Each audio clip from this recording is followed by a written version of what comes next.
Let's do this. You ready?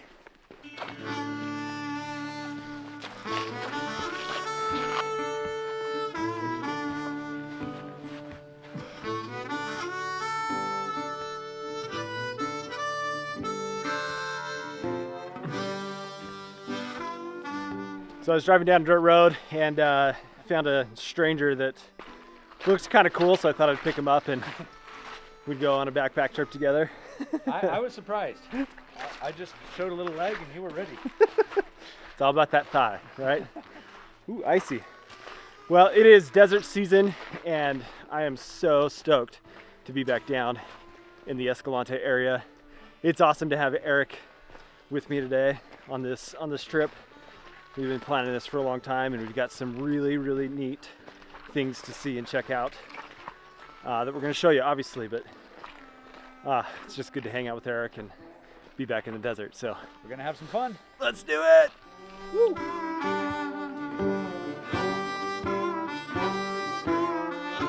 The walls of the wash here are starting to tighten up quite a bit, get a bit taller, so it's going to get interesting here in a little bit. Eric's trying to get down through the bushes back here. You made it. I made it. He made it. Alive. He's alive. It's fantastic. Yeah, it's a beautiful, beautiful day. Weather is perfect for late February. I love it.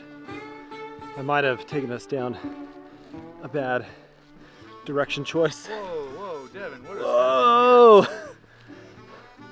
Hold that thought. Do you think Dan Becker wishes he was with us? I can't tell if he's done with me or not. That was clearly not the way to go. My gosh. Devin, you teach kids about how to navigate? Shh. I was just about to say the last time I was down in this canyon was actually with a group of students. So it's all about the experience, right, Eric? Hey, that's part of it. You can just chalk this up for like character building. There you go. It was intentional. Intentional type 2 fun. Yes. Fabricated type 2 fun. You dragged me through that scrub oak just for fun. To build my character. That's pretty cool. It's so big. So we just walked through what is kind of the first main feature of this canyon. It's this big gate, basically, that was obviously there in the way when the river was much, much younger. And there's a big, like, abandoned meander that the river used to go around, and now it just goes straight through that after a lot of time of water breaking down that rock. Science, geology, time. It's awesome. How you doing there, Eric? Not good, man. Not good. Did you bring the saw?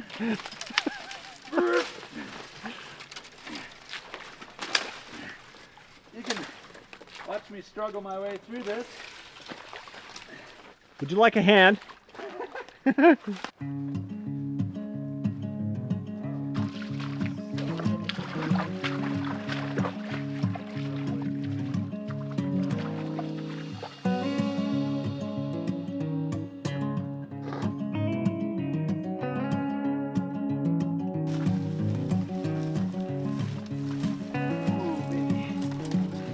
It has been a very high dose of bushwhacking today.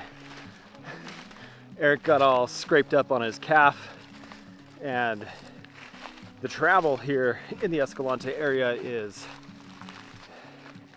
it's not easy, to put it lightly. Challenging. But you're alive, right? I'm alive and happy as can be. Oh, this is proper adventure in here. Yep. Now we gotta get down to the river, so.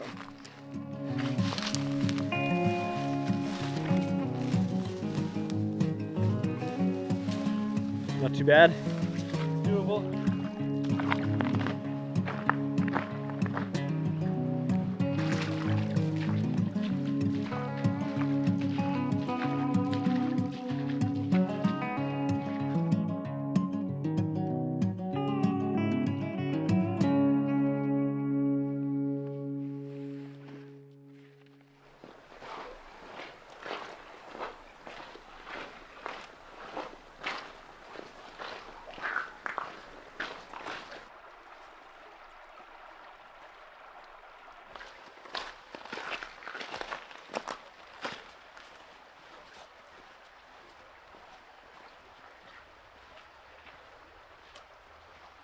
Well, at this point, we are not too far from the Escalante, and I gotta say, this has been one of the harder days of hiking I've done in the Escalante. Normally, I would have stopped a few miles back, but we're going pretty aggressive. How you doing, Eric? I'm doing great. For some reason, I feel like you said that like it was my fault. I'm not pointing fingers. We have a relatively robust mission ahead of us. We do. Big day tomorrow, which we'll talk about more once we get to camp. But the Escalante, just a few hundred yards away. Can't wait. Woohoo! Oh yeah. Pretty good flow.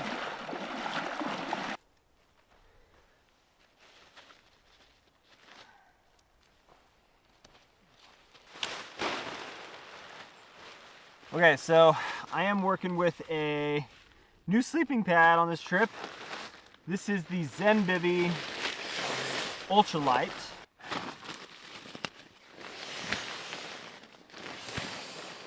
So my quilt for this trip is the UGQ Outdoor Bandit top quilt in a 20-degree rated quilt.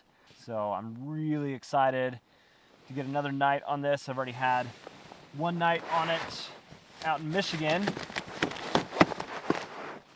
and I can't wait for another. Well, we started hiking this morning at 10 o'clock. It is now 5:25.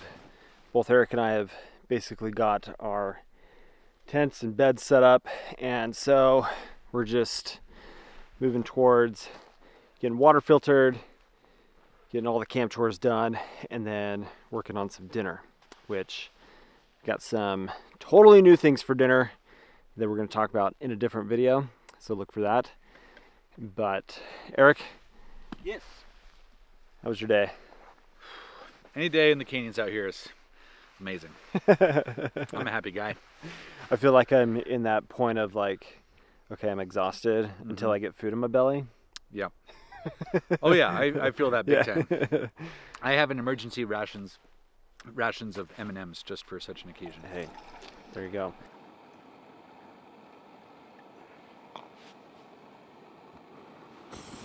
Whoa! Okay, take off.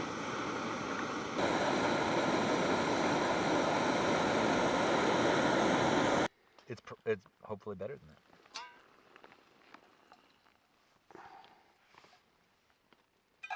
Well, it's been a really nice evening.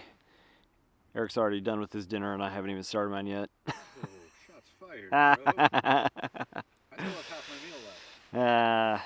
No, it's been a really good evening, and just hanging out, enjoying the beautiful scenery. Hopefully it's not too cold tonight, but we're digging into food here in just a few minutes, and then probably going to get in the tent. I don't know. It's almost a full moon, so we'll probably stay out as long as we can suffer the cold. It's not that cold right now. I still have one more layer that I can put on and enjoy, so that's a good thing. But with that, we're going to enjoy our evening. See you in the morning.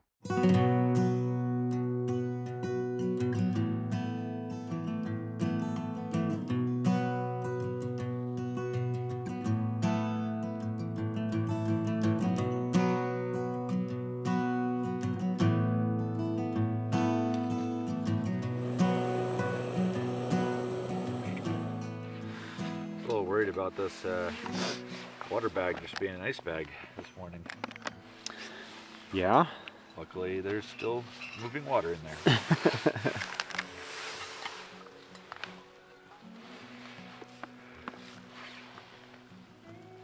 Devin. I really could throw a snowball. That's a fart ball. That's all my fart condensated. Okay, so I'm walking down to the river to go dunk my frozen shoes into the river, and hopefully that loosens them up. Either way, it's not a fun situation to be in, but it is what it is. We came out in February. We just gotta suck it up and get packs on and go for it. So let's do this. Solid as a rock.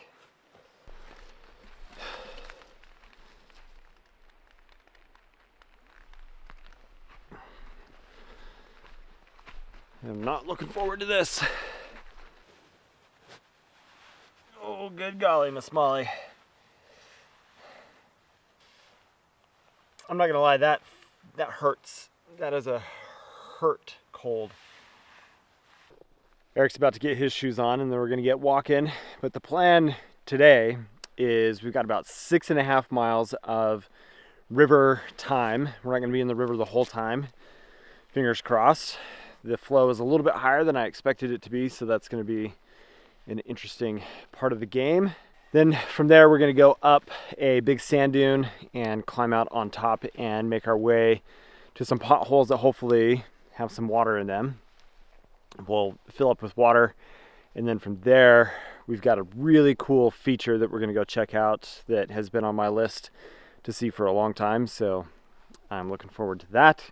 We'll talk about it when we get there, but we're gonna do roughly 11 miles today. So another big day, decent amount of elevation gain to climb out of the canyon here.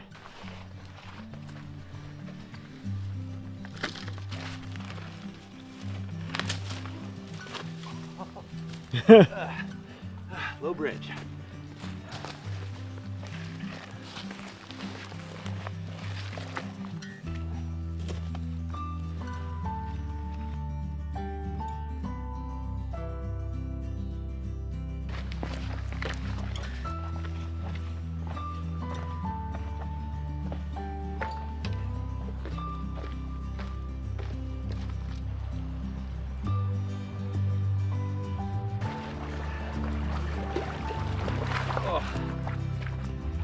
Yeah. Yeah, buddy. Boom. A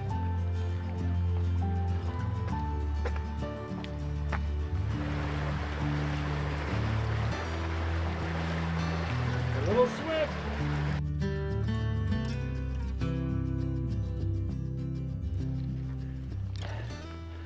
So, just over there, Devin was like, how cool would it be if we saw some like archaeological artifacts? Right there. I've never walked this section of river and I had no idea this was here. And we're just kind of bushwhacking. And I looked at this wall and I'm like, I wonder if there's something here. And I said to Eric what he just said. There's some cool engravings, some petroglyphs over on the wall here. We're gonna go check them out and maybe walk the wall and see if we can't see something else. But I love it. I love stumbling upon sites like this. This is really cool. This is why I love the desert. I love coming across history, observing it, and just respecting the people lived here. This was their home, and it's an important part of their heritage and their life stories, and it's just so neat. Oh. Woo. Yeah, dog. Always a good time. Whew.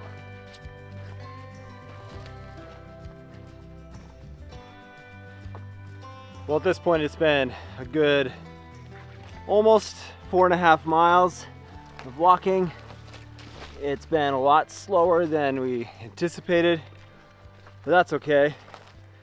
It's the Escalante. It kicks your trash.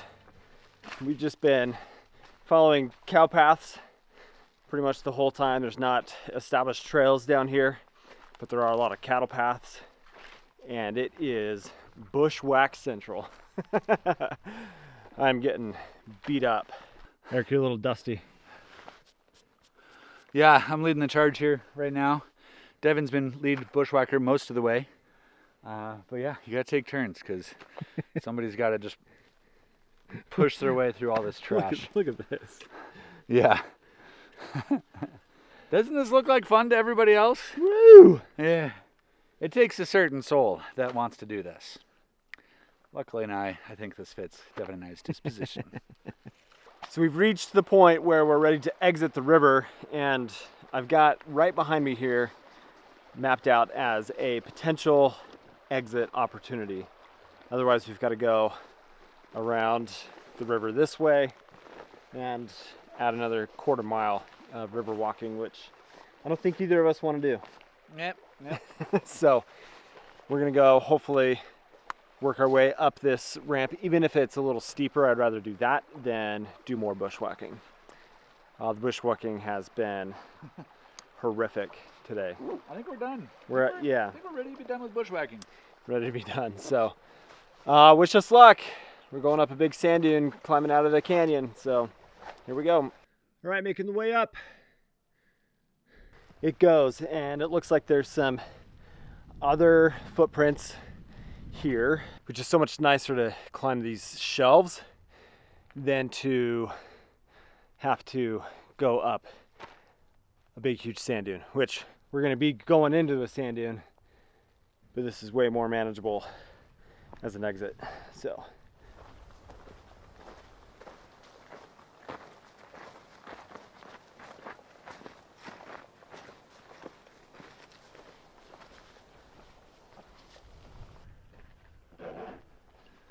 a couple over here.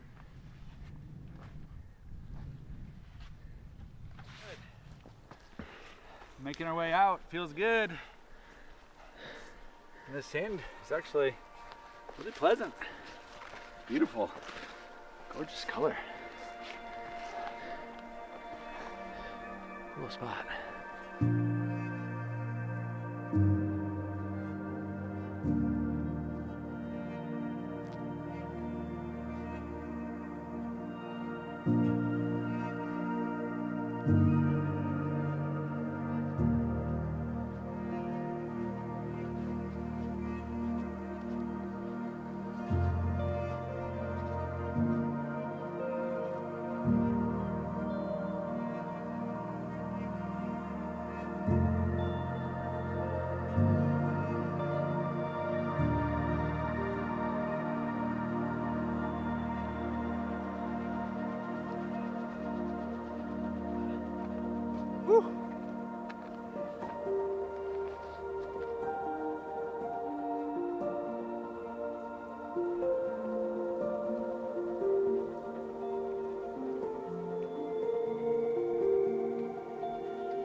okay, great news. There's water where I thought there would be. Thank you, Google Earth, and thank you, Jamal, for the intel. This is great. There were cows back behind us, so we're gonna skip past this because that's some pretty cow-looking water. We'll see if there's something up because there were multiple potholes, but whew, excellent news.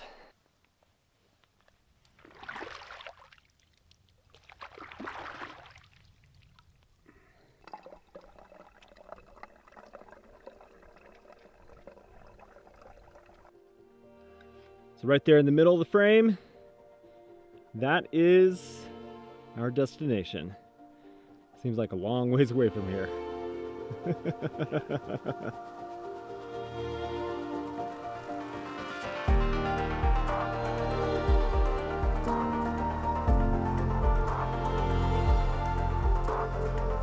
So we've made it to the cosmic ashtray, also known as the volcano. And this is a feature, a site that I wanted to see for years, like close to a decade at this point, and finally made it happen. Let's go check it out.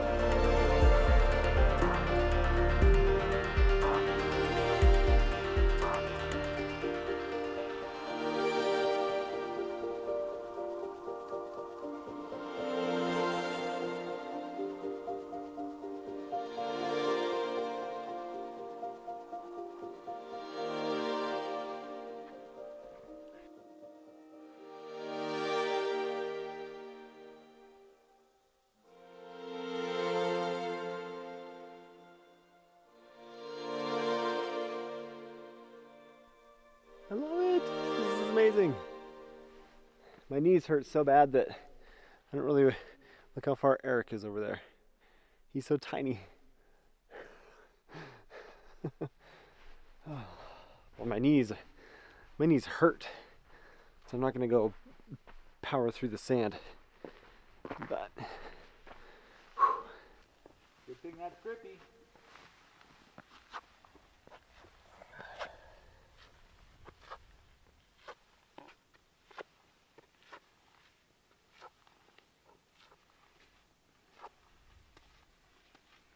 all right, it's time to get moving.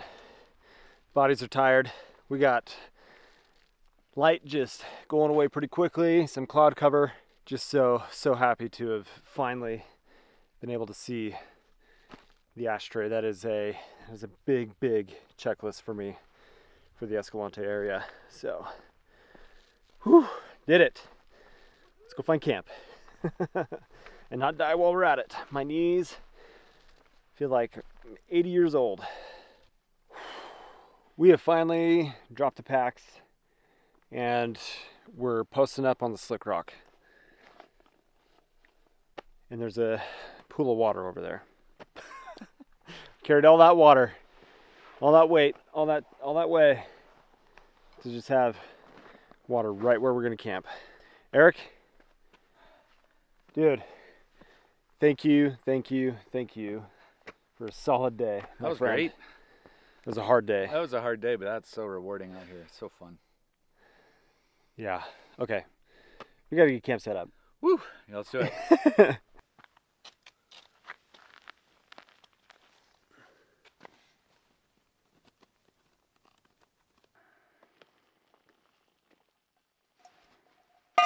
Well, friends, it's been an hour or so since we decided this is where we're going to camp. I got tent all set up. Eric managed to get his X-Mid set up on Slick Rock, it's an impressive feat, man. It wasn't easy. Good job. I scoured the desert for rocks. Surprisingly, Get you in here. There aren't many rocks here. In the land of billions of rocks, there are no rocks here. Yeah, there's just not a lot to choose from. And so I'm glad that I've got a semi-freestanding tent. Otherwise, it would have made both of our lives pretty hard. But I'm sitting down to drink a cup of some Borvo broth, which is a bone broth that I'm excited about to just enjoy, to warm my body up after a hard day of walking. But we still have more cool things to see tomorrow that involves a slot canyon that has been on my radar for a long time as well. So kind of knocking out all of the things on this big loop, which turning out to be close to 30 miles at this point. Yeah. I want to say that my watch is 100% accurate, my Garmin Phoenix, but we did just over 13 miles today, just over 10 miles yesterday, and we've got about 4.5 miles tomorrow. So I guess that's not quite 30, but we don't know how far we're going to also go up the slot canyon from where we'll drop into it. So with that, cheers to a fantastic day, my friend. Cheers, man. A hard day, but a good one. We enjoyed it, and we will see you in the morning.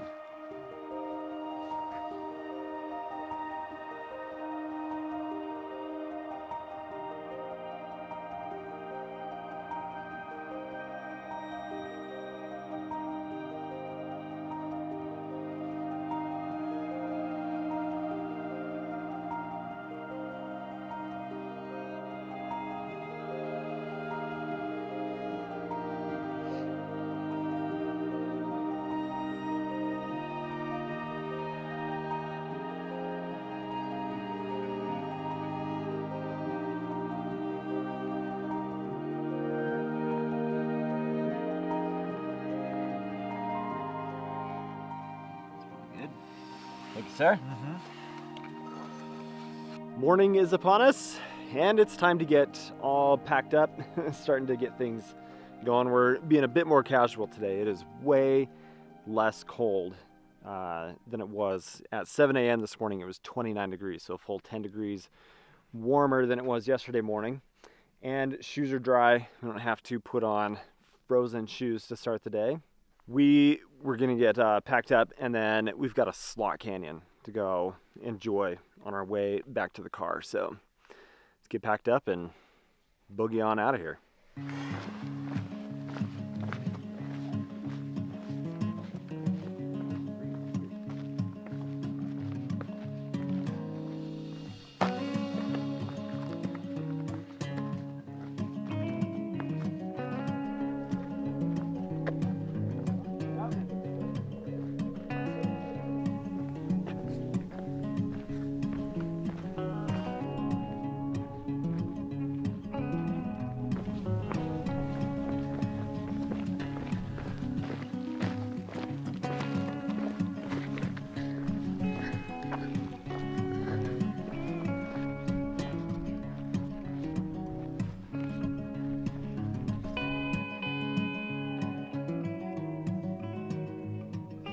What do you think?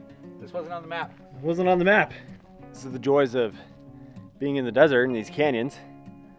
You get all sorts of features that stop you, and you have to climb up and do things you didn't think you had to do.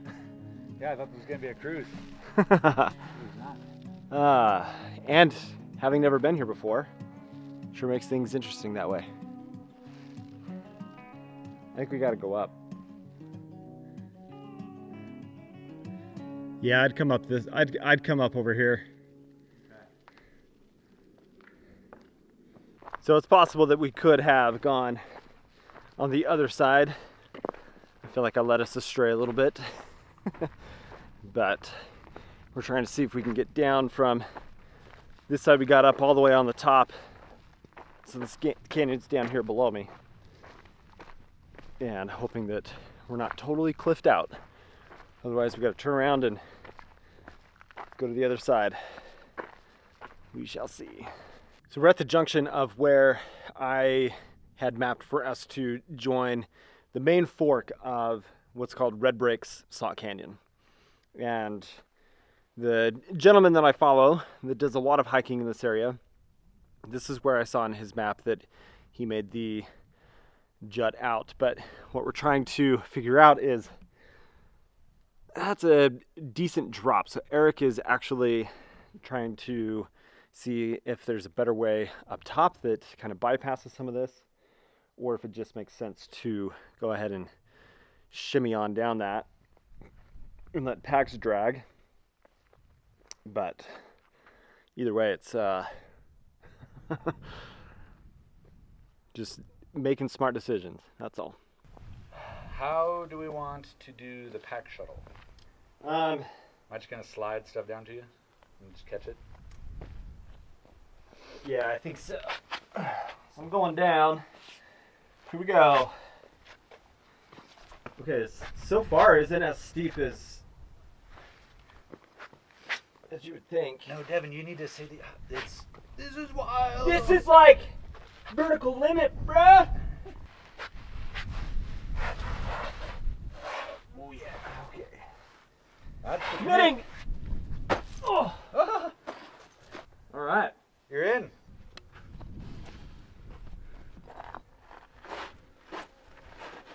No, I think if you just, I'll be able to grab the top strap and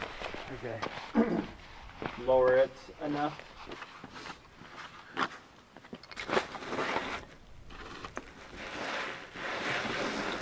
Got it? Yep. Thanks.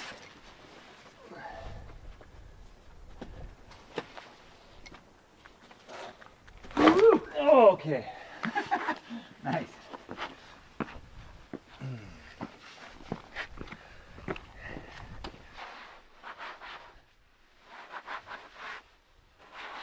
This is the point of no return. We're in. We did it. Oh, we're in. We gotta say we did it when we're out. But that was good. We're gonna go up the canyon without packs on for 15 or so minutes and see what we can see for the slot in that way, and then we'll boogie on out to the car. But that was good teamwork. We made it happen, which is nice. doing this solo would have been tough.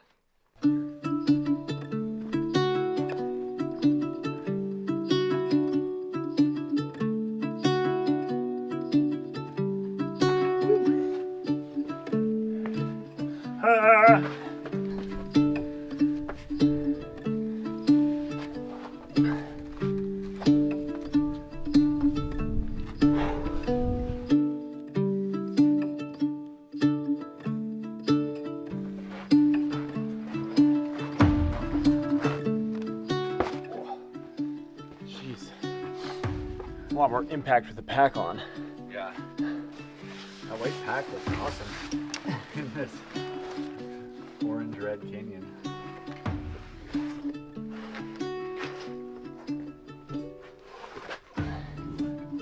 One, two, 6. Woo! Get it? Yep.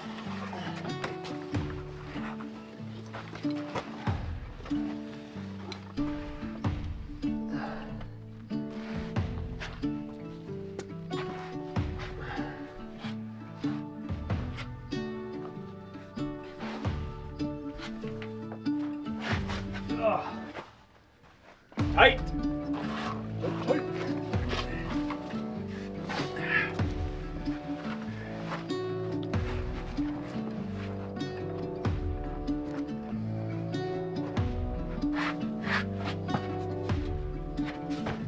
The bottom.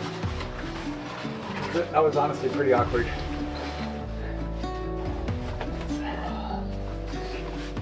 Well, that was an enjoyable amount of proper slot. It's a lot of teamwork. It's kind of opened up now. We're out of that main slot area, but it could get tight again here. Haven't been here before, so don't know the exact terrain, but that was a good time. And we're getting fairly close to the car at this point. So that is gonna be a happy day, because what it also means is pizza, the best pizza ever. And I'm gonna devour that like an animal.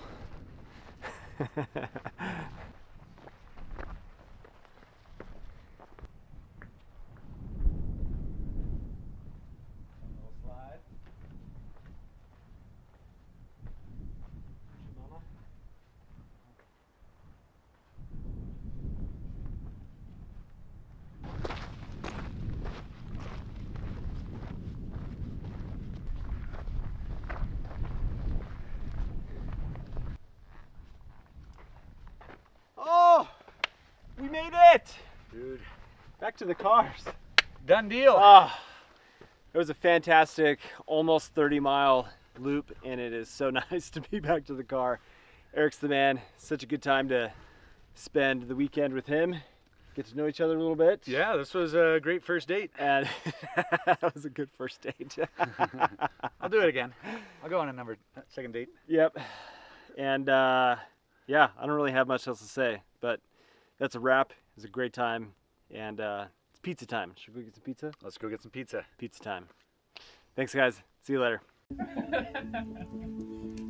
didn't know that. It's only thousands.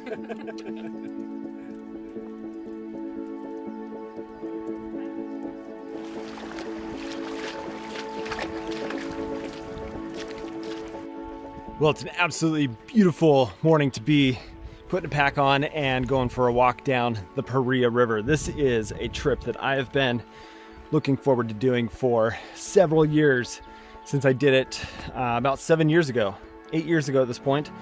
So I'm on a 6-day backpacking trip with a group of university students. They'll make themselves visible here at some point in the video. Really, really great group of people.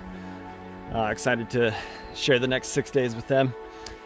But the Paria is kind of an iconic backpacking trip, and it's not very often that you get to go on a 6-day long trip. So we're going to enjoy the beauty of this place and try to capture it as much as we can. So this video is actually sponsored by Insta360, and I'm filming this entire trip on the Ace Pro camera. So we're going to go through all of the various modes and really put the camera to use on this trip over this 6-day backpacking trip down the Paria. So let's have a good time. Hope you enjoy it.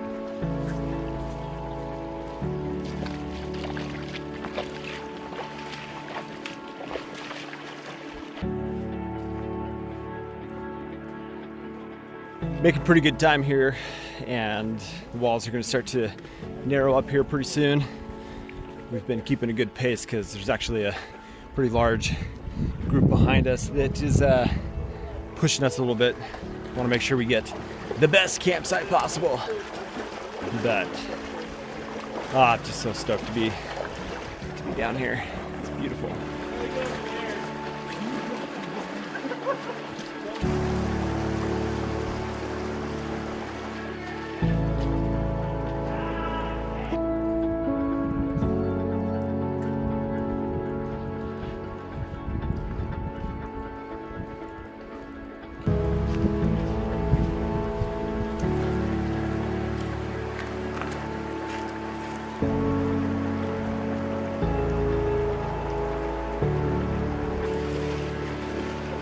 All right, we've made it into the beginning of the narrow section here, and this is just spectacular. It is such a beautiful, beautiful canyon. It's nice and narrow. I am so happy right now. I don't know why this stuff is like so interesting to me and so cool. Just love it. Is a riddle? Yeah, he might. You won't be able to do that. What is your name?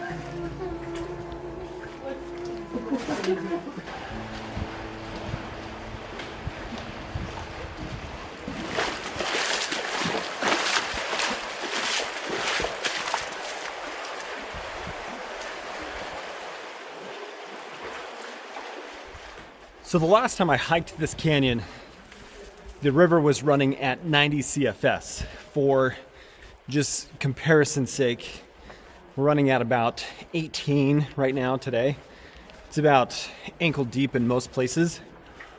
So we just passed through an area that we were moving so slow with how much mud there was and how fast the water was moving and how high it was. We actually swam up to our chest. We had to put our packs above our heads, and it is so bizarre to like have had that experience in the canyon and to be back and kind of like relive it in a totally different way. Like I'm loving this so much. It's so beautiful, but it's bizarre to like have had the river running at such a high rate, be super, super cold before. I mean, we're moving at a pace that is significantly faster than the last time that I was down here through this canyon.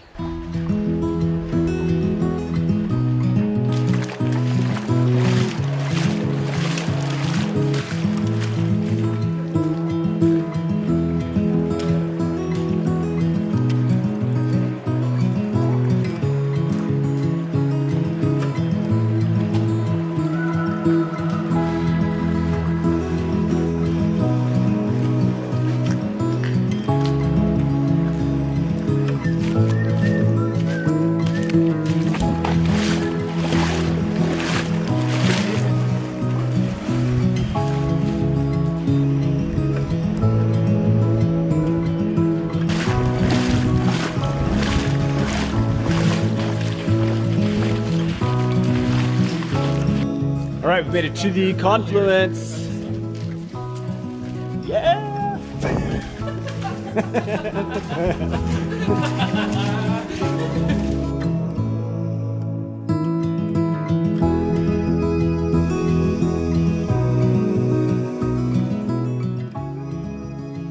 Well, the group is getting all squared away on their dinner.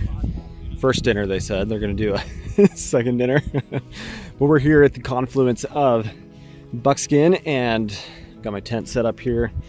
We're up on the upper bench, which is the really nice campsite. Got the confluence down there. There's another group, university group down there, but up this way is Buckskin Gulch. And tomorrow morning, we're gonna go do some day hiking up there, probably go 2-3 miles, and then turn around and come back and have some lunch. And then we're going back further down the canyon for another 4 or 5 days of walking. And it's a little bit colder than I think I would like, but got a nice puffy jacket and gonna get a good warm meal going here and just enjoy the evening. So clear sky, should have some good stars tonight. Can't wait. So gonna get dinner going, and we're gonna have some Italian sausage and zesty tomato sauce with farfalle pasta and parmesan. Wow, that sounds so fancy. Yeah.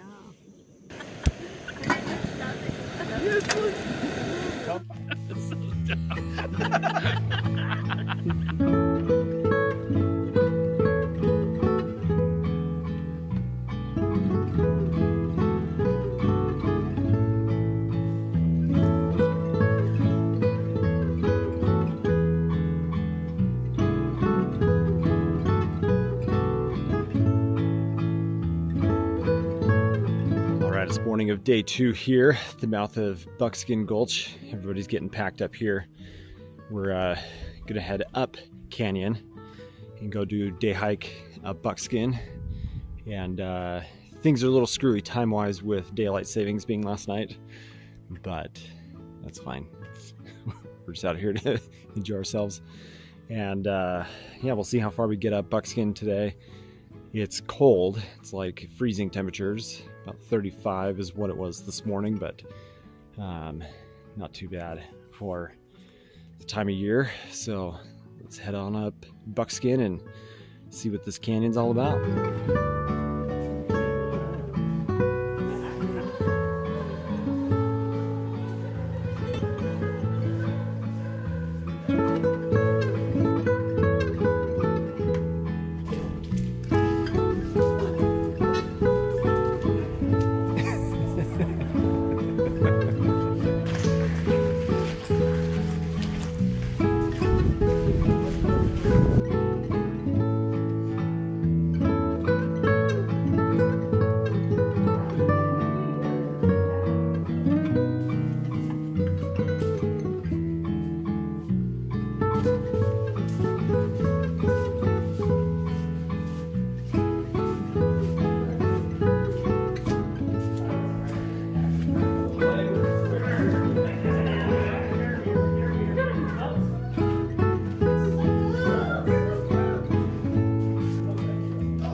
So much mud on my shoes. Yeah, that was the scramble. What does that rope do? Well, we turned around at the Boulder Dam and making our way back to the packs now. I think we'll stop and just enjoy a nice casual lunch, find some sunshine to warm up, and then we'll make our way down the Paria a bit more, about 5 miles today is the idea. And should be a good time. Really enjoying how beautiful this place is. Just the light in the canyon right now is pretty phenomenal. As you see, packs are on. We're headed down Buckskin back to the confluence of the Paria, and then making our way further down the river. Today's a pretty casual day. We're doing about 5 miles. Go hike the abandoned meander.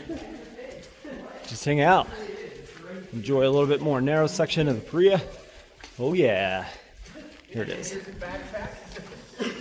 actually, no, is that where it was? Oh.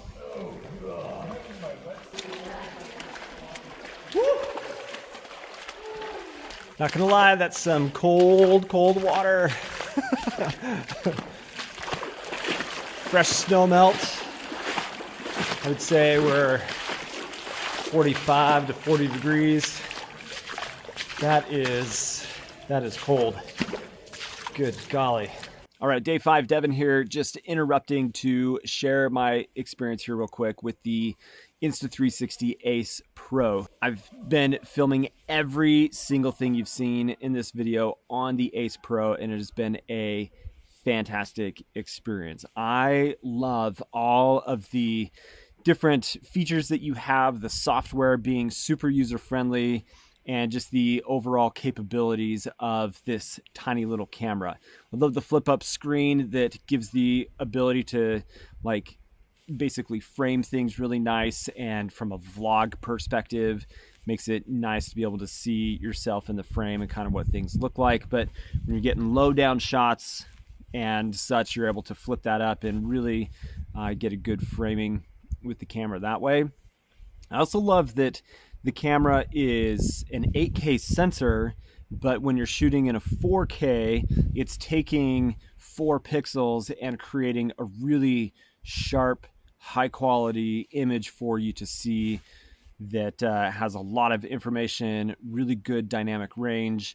I've just been impressed with the usability aspect of the camera to provide what is giving a very high quality look. It does have an 1.25 inch size sensor on it that was produced with Leica, so it does provide a really good, sharp, crisp, high quality image. And I really also like the active HDR that you have with the camera that is stabilized, but it provides a really nice dynamic range. You have star lapse, you have time lapse, you have pure video mode.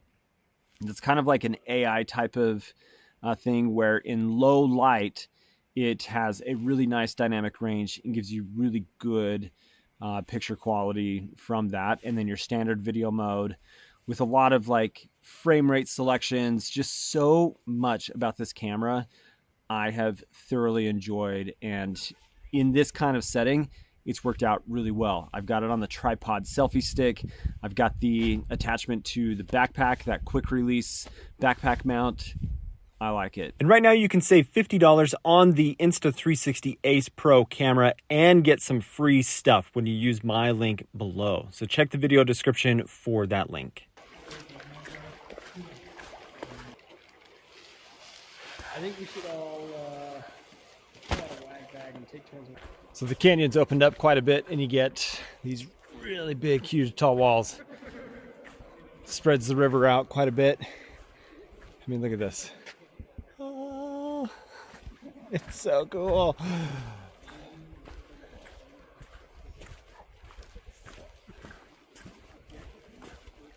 We have found ourselves at the abandoned meander. Check this out. This is cool.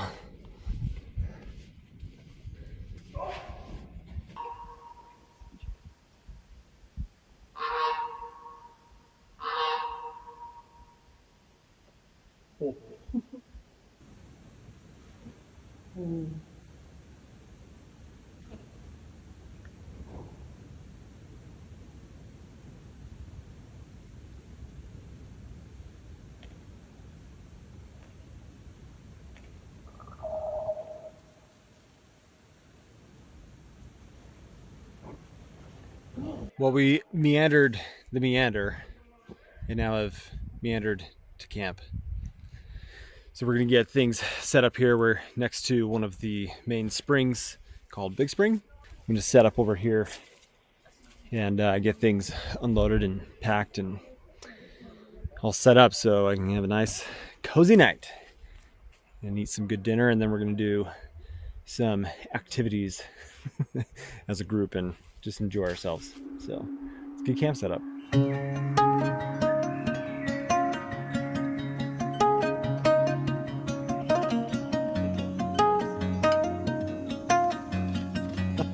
Guess what? I'll leave those. There you go. Here.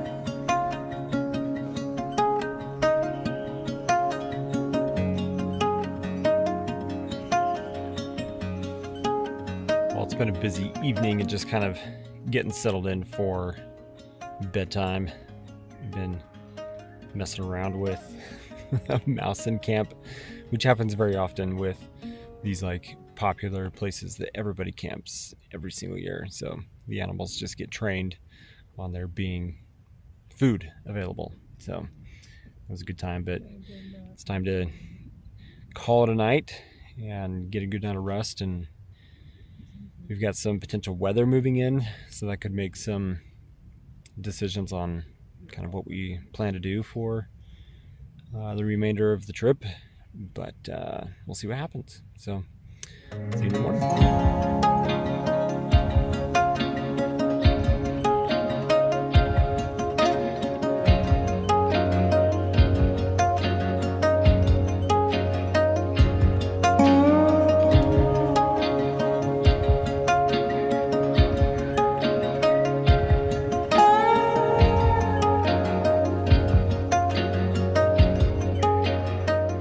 Good morning, it's day 3 here at the Big Spring Camp and just enjoying a little bit warmer day today.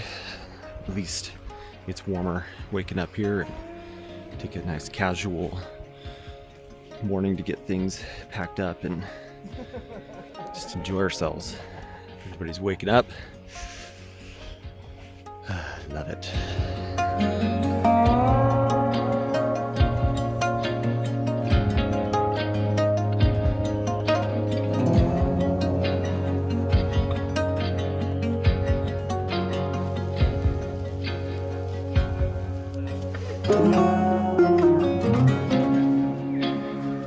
So what I haven't talked about is that my friend Eric Hansen is somewhere in this canyon as well. I think he came down Buckskin yesterday, and so they're just a little bit behind us, which is kind of cool. So hoping to eventually run into him, and I think he's got Miranda and Rainer with him as well. So that'd be cool if that is the case, if that actually panned out. Oh yeah, it's chilly. Oh, we're gonna go check out some ravens over here.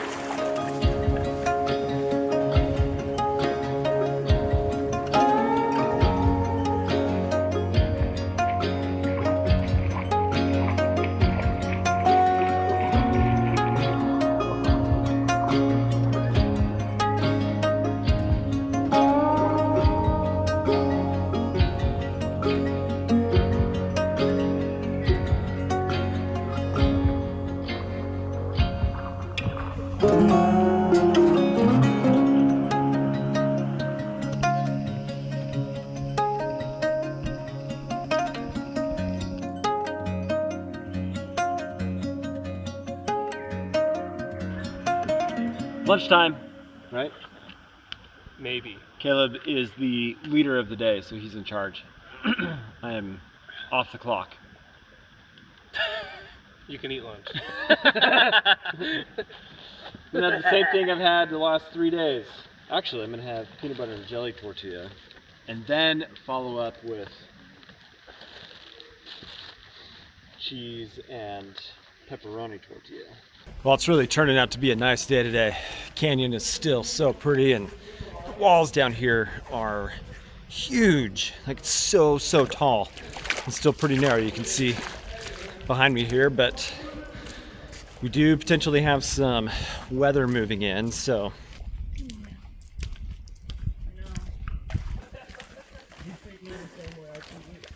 all right, we've made it to camp for the night. We're in a little bit tighter site than we've been in the last 2 nights, but it's going to work out just fine. And again, pretty close to water, and then we'll have a good day for hiking tomorrow. It's going to be awesome. But just a fantastic day. Really beautiful. Not as quite as narrow, but super tall walls, and we should have better sun in the morning in this spot. Hopefully, it's nice, beautiful evening, and gonna enjoy it.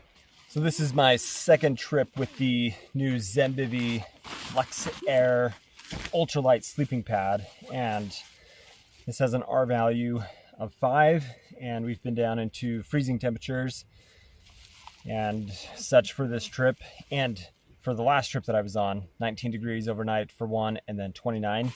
And I've been honestly really impressed with the comfort of this pad, but also the pack size of it and the warmth of it. Like, this could actually end up being one of my favorite pads ever. So, and the sleeping bag that I'm using for this trip is the Feathered Friends Swallow 20-degree bag.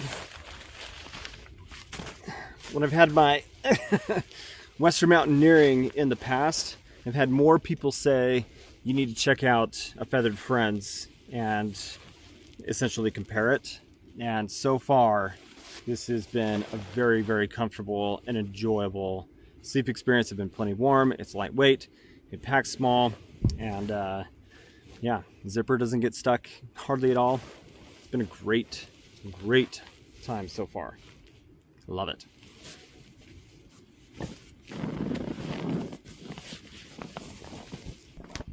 Well, the temperature difference today in camp is drastically different than it has been the previous 2 nights. I would say like a good 10-degree difference. Probably still about, I don't know, 60, 55 degrees. And it is cozy. It is nice. Been trying to text my wife on the Zoleo, but it's been hard to get messages to come in or out because the canyon is so narrow. We're in a more open area, so aw. Put a little bit of everything and then we can all share. Yeah, I thought that was the, yeah, right? So like never cut it into pieces. Okay, now before it gets too dark, we're gonna actually show how these guys have been cooking for the whole trip. Because they're using the Knowles bulk ration cooking system. They're cooking in groups of 3. And we were just doing a little bit of stove rebuild. Hopefully it worked out. But basically, we've got calzones getting ready to go. And you can open up that lid. You want to see the ones in here? Let's see it. Ta-da! They're looking good. Oh, baby. They're looking pretty happy. Yeah, well, it's losing goopy now. So if you're not familiar, the Knowles bulk ration system is a cooking method where you take a number of pounds of food per person per day, and then you gather like bulk raw ingredients, so a certain amount of flour and cheese and meat and all that kind of stuff, and then you just compile everything, bring a seasoning kit.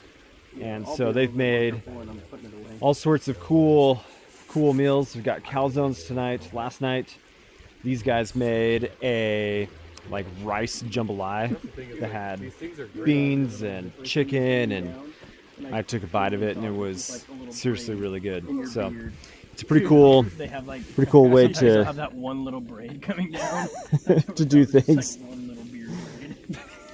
We've had issues with this stove, so hopefully seems like it's doing better already. Yeah, I think it's gonna work great.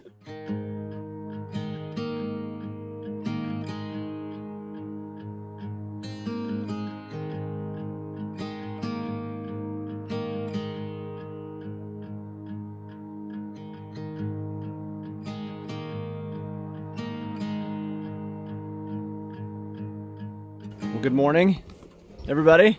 Say hello. It is day something.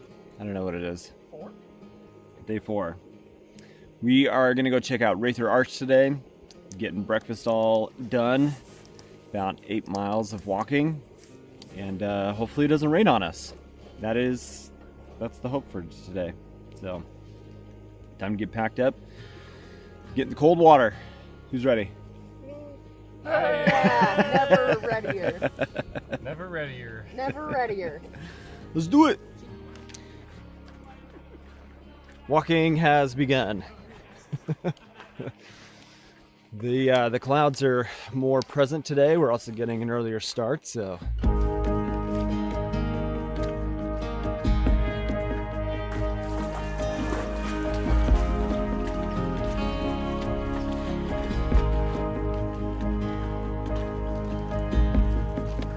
we have dropped packs. We're headed up to Rather Arch, or rather, with a W, however you want to say it. I like Rather. Sounds a bit more intense, but it's about a half mile or so up to the arch with good elevation gain at the end. It is one of the largest arch spans, we'll say, in the West. That's pretty cool. Okay, I'll just. Whoa, good job. So I think this side hike gets skipped pretty often from people that either don't know about the arch or they are running short on time, trying to get through very quickly. So it's nice that we've got pretty much an extra day more than what most people do when they're going Lee's Ferry from White House. We got some limbo action going on. Oh, hardcore parkour! Nailed it. Oh, but I'm excited to be back here and check this out.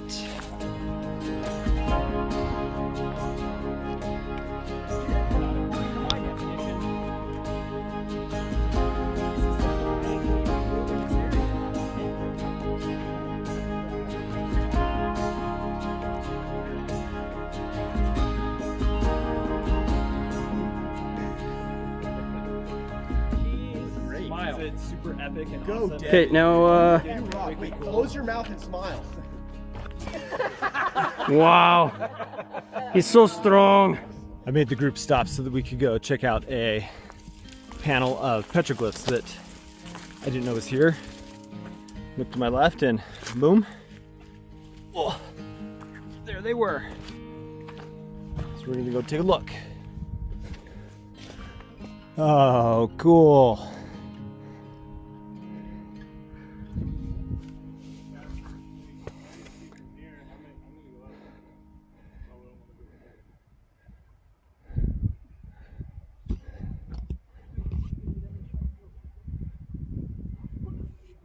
This is a really cool panel.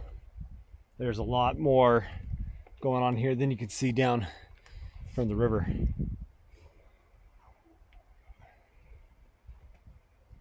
This is awesome.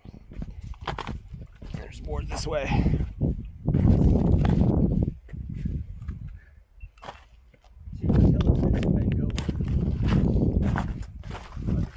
Oh, wow. If you feel so inclined. But you can definitely see a lot from where you're standing. Sitting. That's super cool.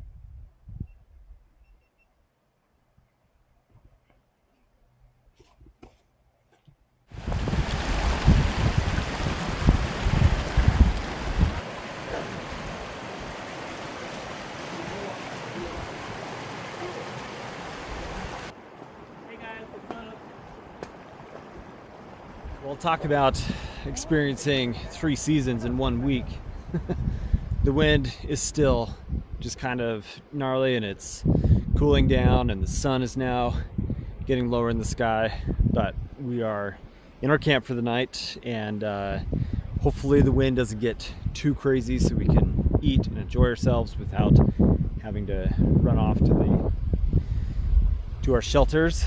As expected, I didn't really film much once we got into camp, and that's just for the sake of we've enjoyed being together as a group and just hanging out, getting our cooking done and going through the group stuff that we've got planned. So yeah, it's been awesome, but sun's down, we're getting ready to go to bed, getting ready to just kind of clean things up and get ready for a night of sleep, and we're on to day 5.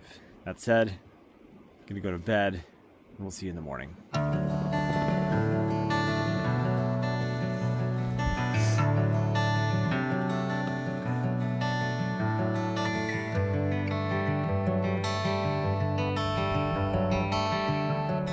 Well, good morning to you.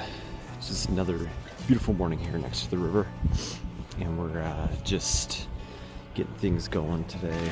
Everybody's starting to wake up and it's not as cold as I thought it was going to be, which is good, and not quite as overcast as it kind of forecasted to be, so that's also positive. Just don't want to be walking in the rain today.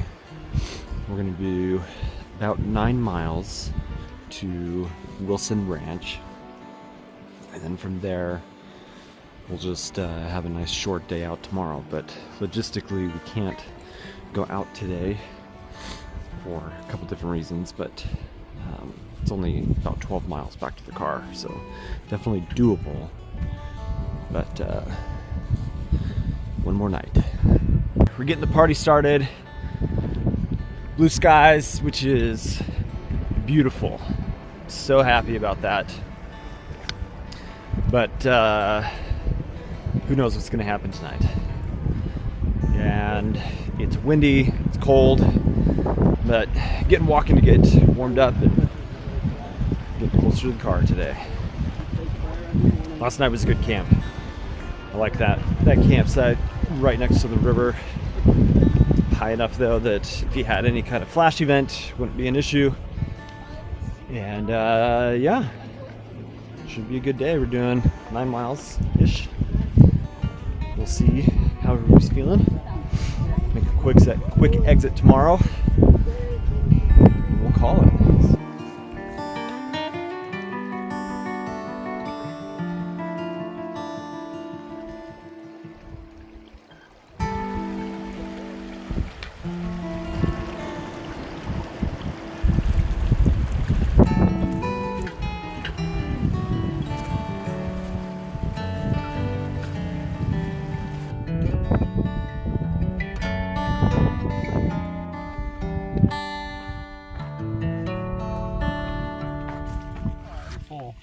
This is great content. Getting colorful water. Colorful. Wearing out the filters. One syringe at a time. 1 second. Okay, but real. We're at Wilson Ranch. We are filling one syringe at a time, 50 milliliters. We've got one more night. We're not going to the car. All right, we've made it to camp about an hour or so ago and got tents set up, and we are as close to the car as we can get because you can't camp in the Glen Canyon National Recreation Area. You have to camp outside of it. So we are as close as we can be to make a quick exit tomorrow. Just had dinner and pretty epic sunset going on here that I need to capture. So we're gonna get on that. Just a good day. Lots of terrain to cover, but yeah, let's get the sunset going. All right, my friends, sunset is done, and it is time to call it a night for tonight, and just hang out till it's time for bed. So we'll see you in the morning.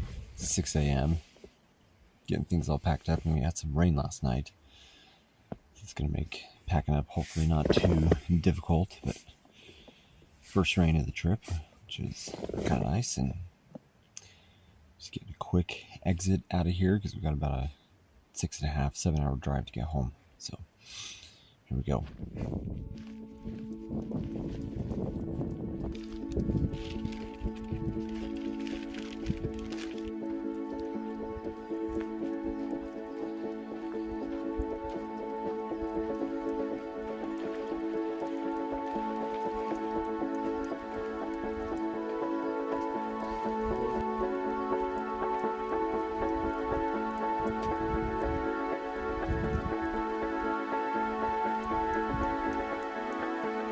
Sky is amazing.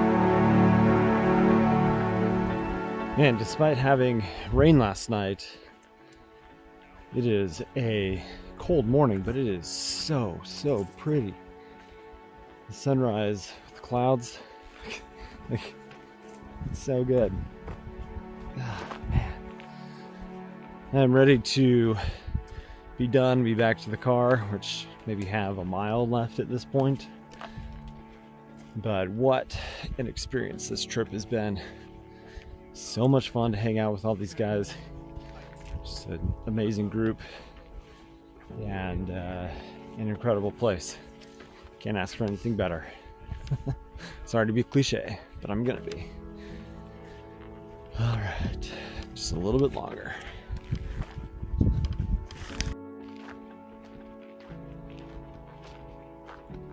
Well, there it is.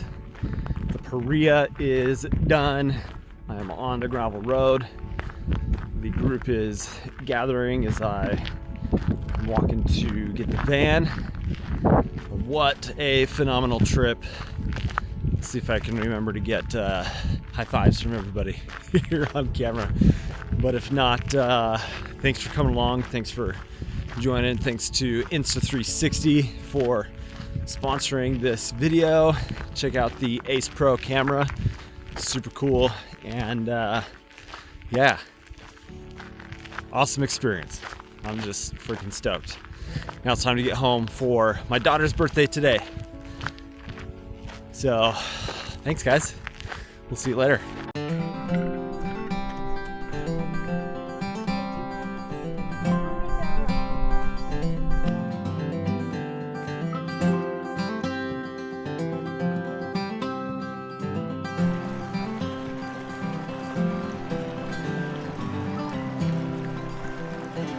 Well, what a beautiful afternoon it is for me to be out on a backpacking trip here in the Uintas. And I've got a special guest. Miss May, my oldest daughter, Malin, is joining me. We're gonna do about a 10-mile loop for this trip, which will be, don't get your feet wet. It'll be her biggest, longest backpacking trip yet. So, Malin, how old are you? 8, almost 9. 8, almost 9. She's stoked. She's been so excited to come out with Dad, and was counting down the hours today. So we're gonna have a good time. We're gonna do some fishing, hang out, play cards, enjoy some good food. Hope you enjoy it. Let's go!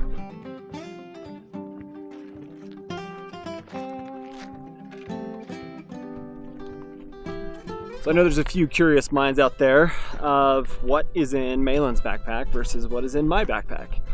We are going to do a full gear loadout video separate from this trip video that will go through everything that we have brought between the two of us, how we are packing Malin's pack, which is an 18-liter pack, and she's got just under 10 pounds of gear, food, and water in her pack. And then I'm carrying just over 33 pounds of gear, food, and water in my pack. So look for that because I know there are others that also have kids that are curious of how to pack and do it effectively and not carry too much gear or have too much weight and that kind of thing. So hopefully that'll be helpful.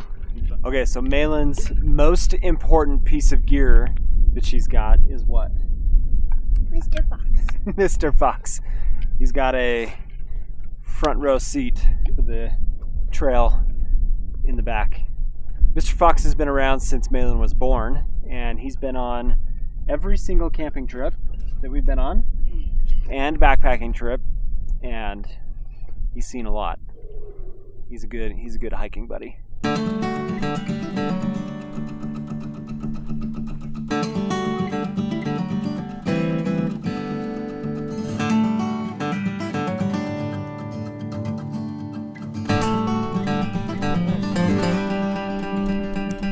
Well, we have made it to our destination. We're just now in the process of finding a spot to camp. So likely to run into other people, and so might be slim pickings, but we'll figure something out. It'll be great. It's beautiful up here. At about 10,000 feet, and so air feels thin, but we're doing good. And Malin has just been a rock star of a hiker, but she's ready to take her pack off. So it's inevitable that when you head up into the lakes here, you're gonna run into friends. Got 2 friends that we showed up to, or we didn't plan it, it just happened. We've got Steve, packs a lot. How you doing? And Christian. You guys have seen Christian before? Christian the fishing. So yeah, this is awesome. I like running into friends. Well, this wasn't the plan. The plan was for us to find our own spot, but Christian and Steve invited us to come crash their camp, so that's what we're gonna do. And Malin's having a blast. And it's just good to hang out with friends. What's that? Finally, we get a meet. Well, you came to my house. I know, but like on the trail. we actually get to hang out. Right. Instead of me just giving him a backpack. Right. Which I don't have because my wife robbed it from me. It's amazing.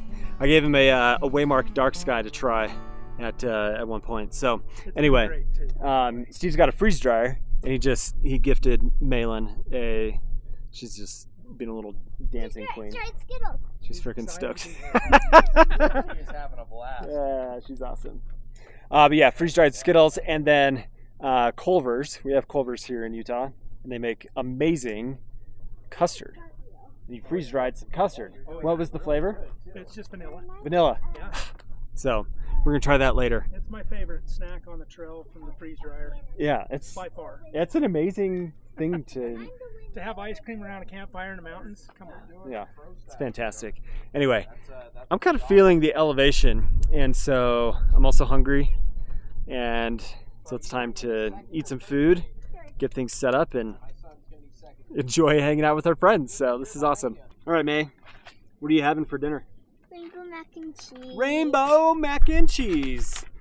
This is our first time trying Farm to Summit, so this should be good. But I think this is fantastic that there's a kid-specific, especially portion-size specific meal, and so 460 calories, and should be good. Rainbow pasta. So let's see how it goes. You're hungry, right? I'm starving. She's starving. Same as you. Let's do it. A little more. That's good. Perfect.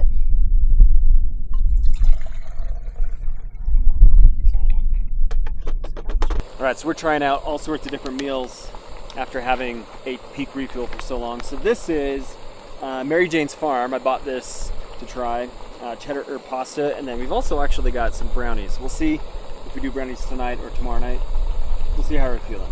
I'm gonna do it tomorrow. Okay, but I'm excited about this. So we're gonna get Malin's rainbow pasta going here. My water's boiling, so chaos. First bite of the rainbow pasta. Yeah. Is that good? Better than Kraft? I don't know. Kraft is pretty dang good. Can Dad try it? Yeah. Let's see here. I also want some of that crackers and cheese. Oh, you want some of that tonight? Yeah. Crackers and cheese. Oh, yeah. You'll eat all of it. Dad, it's still for me. That's pretty good. You eat as much of that as you can, okay? I gotta say. Well, we've had a fantastic evening so far. We went down and did some fishing. Malin is stoked that there's a fire. Christian is a fire guy. I'm not as much of a fire guy. So we probably would have had a fire if there was a pit, but I don't typically build a new pit anytime I'm in a site. So anyway, we'll get in the tent here in a little bit and just enjoy a nice evening together as friends, and then we'll have a good day tomorrow. So see you in the morning.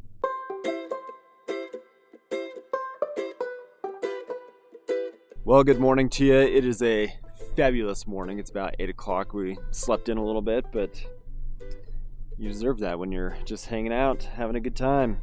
Malin's getting changed, and then we're gonna get some breakfast going here, get some coffee, and just enjoy a nice day here. Well, we're headed down to the water. Malin has already made it down. Yeah, and throwing the line in there. I think she's down here next to Steve. And we're gonna see if we can't catch a fish. We are gonna go with these guys up to a different lake this afternoon, I think, and see something different. But my number one goal here is to get a fish on the line for Miss May, and see what we can accomplish from that. So she's out here having a good old time. Check this out. Good job, May. Can you see when following it? No.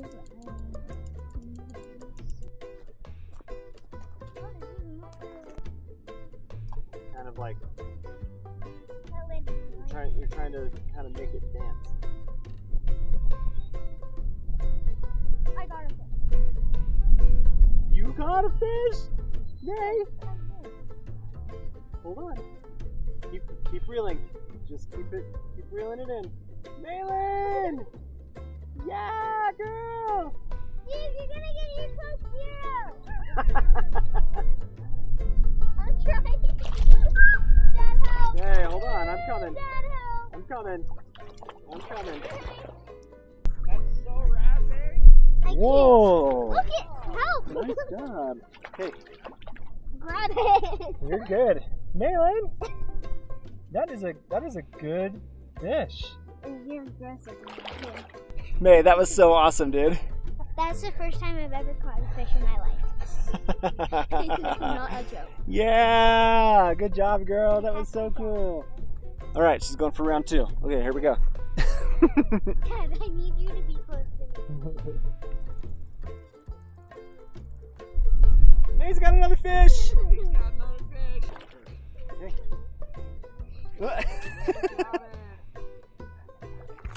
Malin! Honey, I promise. Malin, that's so awesome, dude. What scared you? Film this. The fish is scary looking. That's a brook trout, May. It's not gonna hurt you. May's got another one. Look at that. Pick him up. May doesn't want to touch it though, which is fine. Devin's here for the assist. Oh, I'm proud of you, girl. Oh, I'm like, ooh, fish. Good job. Well, I'll tell you what, it has been a fantastic afternoon of fishing. We've all pulled some fish in, and they've been like big brookies and just a ton of fun. Steve is the hero of this trip. He's got the right goods. His channel is Packs a Lot, if you are not familiar, and he's packed a lot to make the fishing successful today. So Steve's the man. It's been just, I think I've said it 100 times already, but so good to spend time with friends, and Malin is just the cutest and having a great day. We're gonna play a riveting round of Go Fish and try to survive the mosquitoes.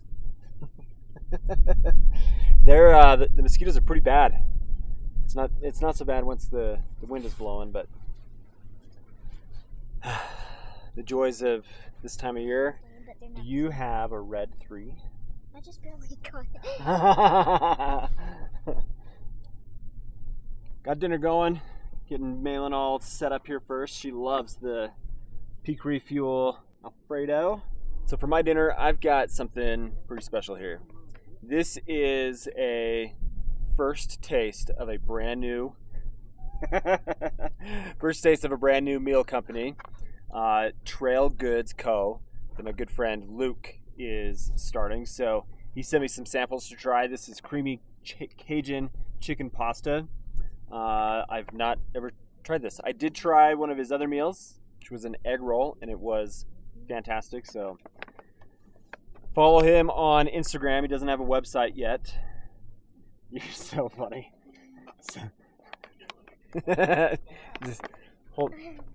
We'll just block your face. Silly girl. Hi. First taste of the creamy Cajun chicken pasta. Got a nice bite here. How's that look? All right.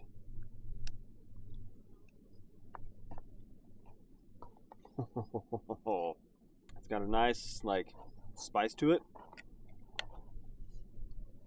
That was great. think we need a tiny bit more. Yeah, try that. Oh, that one. Why don't you add a little bit more to it?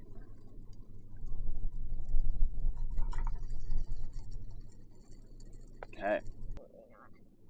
There's your brownie. Is it good? You enjoying it? Yeah. Still. Is it a little burned?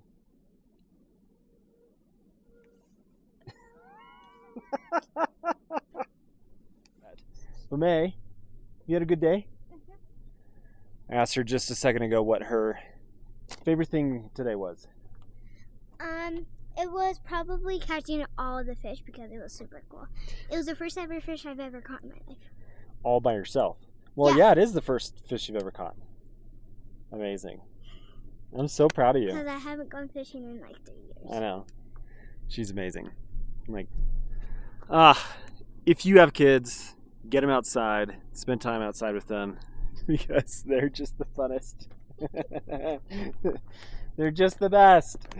So we're gonna enjoy a nice evening and a fire.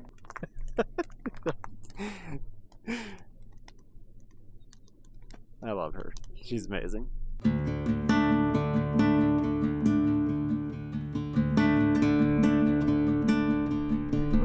About to brush my teeth here, but I need to say bye to Steve. He's about to start walking off because he's gonna go do Another lake on the way out. a little fishing on the way out. That's what he's got to do.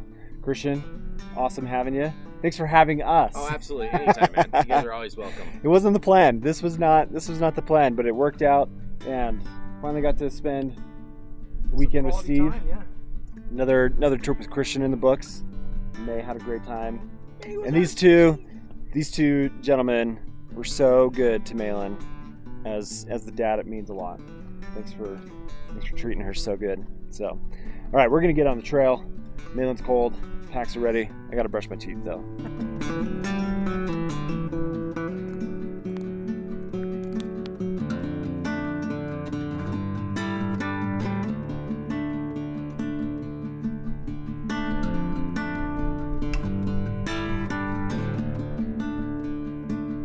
We are on the trail, and it is a beautiful morning, 8 o'clock in the morning.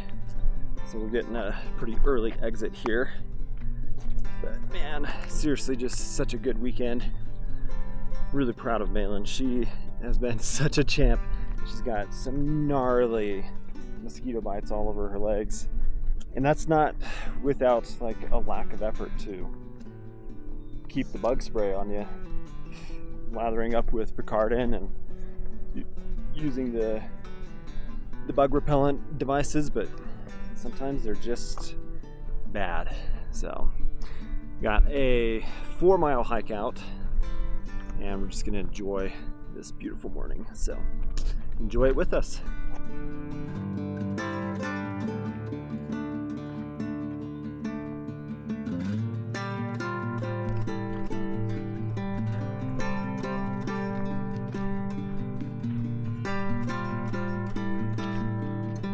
Well, we're not too far from the car, and so we're gonna end this trip here, just finish the last little bit together, enjoy this father-daughter time. But hey, thanks for hanging out with me.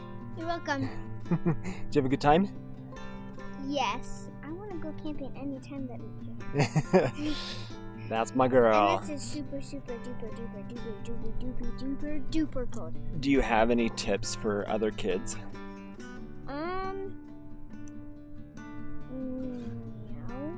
Well, put on sunscreen, because I got a sunburn. Yeah, we kind of failed on the sunscreen front. That was a mistake on my point. Anyway, get your kids outside, spend time with them, and you'll have good memories and good experiences. So, thanks, guys. We'll catch you on the next one. See you later. All right.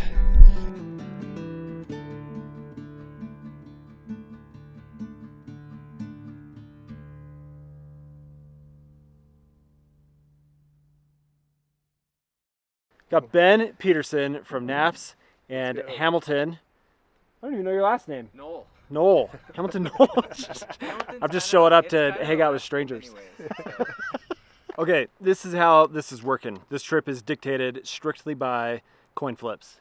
So we're doing a loop and we get to decide now, based off of the coin flip, Space Kitty is going to Pinto Lake, Naps is going to Naturalist Basin. Here it is. Oh, yeah, good choice. It's all the coin, man. All right. All the coin.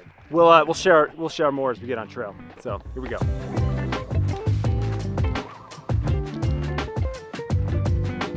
Now here's the rundown of kind of what's happening for this week. We're obviously out on a backpacking trip, but Hamilton owns Squawk Mountain Co., which makes these fantastic sun shirts, but also these grid fleece hoodies that are super warm, lightweight, and at a very good cost as well. So I'll have one of those on later that I've enjoyed for previous trips. But Ben down here owns Nafs, which is a play on words for knives, right? Yeah, NAFS is a pocket knife company.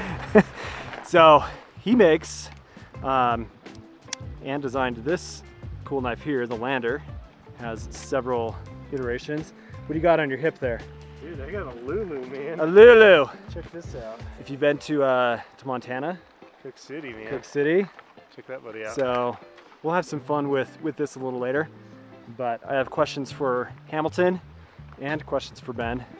But the idea is to just hang out, do some fishing, and enjoy some time in the Uintas. So it's time to consult the Onyx Backcountry to see where we're at for the day. We're doing a little bit different approach to this basin that we're going to based off of the loop that we're doing.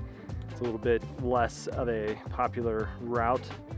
So I've got everything figured out here, offline downloaded on my Onyx app to kind of see where we're at. We're just about to the main junction that picks us up onto the Highline Trail. So I think that is about 1.5 miles, give or take. And so about 5 miles more to where we're going.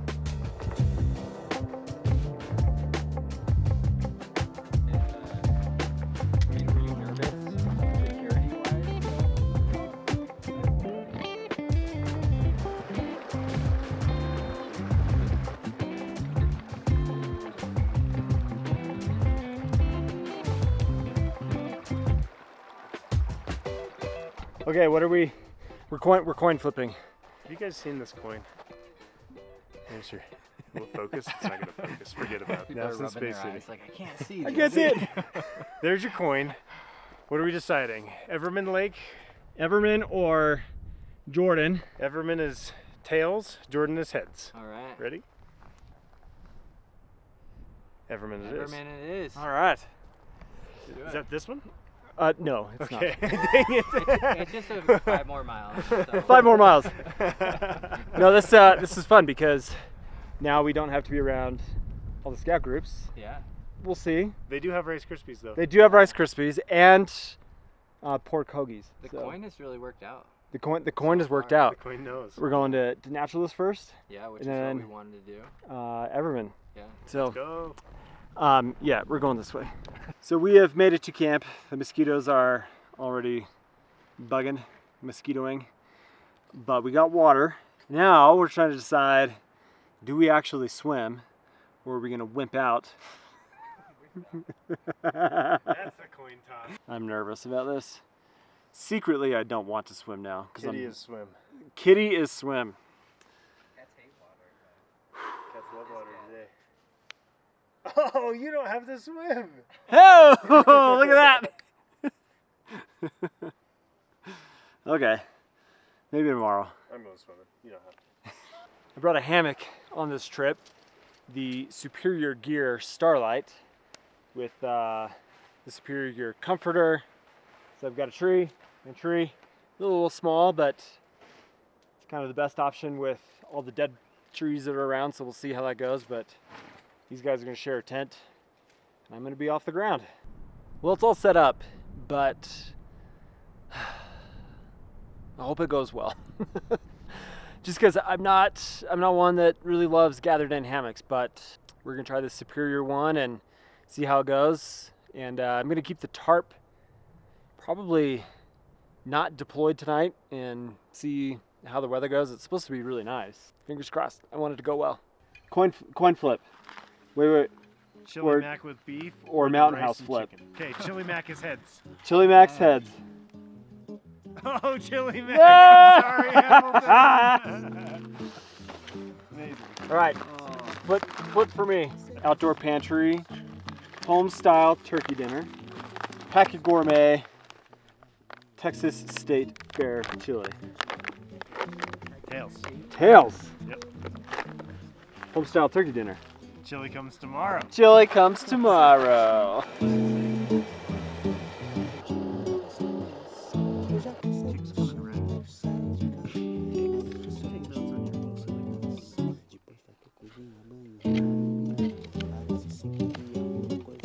Yeah, my grandpa gave me. Look at this. Look at this. It's a Svea 123, which I don't know, but I'm guessing it's from the 60s, and I think he used to use it back when he was a Boy Scout, so I was gonna see if I could get it working again. But yeah, you like literally it's connected to the gas tank. You pour the gas in here, and then use a little key to open it up or close it, and then yeah, that's like the grill that you put on top. So we'll see if we can get it to work. So Cool Hamilton sent a picture of this yesterday in a group chat, and I was like, "Is that a medieval device?" It looks a little bit like it, huh? It's amazing. So let's see if it works. Should we flip a coin on whether or not it's gonna blow up? I mean, it's not much, but it's like There's actually flame coming out of the jet. oh. No, it's gone. Chili mac. It's good. Chili mac might be the worst mountain house of all time. That's what I had. Yeah? You guys let me know. I don't think anyone would disagree with you. But it also is spicy. I mean, it's just bad. So we've got the Lulu. Ben's design. My Right? knife, yep. My mess. It's pretty cool. This thing actually has a really good feel to it. It is wonderful at whittling. Like, if you're looking for like a big old camp knife, this ain't it. The thing I like about it is when you're whittling, it just works nicely. It's not too big. I used to backpack with a lot of SE Azula knives, and they don't whittle very well. They're about this size, but they don't whittle. And so, Why is that? just the blade stock's pretty thick. And the grind on it? Okay. Yep. Because don't they do kind of like a Scandi grind? Or is it? They don't do a Scandi, they do I think it's either convex or flat. Okay. It's the Moras that do Yeah. the Scandi grind. Moras do Scandis, and Which can be pretty... Yeah, so this is actually a Scandi. Okay. It is not a full Scandi because it doesn't go to 0 degrees, so it has a micro bevel. This is a little nerdy, but what that does is it prevents it from chipping. So the first prototypes, they chipped like crazy. Yeah. So we put that micro bevel on, they don't chip anymore. Or also like our matching squawks. We're rocking squawks. There's a lot of product placement in this video. I know, I feel like it's like the Truman Show where it's like, wouldn't you like a knife and a sweater? But here's the thing. Ben owns a knife brand. I do. He designs knives. I get to say And- this is how big it will be, how round, all the things. Like, So yeah, we're gonna talk about knives, and we're gonna talk about products, place the product, and then Hamilton. He makes these squawk hoodies. So there you go. can we call them sweaters? The sweater. I like sweaters. So I always like think of scenarios when I'm designing. I'm like, what would this thing do well? And Yeah. this guy just It doesn't loves- do a good job at repelling mosquitoes. No, That was no. a fail. That was not in the job description for it though. Do your backpacking people, backcountry exposure people, do they whittle? Do they sit around and whittle around I don't know. campfires? Let me ask him. What do the people do? Pull the. Here's what I want to know from the people. You got to say this.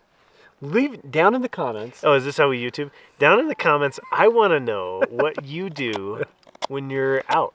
How do you fill your time? How do you fill your time? Like, this is evening. It's currently 8:15, And what do you do around a campfire? What do you sing? Do you bring a guitar? Do you like, I don't know, do you play parcheesi? I don't even know what parcheesi is, but it sounds fun. You know? Like, how do you feel your time when you're camping? Well, we're getting close to 10 o'clock at this point, and that means it's pretty much bedtime. But we just had some really good conversation. Ben and I kept whittling while Hamilton caught some fish. He went up to a different lake, and yeah, so I think it's time to turn in, enjoy the stars tonight. We're both going without rain flies, so hopefully the condensation from the wet meadow here doesn't get too bad, but yeah, we'll see you in the morning for another great day.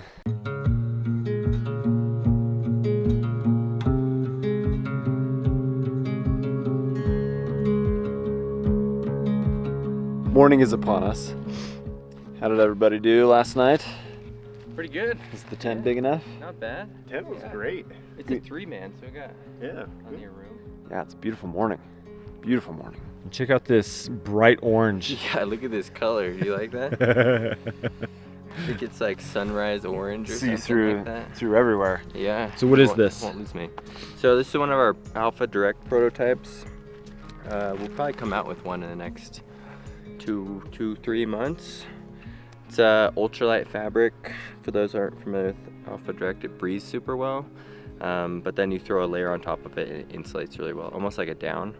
And then it's ultra lightweight. So yeah, just testing it out, seeing how we like the fit, and yeah. I like it.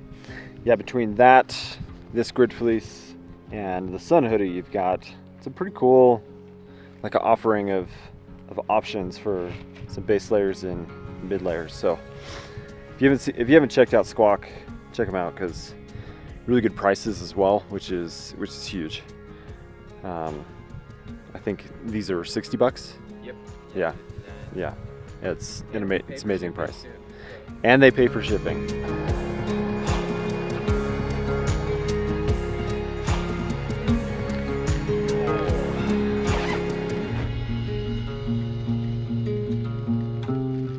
Hamilton found 2 horseshoes. The only natural thing to do is play horseshoes. Ben's up by 1. 1-0. Now you go. So I go first because I go got the. first. Ooh, bad release. Oh, too hard. Well, we got a pretty short day today, but it's going to be kind of some off-trail stuff to just kind of, I don't know, not unnecessarily backtrack. There's a waterfall over here that I want to go see as well, so I'm just pulling up OnX to take a look at kind of what the route looks like today. Got everything downloaded, make some waypoints, kind of see what makes the most sense.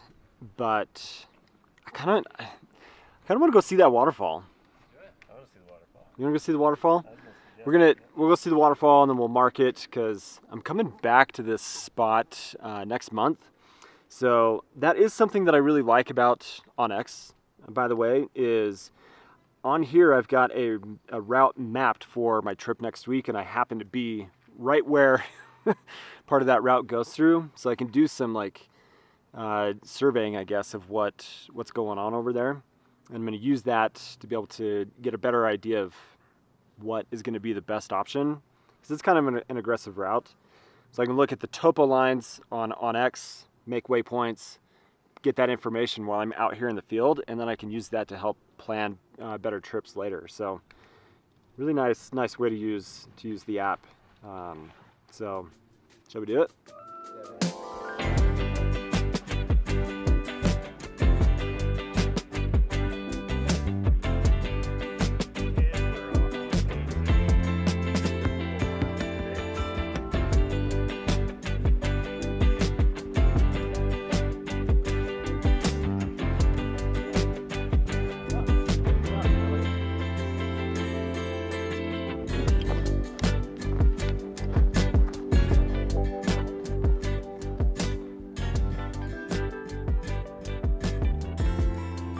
What's the choice here? What are we flipping?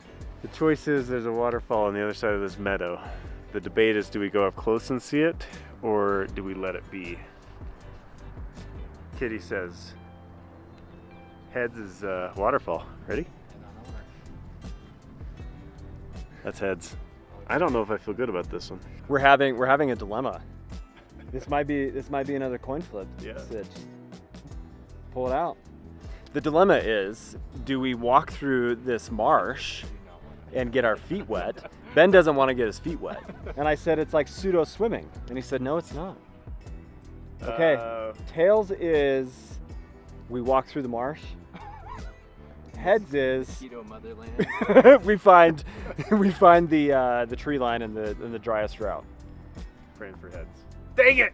I hate you guys. On without a fight. Say that again. You see the marsh.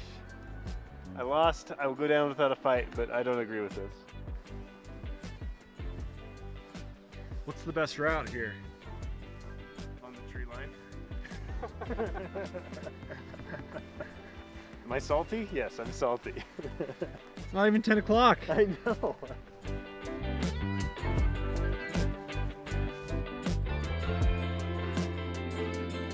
So we're gonna coin toss to go get wet underneath the waterfall. Heads, we head on over. Heads up. Tails, we put our tails behind our legs and go home. You can go home and keep going. There it is. Head on over, man. Head on over. Oh! You know, everything we want to do just happens on a coin toss. We're making our way up to the waterfall. It is beautiful. That's what I love about Naturalist Basin is you have these big cliff edges and there's waterfalls all over. This one I don't think gets many people up to it, so that's exciting. There's kind of an obscure part of the basin.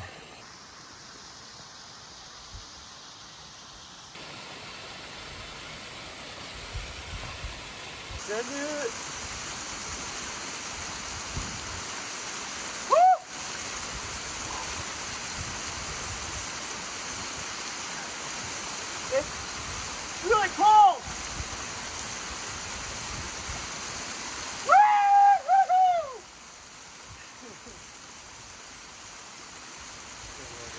That is chilly. How long do you have to stay? I'm done.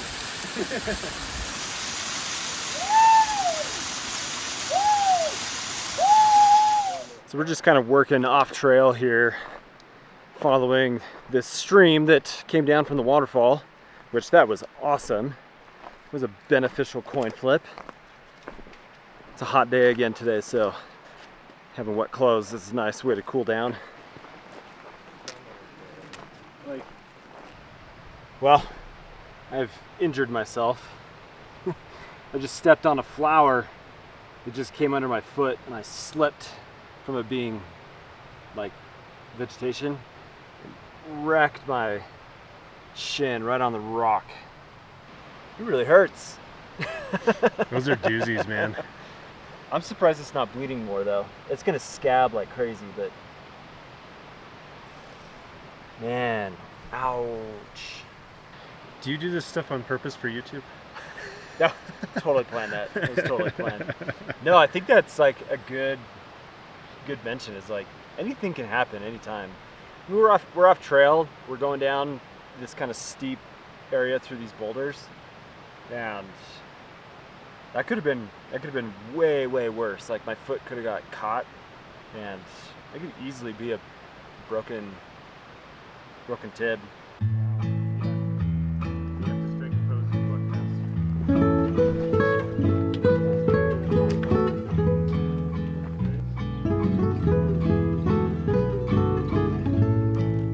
All right, we made it to our camp.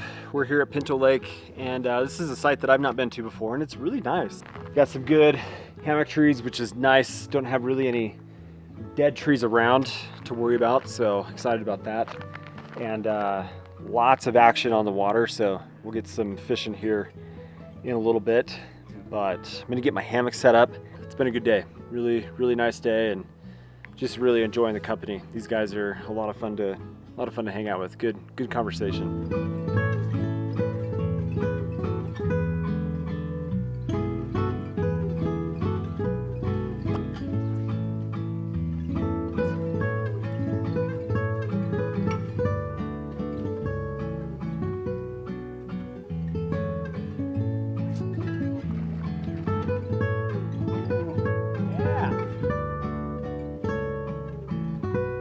I'll tell you what, it has been a day.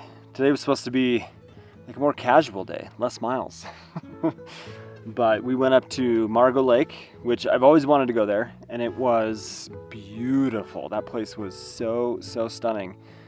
But that is a rough off-trail walk. I wonder if there is a better trail, but I don't know. I'll have to ask a friend of mine that's been up there and threw my line in for a little bit, but just didn't really pan out. So I'm not gonna say it wasn't worth it, because it was worth it. It was an extra 3 miles, and my feet are kind of beat up. I've got 3 blisters, one on each foot right behind my big toe, and then on my left foot on my heel. Haven't had blisters for quite some time, so that's a bummer. But it's dinner time, and this time I'm trying Packet Gourmet for the very first time, and I'm excited about it. People have raved about this for a long time, so we'll see how it goes. But Texas State Fair chili, and I hope that it is good, because the turkey dinner from Outdoor Pantry was good enough, but it's not the best meal I've had. And the good to go meal today was less than ideal.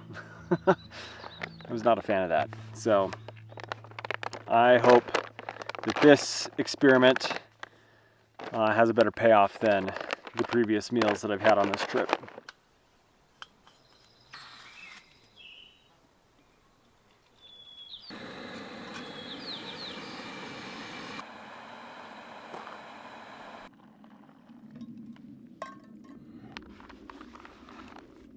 Tell me this, do I look cute? I realized that I had actually brought this, and I just needed that reprieve from the mosquitoes, man. Just driving me absolutely bonkers. But I'm trying something new on this trip, at least this product specifically. I'm gonna try this Tailwind recovery mix, and this is chocolate. So I'm going to mix it into this bottle, which I don't know, is about 16 ounces or so. I don't think I've had enough calories today, and that's an additional 240 calories on top of the 680 or so that are in this Texas State chili. So we're going to try that. I'm excited about it. Chocolate and water. Maybe it's a little bit like a Yoo-hoo, but we'll see. Bottoms up. Let's see how this tastes.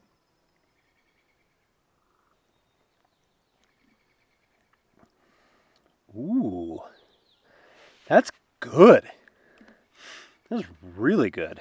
I mean, it really does kind of have like a Yoo-hoo taste. It's chocolate mix and water, but it's like, that is good. Man, I like finding new stuff that just adds to making the day a little better. So that is the Tailwind Nutrition Recovery Mix. First time trying it. That's not sponsored. Just have been excited about their products after doing a podcast interview with them. So it's after 9 o'clock now. It's time to just kind of wind things up for the night and go to bed. So beautiful night. Pretty swarmy with the mosquitoes, but it's been a good day. So we will catch you in the morning. Well, good morning. It's approaching, I think it's like 7:30, almost 8 o'clock. So funny how last day you tend to go a little bit faster. It's that back to the barn syndrome. I gotta say, I enjoy the hammock, but I don't love the hammock. I have one big issue that I have to figure out, and that is I get so much pressure on my heels that my feet hurt being in the hammock. So I don't love that. And otherwise, I slept incredibly warm. That Superior Gear hammock is a really, really good sleep. It's the best sleep that I've had in a gathered in hammock. I'll say that.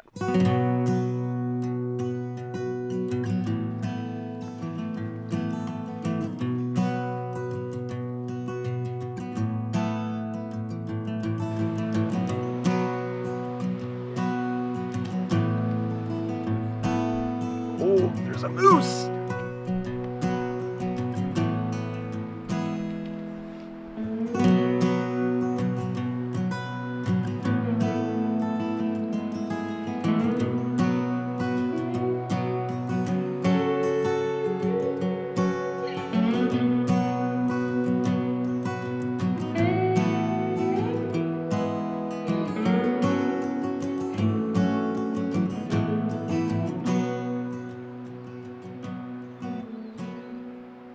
Doesn't seem too bothered by us. It was funny, I was gonna start making jokes and then a moose showed up. You've seen an elk? You've seen a moose? Fish? Muskrat? Muskrat. Man, lots of things. Duck. Windmills? Windmills. Barking spiders. So I was coined a new trail name this morning. What has it been? Windmill. Do you want to get some context? Yeah, so I noticed in the breeze his hammock was kind of swaying as if there was wind behind it. But I quickly realized it was human-powered wind, so he got the nickname Windmill. So if you want to call me Windmill Exposure. Backcountry Windmill Exposure. New name.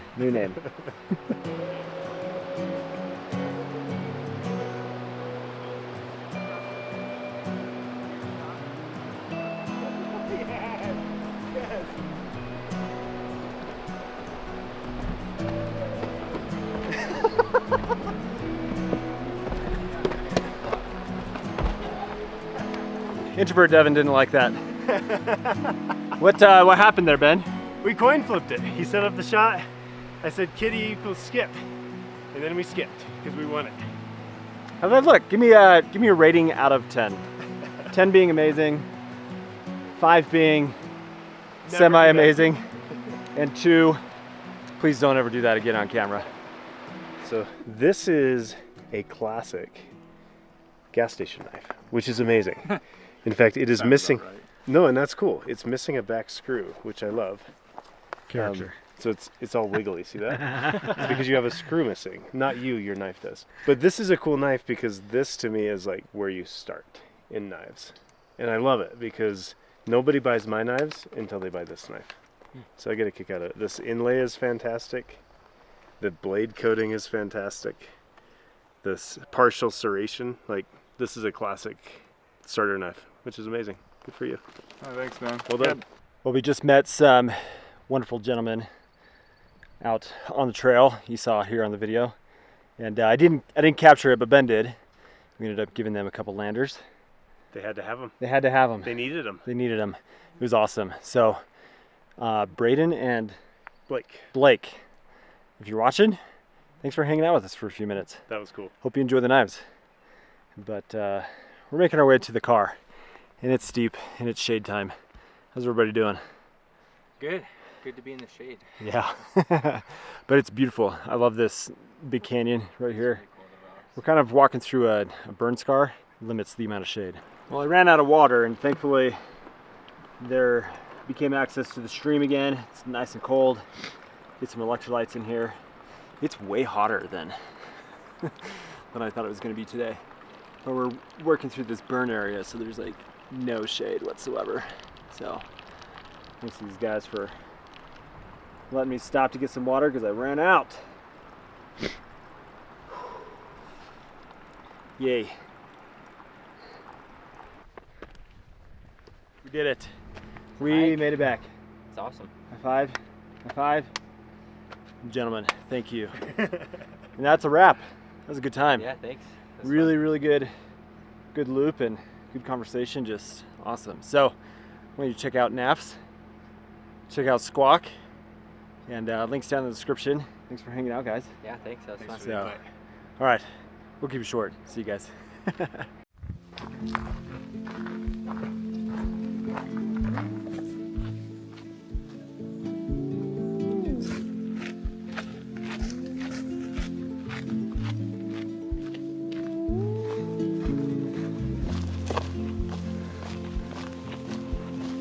Well, my friends, it is happening. A trip that I have had planned for years and years is finally coming to fruition. I am here in the Uintas doing what I'm calling my 3-basin Alpine Lakes loop. This is something that very few people have done this. So here later, I'll give you the full rundown of what this looks like, but I've got special guests with me, Brigham from Outdoor Vitals.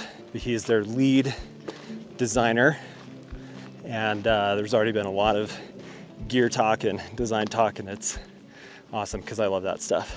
But beautiful day to be out on the trail and just stoked for this whole trip. So I hope you enjoy it. It's gonna be kind of epic, right?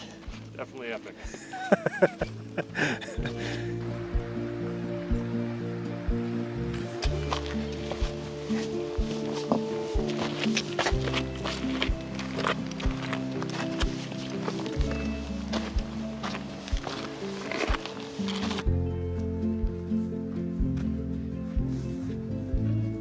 Okay, so this route that's happening is one of the most aggressive planned routes that I've ever put together. Pretty much what's happening is we are taking 3 really popular basins here in the Uintas, and we're going over some passes that would not typically be something you would look at as, I'm gonna go over that to get to the lakes on that other side. So this is more or less on trail, off trail hiking through some pretty adventurous terrain. And so I'm really glad that I've got Onyx Backcountry as my main tool for navigation for a few different reasons. Onyx is sponsoring this trip, this video today, and I have spent hours planning using Onyx to get everything put together, from like waypoints, from information, the 3D imagery, to really pin down exactly where we're gonna go up over these passes, where we're gonna come down, the safest routes. And having a tool like this makes a huge, huge difference in the confidence level and being able to execute a plan like this. Well, we're just past 7 o'clock right now, so we have done, I would say, close to 4 miles at this point. And so we were just trying to get kind of a head start for today. So we're looking for a decent place to camp here pretty soon before it gets dark, so we've got time to get set up, get dinner, and just enjoy a more casual night before the Crocs. Well, we found a suitable campsite and we're just getting our tent set up. I'm intrigued to show you what Brigham has got going on. He's got a prototype that I'm excited about that I've actually spent some time with, so you might recognize it, but I need to make sure that he's okay with me showing it. But I'm running the X-Mid 1 Pro for this trip, just trying to go as lightweight as possible, and that humming sound is my zero pump pumping up the Keyless Gear AeroCloud UL sleeping pad. So testing that for its very first trip. And it is almost 8 o'clock, so excited to get the bed made, get dinner going, and I'll show you what Brigham's got going on here in just a second. It's pretty cool. So this is a tent that, if you watched my Paria River Canyon video, that trip, you saw a similar prototype for this. Definitely prototype. Testing out some concepts, some fabrics, different geometries and things. Ultra TNT 40s. Yep, same floor material, just using the Ultra TNT. Really trying to evaluate the fabric. Pretty unknown. There's some really cool things about it, but there's like some questions. Yeah. So I think a lot of people are interested in the TNT and how it's going to hold up over time, what to expect from it. So because I've gone super ultra light on this trip, I didn't bring a chair, I didn't bring a sit pad, and so I'm cooking on whatever rocks I can find. And I'm also using an alcohol stove, which I have not used alcohol to boil water for quite a while. So I feel a little bit out of whack because of it. Brigham brought enough fuel for an army. absolutely. You're doing the alcohol? I'm doing the alcohol on a very not level surface. So yeah, I've only used my Tokes thing 2 times. I was not impressed. I was frustrated. We'll see how this goes. I've got the Dottie's, what is it? Chicken and dumplings? It's got a bunch of like carrots and peas, and this is I've been on the mission to just try as many different freeze-dried meals as I could lately, and so there's been some duds. This one, I'd put it, we'll give it a 7. Like it needs a little bit more flavor, but I'm enjoying it. So I will finish it. That's the important thing. It's almost dark. It's getting close to 9 o'clock. So gonna call it a night, and we'll pick you up in the morning for a really big day. Really big day.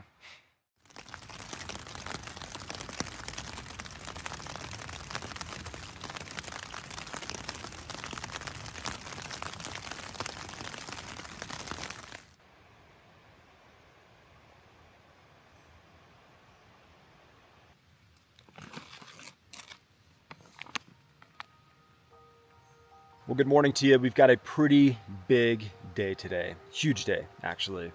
Getting an early start. It's about 7:30 right now, and we've already had some rain this morning, so with us going up over these passes, that could make things kind of interesting. So we're trying to get a move on it because we've got 2 big passes to go over today.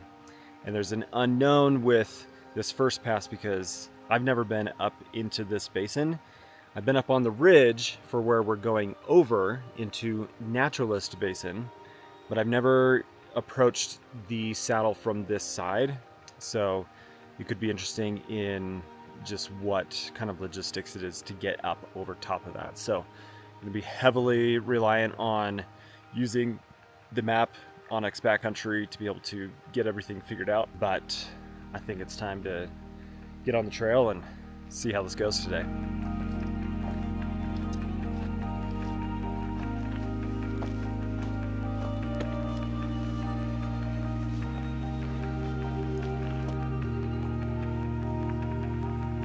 That is beautiful.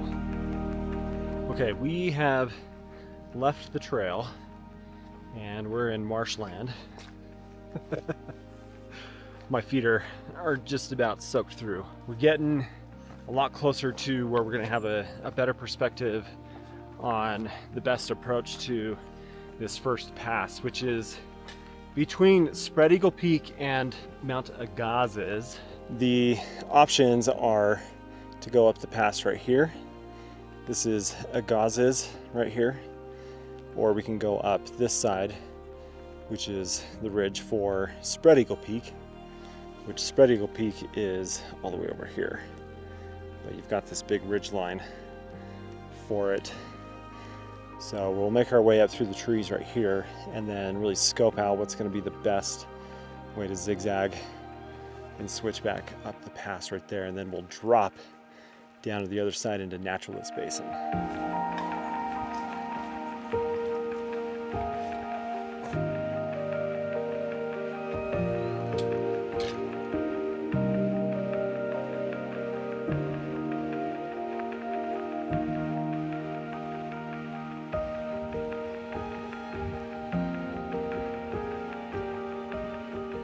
I'd say we're about halfway up this first pass, and the views are spectacular.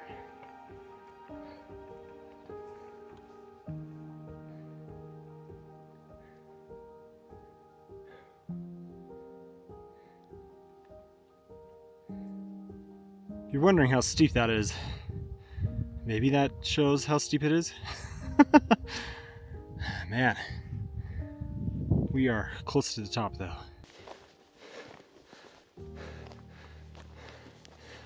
Oh man. Wow.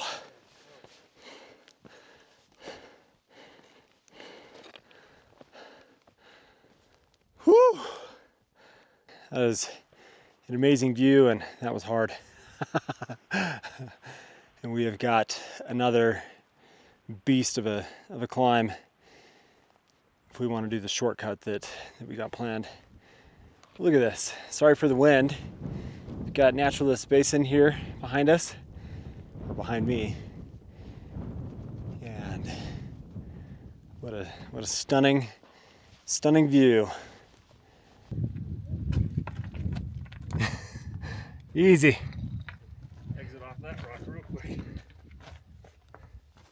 We've got some decisions to make based off of the way the storm clouds are. We're not seeing any lightning or hearing any thunder, so that is a good sign. But we're trying to decide if that is gonna be doable or not. I had spent a good amount of time trying to add some adventure to the trip, and what I mean by that is kind of put together a shortcut that'll cut off like 4 or 5 miles of hiking if this goes, which it should.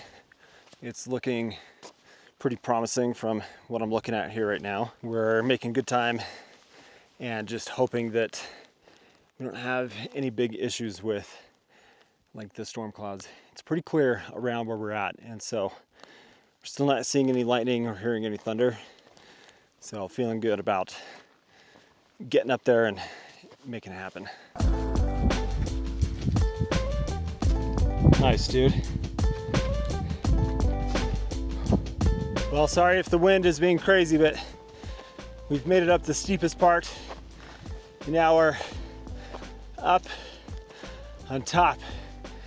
And we're gonna try to make the time here pretty short, just because there are storm clouds around and we are way, way, way above tree line.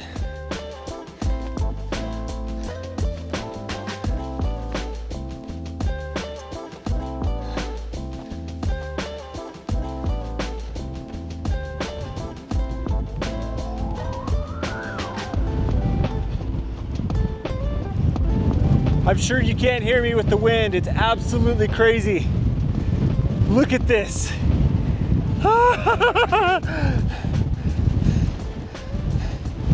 This is amazing. The wind is so cold.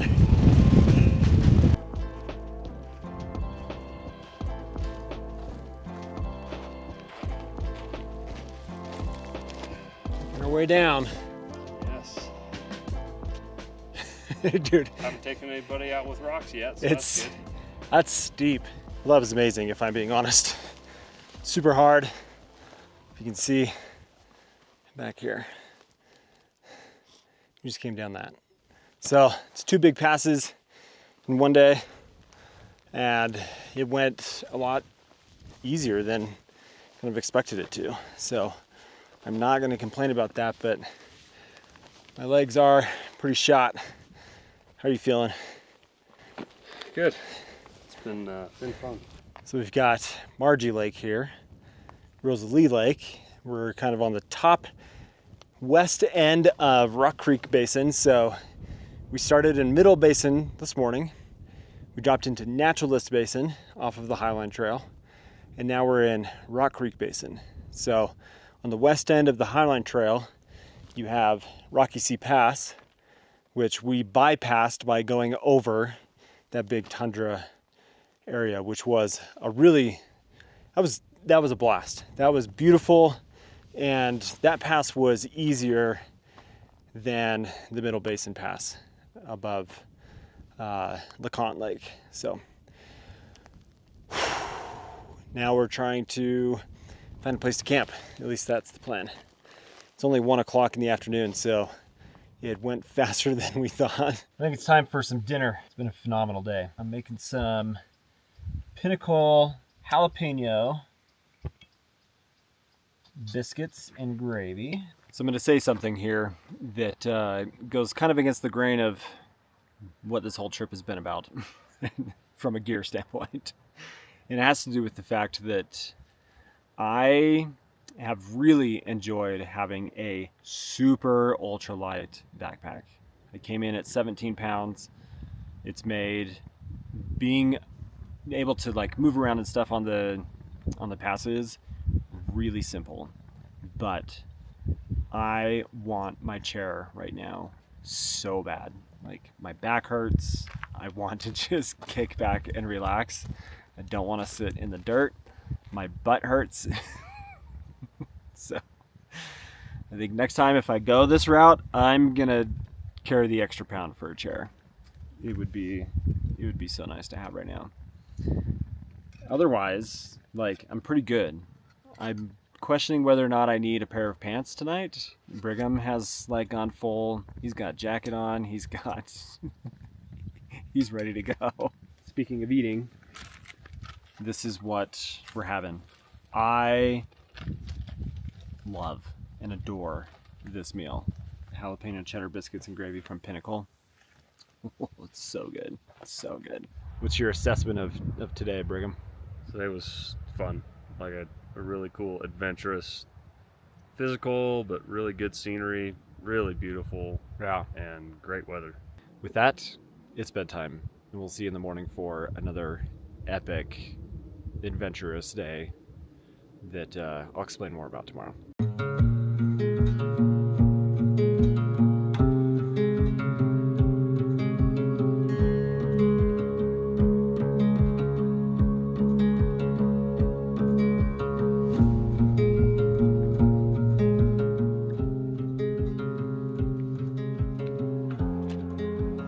It's a beautiful morning today here at Rosalie Lake.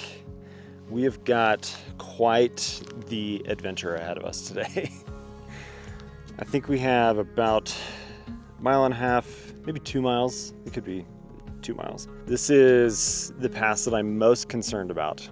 And it's a pass that connects from Rock Creek into Amethyst Basin, or Amethyst Lake. It's cruxy because of the descent from the top of the pass down into Amethyst Lake. I think we are also just gonna hike out to the car today.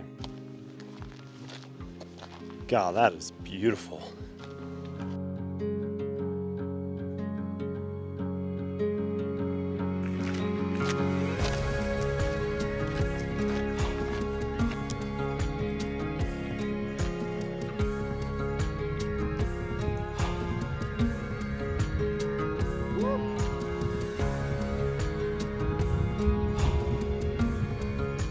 So I'll give you a little bit of story time here of how this route all came to fruition.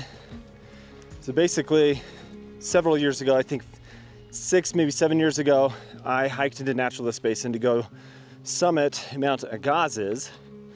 That didn't end up working out because I got bad altitude sickness. I just wasn't feeling good. And so we went up to the pass that we came over yesterday, and I thought, man, I wonder if you could come up this trail get up over into Naturalist from that side. Then in, I think it was 2018, I was out here with Tim Watson, Josh Ebersol, Josh Harrod, and Wasatch Will, and we hiked this route. And I looked at the pass over here and it was like, there's gotta be a way to get from here over there. So multiple trips have all pieced together this route. I think we need to stay high and not go down.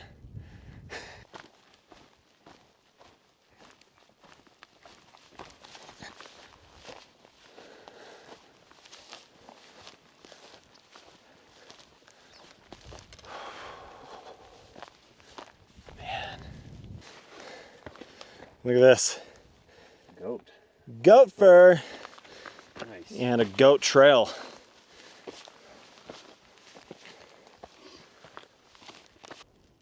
It's going pretty well so far. It's not honestly too steep getting up to the crest there. So that made getting up to this point really easy through all these like sub-alpine pine trees and stuff. So, I mean, look at that view. I always appreciate a good breeze when I'm A good breeze on the back where you're sweaty. Whew. Almost 11,500 feet, and we're just about to crest the ridge.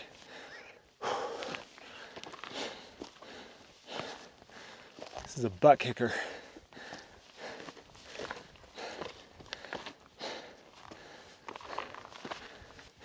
Okay. Oh, sick.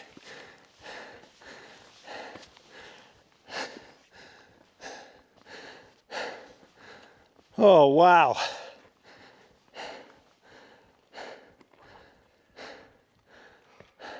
Rock Creek Basin on that side, and the Amethyst Basin.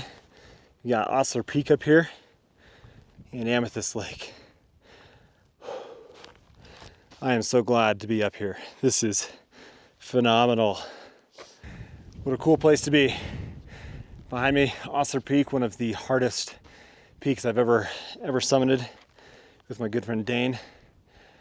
And now up here, this is, I'm a happy hiker right now.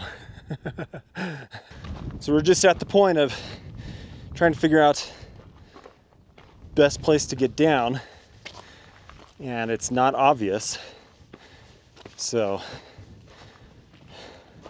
based off of the information that I had read on the blog, pictures I saw and such, we got to go quite a bit further to this other end, and maybe it'll be the right spot for us to go down.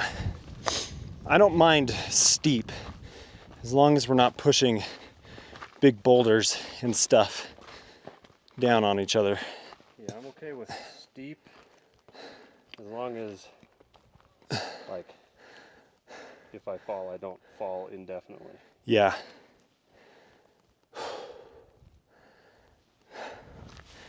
I mean, this looks doable.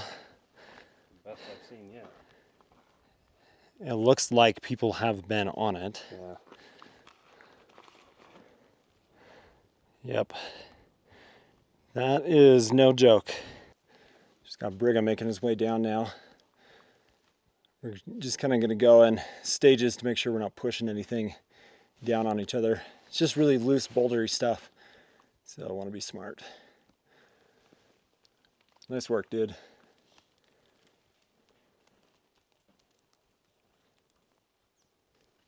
People down at the lake that are probably looking up at us. What are those guys doing? Just like down in this outcropping, there's people there and some tents over there. Oh, and down here at the very base of the lake, there's some people. Well, that's where we came down. Brigham's just going slow and steady, not to push too many rocks down. I think he took a better route than I did. That's just crazy. We came up from around there. We're just kind of coming across where it's more stable and less steep right here. But that is some serious elevation to lose. In fact, 400 feet. Wow, does it feel good to be down off of that. That was easily the most technical of the passes on that side. Look at that. Whew. All the way up there. That's crazy. Wow. Okay, I gotta get the rocks out of my shoes. You can sure move a lot faster when you're not gaining a bunch of elevation and all you're doing is losing elevation. That is the benefit of coming out this way, because it is pretty much all downhill. So we're like almost a 4 mile an hour pace. I'm gonna run Brigham into the ground. Likely not. But that was just a phenomenal morning. We still have about 3.5, maybe 4 miles to the car. We had originally planned to go another night, but we've just moved a lot faster than I expected us to. So we're calling the trip early, which is not a bad thing. It's a huge success. That's one of the more rewarding trips I've done. Like, the payoff was amazing. So really, really stoked to have that bucket list check done and to do it with Brigham. This guy's an animal. I think a lot of people give Brigham a hard time for never smiling. This is one of the funnest trips I've ever been on. So Brigham smiles a lot. Brigham's a happy guy, and he's been an amazing person to be on the trail with. So grateful for that. But still got some time for us to see trail to walk. So we're gonna keep going. The cars are just ahead of us. It has been a fantastic experience, and I just want to say thanks to Brigham. Thank you, man. This has been an awesome trip. I'm so glad for the invite. It was a heck of a time. Awesome. We need to do it again. We have a little bit to walk, but gotta finish the video, right? I'm gonna say two things. First is, I want to thank Onyx Backcountry for sponsoring this video. Onyx seriously is a phenomenal product, and it makes doing trips like this possible, but even very simple routes, just getting information, planning your trips in a simple way, Onyx provides that. So check out the link for Onyx down in the description where you can save some money, as well as number two, understand that a route like this can be dangerous. It's not my desire for everybody watching to now feel like they need to go and do this huge, epic, multi-pass, high alpine type of trip in a ultralight backpack. This is just the style of trip that I wanted to do for this specific trip. Something I've looked forward to doing, but I love getting out in any way that I can and whatever method that requires. So same goes for you. Get outside and enjoy it the way that you want to enjoy it, and enjoy it. Have a good time and do it with people that are awesome, like this guy. So with that, check out Outdoor Vitals. If you're not familiar with them, I've got their altitude hoodie on, the Skyline shorts, and the Skyline Fastpack. Very, very enjoyable on this trip. But thanks for watching, subscribe, and I hope you have an awesome day, and get outside and have a good time. See ya.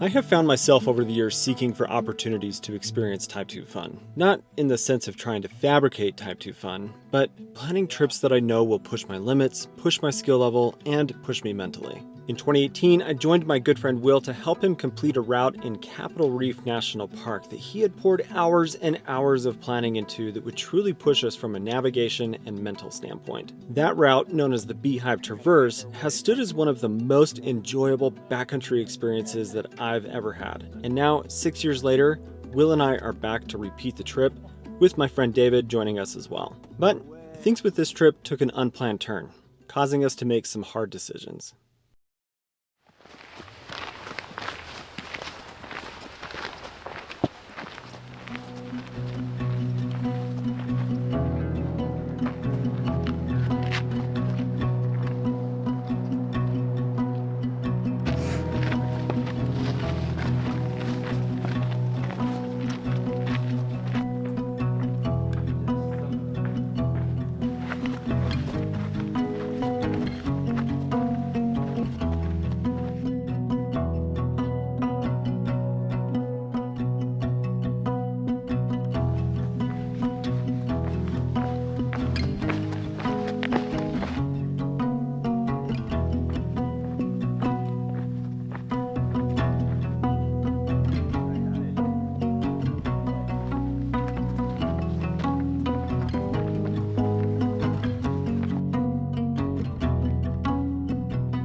Well, we're 5 miles into the first day of the Beehive Traverse, and it's hard to believe that it took 6 years for Will and I.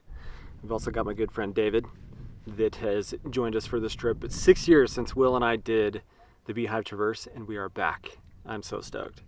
We are doing a little bit different of a route this time because of some road closures and such. So we've just done the first 5 miles of the Frying Pan Trail in Cohab Canyon here in Capitol Reef, and getting some lunch right now. We're gonna go check out Cassidy Arch, and then the business starts, like the actual Beehive Traverse route, which you guys, I'm so stoked, so stoked. It's also really hot, like really hot, and it's posing one big concern for us as a group, and that is the availability of water. So like currently, I started with 4 liters of water. Everybody else has 3.5 to 4 liters, and we don't know when we're going to find water and if we will find water. That's the crux right now, the unknown of water availability. Let's enjoy the arch and the rest of this amazing trip for the next 3 days. 3 days.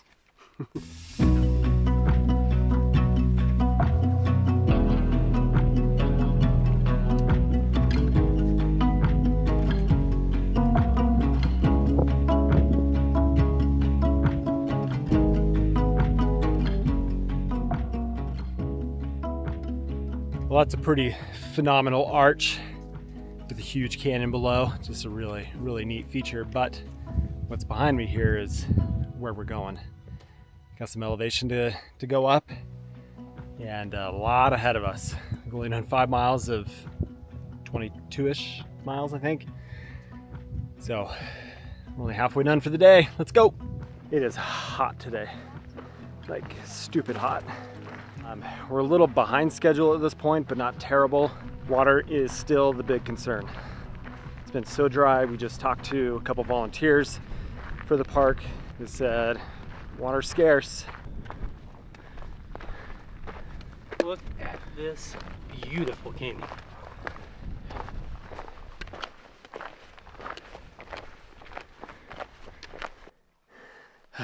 We're in the business. How you doing, gentlemen? Tired. Almost done with the hardest, almost done with the hard part of the day, I guess. Not that this is the hardest part, but yeah.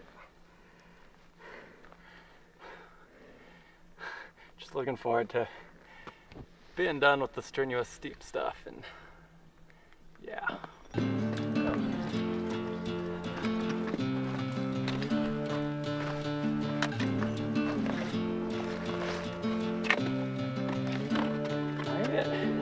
I'm not gonna go looking for it, but I couldn't have done more than just the last couple of days.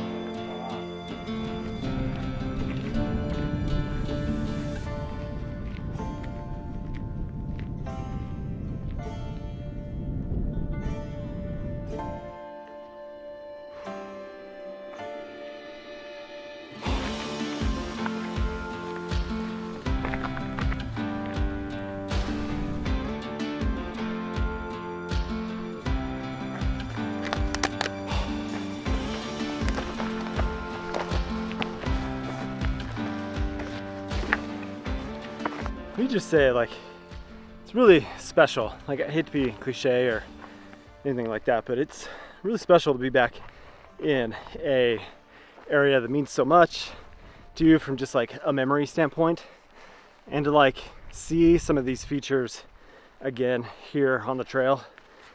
It's phenomenal. This place is stunning. It's incredible, and some good news. There's a canyon to the right of me, and there's water down in some potholes,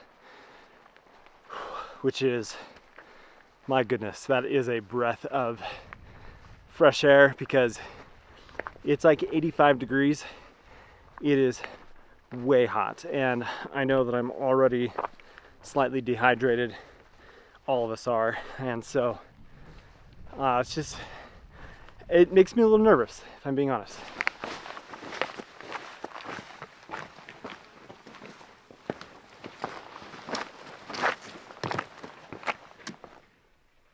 Got this little ramp of a steepish rock to go up.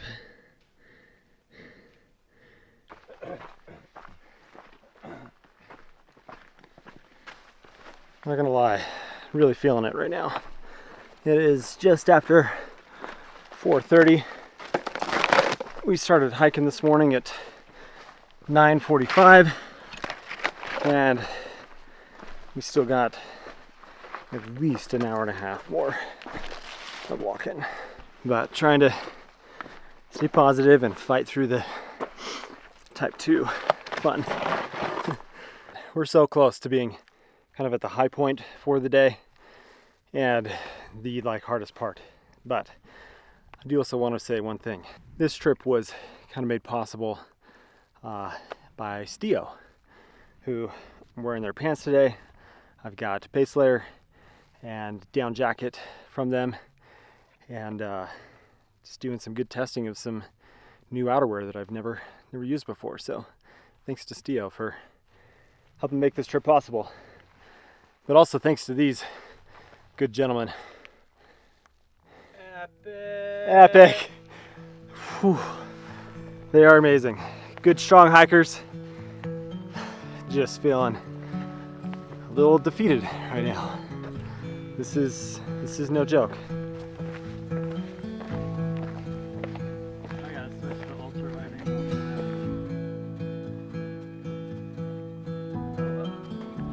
Devin just dropped down to that very deep pool of icky water. That is the only water that we have found since we left Fruta in the visitor center. And Devin, it's a little mucky. There's kind of a film on top and a dead bird in the water. yeah. So we got brownish yellowish Dead bird water. dead bird water, but we got 3 2-liter Vectos filled up for 6 liters of water. And we're gonna use that for, we'll filter it still, but then we're gonna use it for our cooking water and haul it out as emergency water tomorrow, whatever's left of it. Okay, good news is we found water. I don't want to say bad news because it's water. But look at this. I mean, it's pretty gnarly. That's the most heinous. That's the most heinous water source I've ever got water from. And let me explain why. There's a film of nastiness on top, like oil slick, kind of like pond scum. And there's a dead bird in the water. It was really hard to get down there. we were down here. But it's water. Gonna filter it with the Sawyer and then boil it, and hopefully we find more good water tomorrow. But we grabbed 6 liters. Sorry I'm talking so I'm just exhausted. Today was a hard day. I think we're at where we're gonna find a place to camp though and call it a night. Well, I'm actually kind of emotional right now. I don't know, I'm just 7 o'clock, finally got my tent set up. I'm about to drink dead bird water. But I'm in a really freaking pretty place. With some pretty cool people.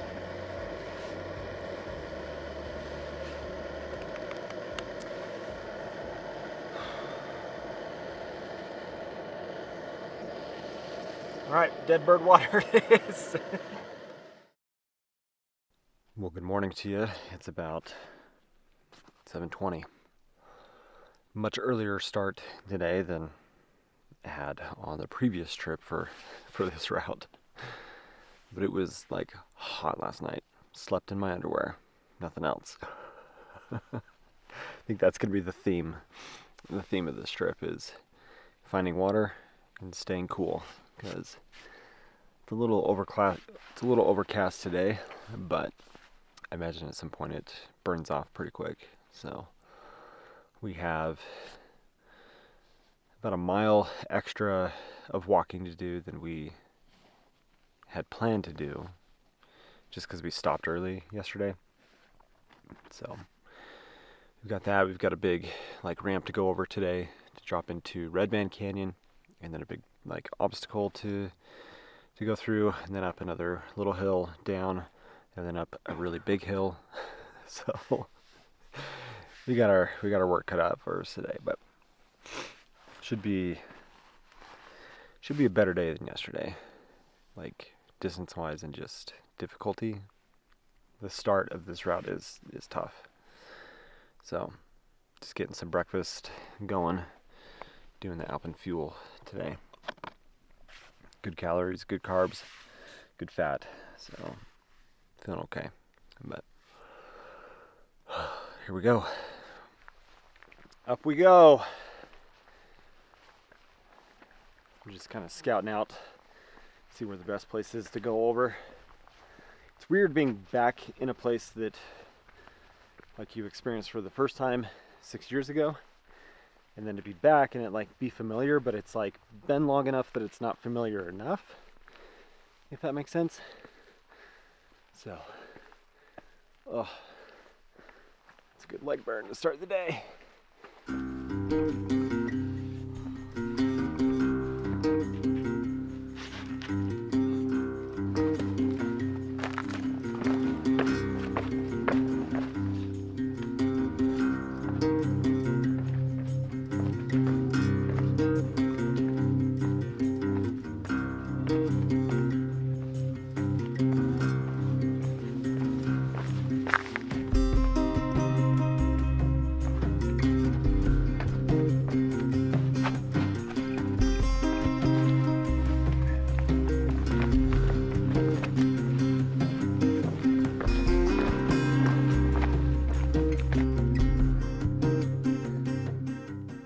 I mean, it has a nice reflection, but that's about like what the bird water was yesterday.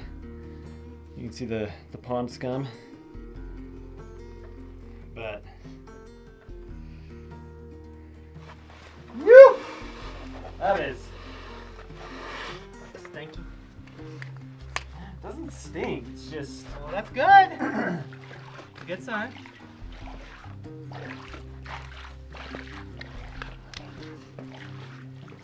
Gotta move the scum out of the way. Yeah.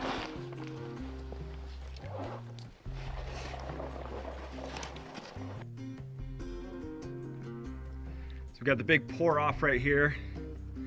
We gotta make our way across this, which looks like way worse than it actually is, but still gotta be super smart.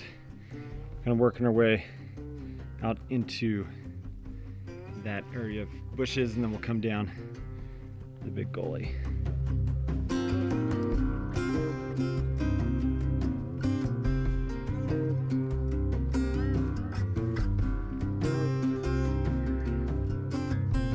Should we angle more down?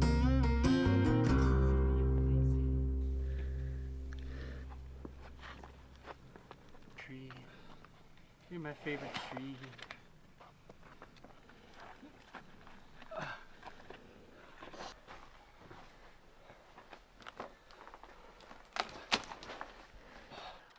Well, we made it down across that obstacle and down the gully. That's intense. That's a lot of work. We finally made it to where Will and I camped the first night, the first time we did the Beehive. And it's good to be back right here. But that took us, what did we leave this morning? An hour and 50 minutes. Yeah, almost. But we stopped for water and everything. But man, this is just stunning. It's amazing. The views of the Henrys. Okay, that's happy. That's happy.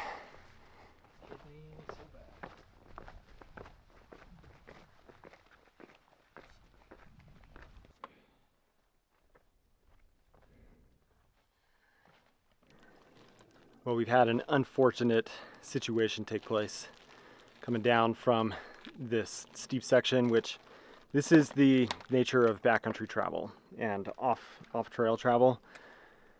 There's higher risks for things. Will unfortunately lost balance with his pack on coming down a section and fell forward and hit his face. And so we've been doing some woofer care, just getting him taken care of, but that changes things a little bit for the trip. Got to make smart decisions. It's a gash that ought to probably have stitches. So we've got him steri stripped up, cleaned up, irrigated, and some good antibacterial cream and stuff on it. So we're just gonna see what happens for the next little bit and make some decisions from there. It's a bummer.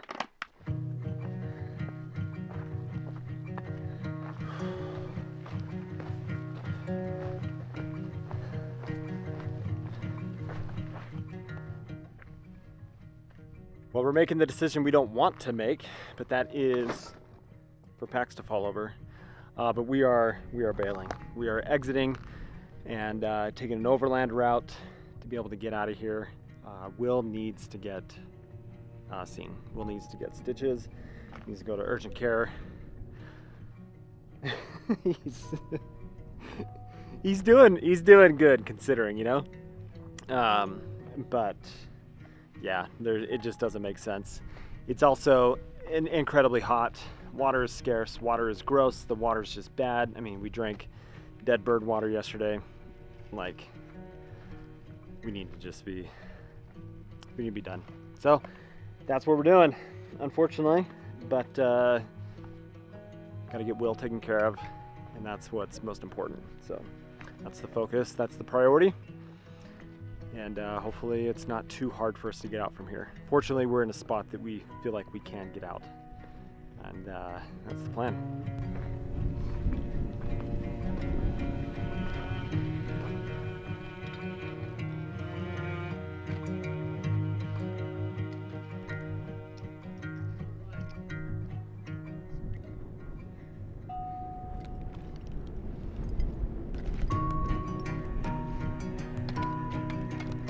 Okay, we found a way out. Now it's just a matter of getting down to the road. I don't know how far it is. It could be 3 miles, it could be 5 miles. But that is, whoa, that's a huge breath of fresh air to not have to do a huge climb for 2 miles and then turn around and go back down that and then have a bailout point. Obviously not the way that you want a trip to go, but that's just how it goes sometimes. And I'm really impressed with Will. He has such a good attitude about gashing his face open and letting me practice my woofer skills. I shouldn't say practice, putting it to use. It's good training to have so that you can take care of yourself and others when you're out. So, and it's windy. That wind is so nice. Yeah. Okay, so here's the other thing. This video is technically sponsored by Stio. I've only been able to use the Coburn pants on this trip. It was too hot to wear the down jacket, but you should check out Stio either way, and this view. The pants have been great. I'm happy with them. They will become a staple for sure. There's Will's war situation. I feel like Rocky Balboa. He's a warrior, is what he is. Drago! We go down there.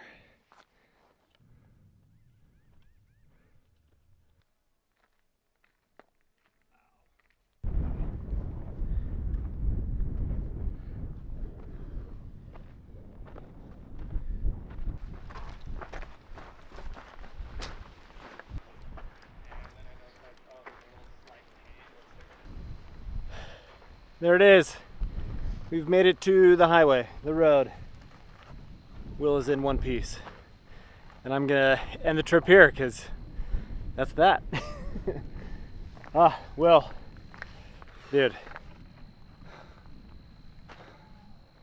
we're at the road. Crazy, but I'm glad you're okay. Get you fixed up. David?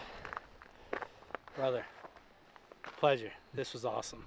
Not the way to have a trip go, but it is what it is. So stay fit, stay safe out there, my friends. Make smart decisions, and try to get some good medical training as well, so you can be more ready for not if, but when something happens on the trail. But super glad the Will's okay. Gonna get him all fixed up, and he'll be fine, and we'll return another time to finish the Beehive. But thanks for watching, guys. Thanks for supporting the channel. Check out Stio, who is sponsoring this video. And thanks, guys. We'll see you on the next one.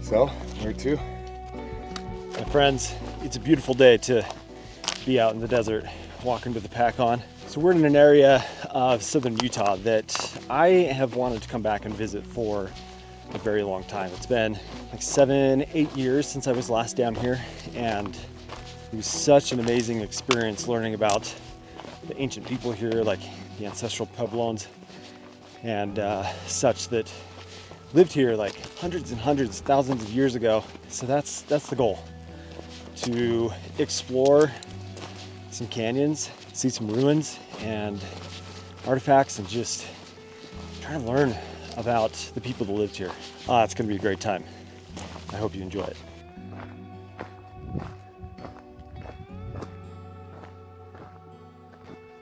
I know that there's some granaries and some ruins like pretty close into the beginning of this canyon, so I'm trying to get over to this other side without stepping on all the crypto.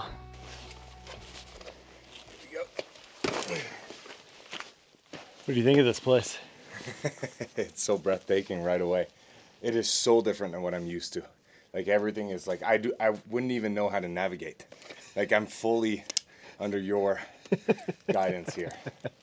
Because like it just makes no sense to me yet.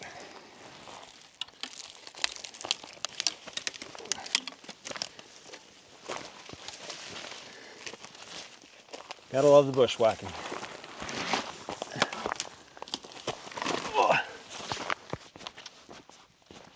We were just walking down the wash here and looked up to my right and saw our first ruin, our first site to check out.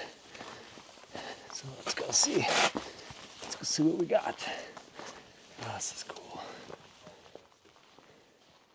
Now, personally, I wish I knew more about everything that you might be seeing here, but obviously some wood that's piled up for like rocks to stack against, create some kind of windbreak or whatever. But then you can also see all the black, which is obviously going to be from fires and such. But then down here, there's a whole much bigger structure. Look at this.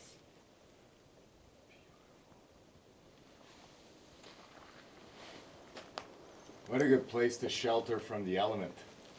Just underneath the rock here. There's a sign here that it's asking people not to walk in the rooms.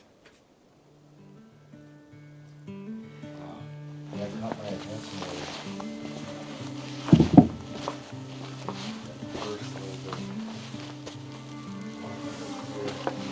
there. Man, what a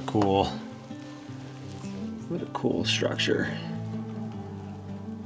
Man, this is just a good taste of what's to come, but also, like, when you get into these sites, you want to spend like so much more time, but we've got like miles to cover. We got terrain to get through today, and we've just got another granary right here.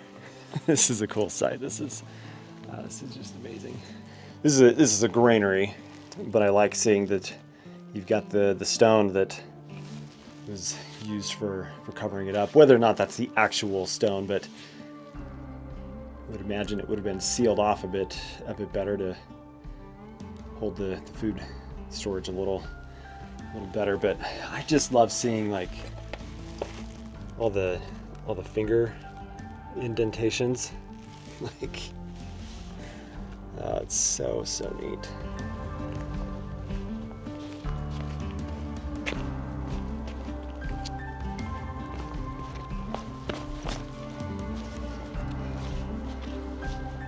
So from a weather standpoint, things are going to be a little interesting this weekend. We're expecting clouds to move in tonight, 50% chance of rain tomorrow, and just like a pretty low temperature around freezing. And so could make our day tomorrow pretty fun from that aspect, but I love it. I love the adventure, and I also love, I don't know where, oh, he's coming, but I just love being able to share places that mean a lot to me here in Utah with friends. And so I'm really excited to have Marty here. He's having a blast.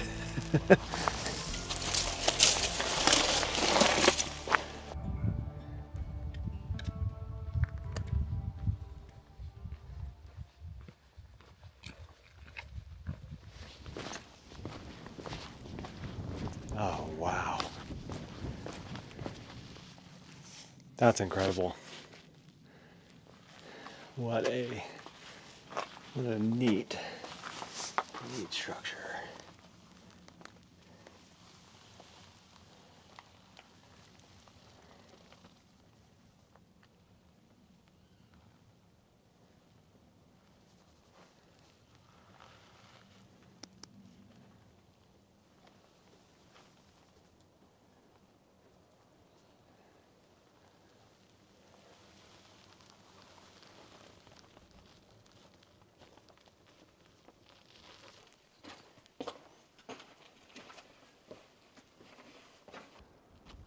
Like, how old is this? 1,000 years? 800 years?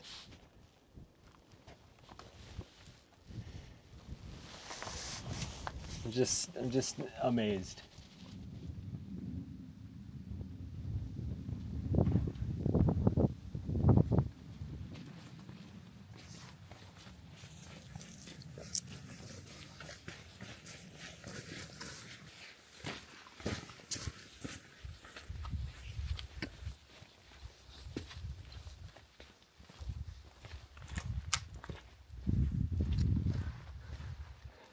What surprised me is where we were parked, you know, where we camped at the trailhead.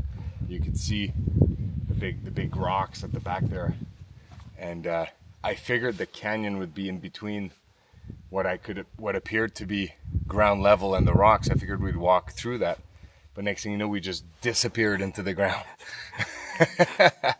So like I do with all of my trips, I do a huge amount of research leading up to going out, because I like to have as much information as I possibly can. I look for other YouTube videos, I look for blog posts, and I think in some ways it can like take away from the experience from like a curiosity standpoint, but I think it also adds the element of like learning more and understanding the area and what like the history is of the area. And one of the things that I've got marked on my map is like an old cowboy camp that was in this area. And right now in front of me, there is a litter of like old food cans and stuff. Well, this is obviously evidence of a more modern age.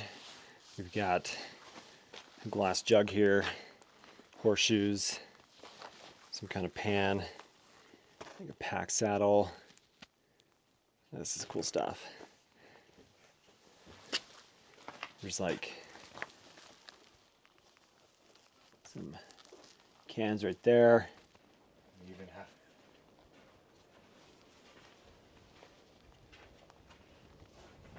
It's supposed to have been probably like a feed box for horses, would be my guess, but it's an old, super old like burlap sack.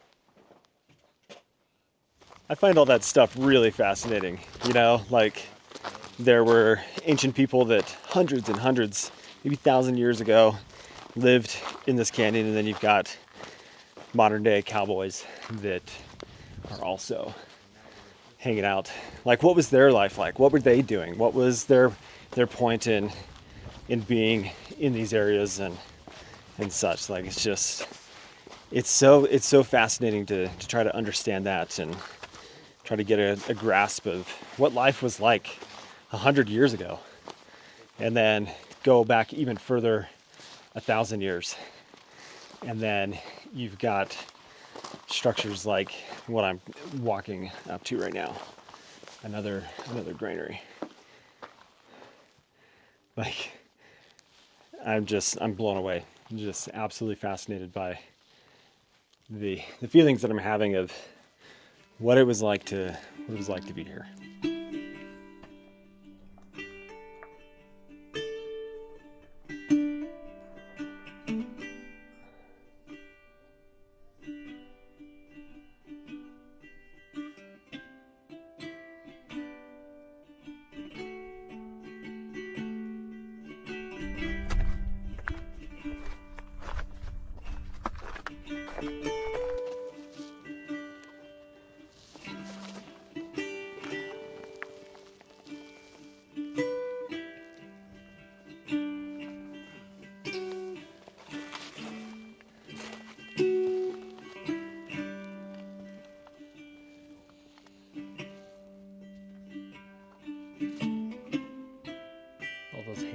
Handprints.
All right, big day, big day. We are just about to the confluence with the main canyon. So we've done, I'd say 8 miles or so, but a lot of bushwhacking on this final part. And hopefully we see water. Like, there was so much water in all those potholes, and it is dry down here. So that is a little interesting. Oh, but we made it. We made it through the canyon. Sick. All right. Now we find camp. All right, we found water, which is excellent. I am stoked about that. It's 4:45. It gets dark at about 6:30, and it's overcast. So we're hungry. The day just needs to be done. We're ready to rest. But it's been an amazing day. Amazing day. Well, I'm not gonna lie, that was a marathon day. It's now 6 o'clock. It took us that long to get set up and find camp and to get up here. Get up here was a grind. So tonight could be interesting. We're expecting potential rain. It's clearly quite overcast, but it shouldn't be too cold, which is nice. And we found good water. Gonna have a fantastic dinner. I love the creamy Tuscan chicken from my friends at Pinnacle, and I'm starving. I am so hungry right now. So I've got a couple new pieces of gear that I'm using on this trip. This stove here is the brand new Fire Maple Green Peak 2. So it actually has pot supports that flip to the inside, so that you can put really small pots on there, but it also has a pressure regulator, so that's cool. And the other thing that I'm stoked about are these bottles. So no more, for the most part, Essentia or Smart bottles. These are from Squawk. They're like hard plastic, the Triton plastic that you see on an Nalgene, but it's the same diameter, it's the same size as a Smart bottle. So it's awesome. Really nice for like cold weather types of trips as well. Let's eat some dinner, shall we? Delicious dinner. It's also 6:30. Like, it's gonna be dark here pretty soon, and then I think Marty and I are both climbing in the tent. But tomorrow's gonna be an interesting day because there is the potential of rain, but we've got 4-mile round trip of like a little side hike to go see a ruin that I have had on my list to see for a very long time. So it's like almost an absolute must that it needs to happen. But then we've got a pretty decent obstacle to worry about tomorrow that we don't want to get to it too late, and then be able to get up the canyon so that we have a pretty quick exit the next day. So tomorrow could be interesting. I'm not anxious about it, but I just like, it has a little bit of unknowns, and so that's what we're gonna do. But I'm gonna finish my dinner and call it a night.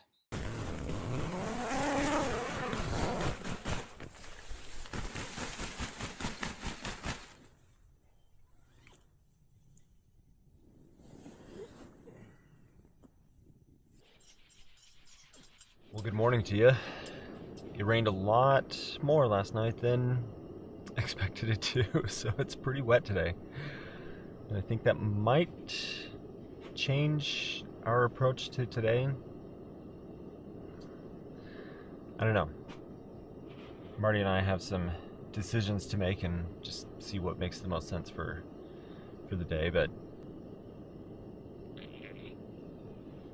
this place is gorgeous. I love it. All right, we got the packs on and doing a little bit different of a plan today than we initially had planned.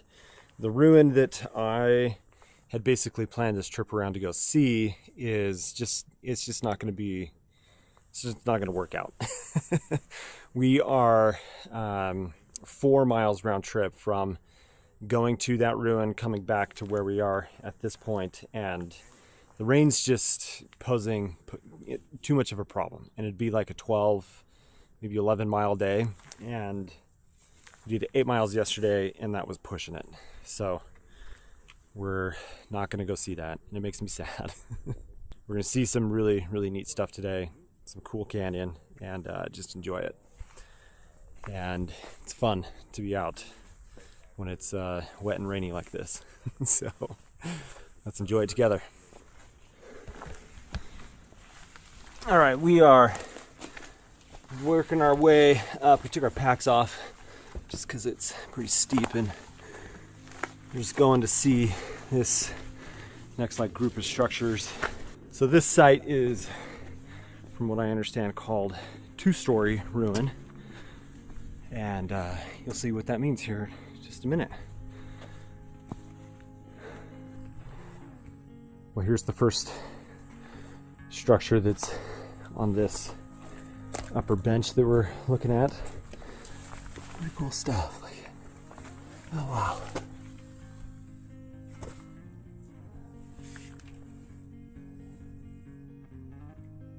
I'm just amazed at how like well it has held up after all this time. Like, the wood hasn't rotted.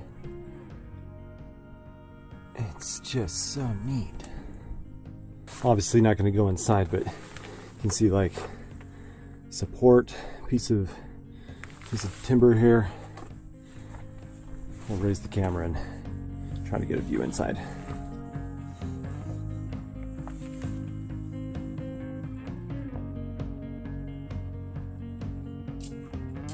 Well, that was cool for there to be like a halfway intact like roof on that.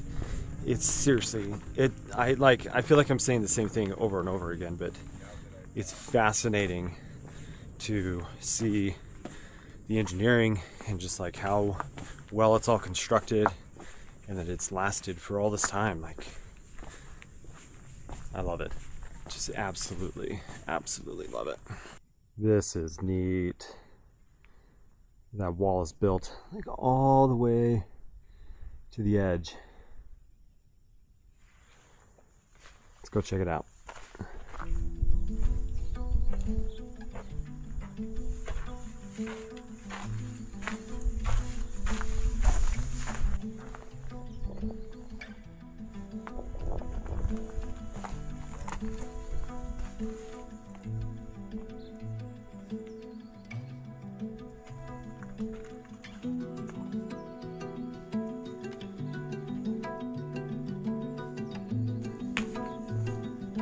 Well, and here it is. 2 stories. Wow, that is so neat.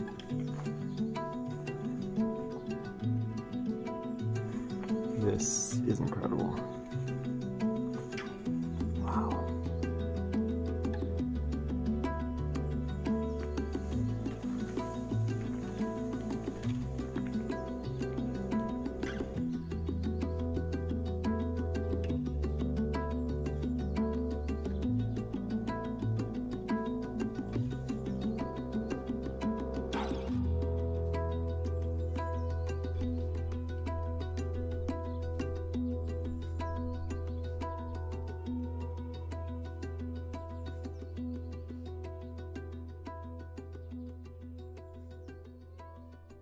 Would have used this for grinding the corn.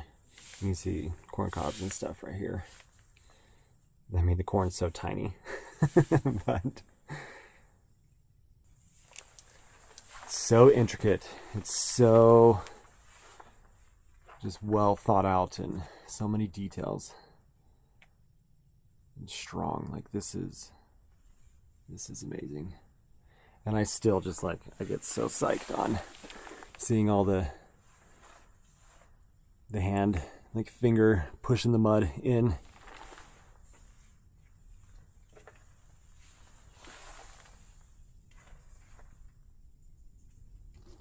This is pretty cool to see in this particular site. Obviously, what is a spring or what was a spring, and you can see the wet rock right there. So like, was this a source of water up all the way up here? I mean, you're like pretty high above the canyon bottom and there's not running water down there.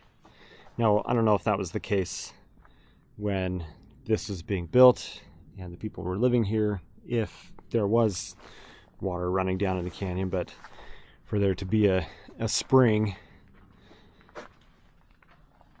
like how has that changed over the years? Was it a source of water? Really interesting to think about. Some more handprints up on the wall here. This is cool. Like, was this the family that lived here? Was this their mark?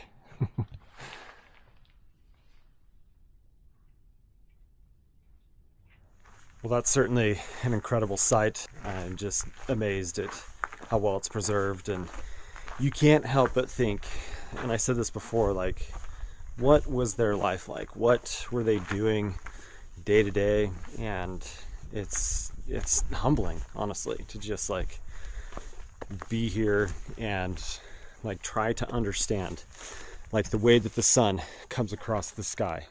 The location of that is all like clearly very intentional, and it wasn't just like willy-nilly decision making. It was like the sun provides life, there's water, there's opportunities to just thrive with how life was.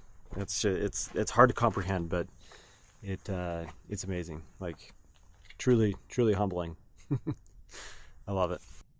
This is a good example of just looking up to the wall and you see things that you didn't know were there.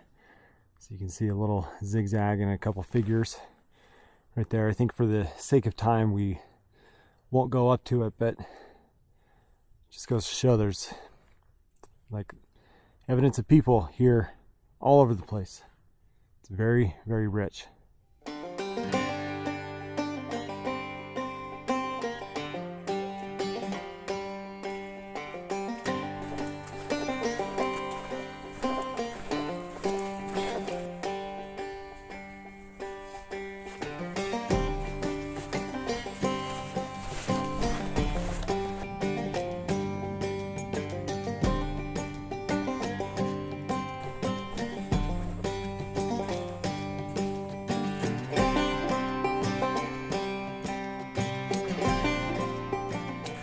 Okay, we have made it to the confluence or the junction for the next canyon, and that is nice because A, I'm hungry, but there's also supposed to be a really neat art panel that is up here.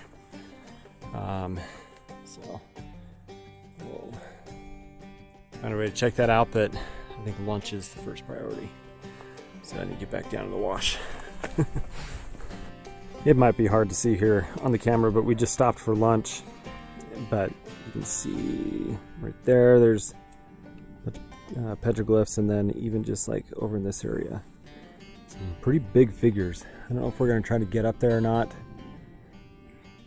It's kind of high. It took a lot of effort, but that's not the panel that I thought we were gonna see. So that's pretty cool. But we'll see if we go up there. Well, that was a fantastic lunch and a nice surprise to see that big panel up on the wall. We didn't go up there. We're just kind of on a race against the clock to get as close to the car as we possibly can today. And we've also got an obstacle ahead of us. Now, all of the research that I did on this canyon and this route in general, I only found one piece of information that said that it's doable, but it's a little sketch. There's like a huge 10 meter tall pour off, and there is a way to scramble around it from the research I did, but it wasn't a lot of information. So we just need it to go, because I really don't want to backtrack at all today. That would be awful. So cross your fingers that it works out. But this canyon so far is stunning. It's just beautiful.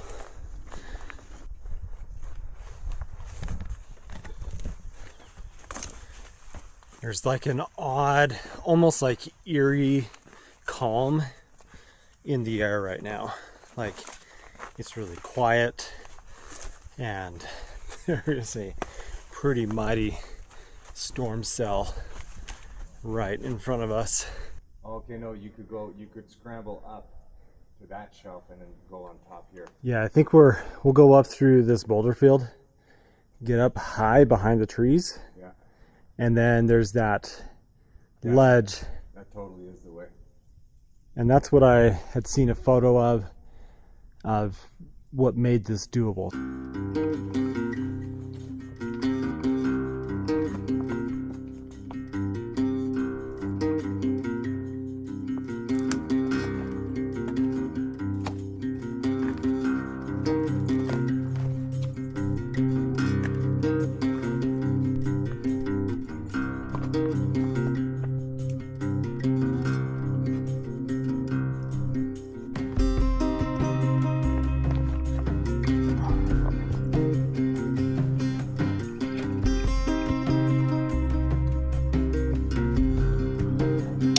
I don't feel comfortable back there and back? There and back.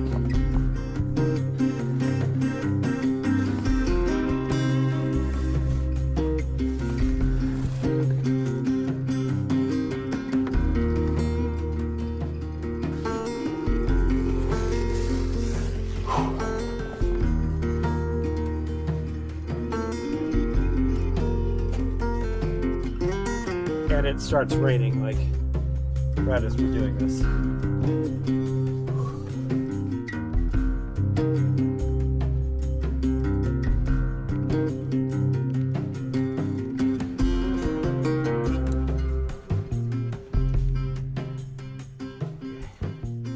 That makes you feel alive a little bit. That's it, man. Nice look. That was Nicely done. Part of it. Yeah. Well, we were just down there. It's now raining fairly good. And we came across that ledge right there. It's hailing. I say we find some cover for a minute. Yeah.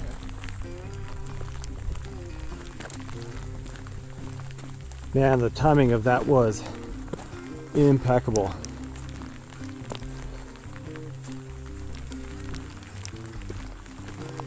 Now the rock is saturated. That could have been a bit more dangerous than it needed to be. We're just taking shelter under this big juniper tree right here. But I also think it's important after you do like exposed, mentally tough stuff like that, to just like stop and regroup. Just check in with each other, make sure you're good, and enjoy yourselves that way, so that you're not like, okay, we gotta go. Especially now that it's raining, it just can like compound how everything feels, and you're like, the stress is there. But well, it's certainly wet, and this is it's not necessarily fun. Like, this is absolute type 2 fun. Hands are cold, getting wet. There's like waterfalls everywhere. Not the experience that somebody's first time to the desert like Marty gets to experience. It's pretty cool.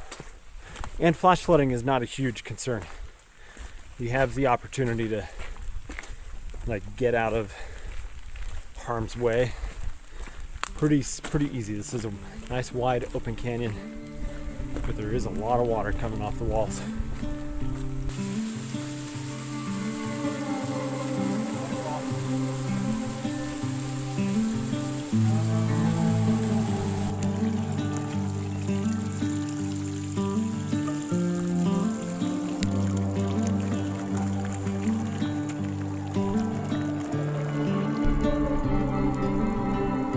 Some good thunder.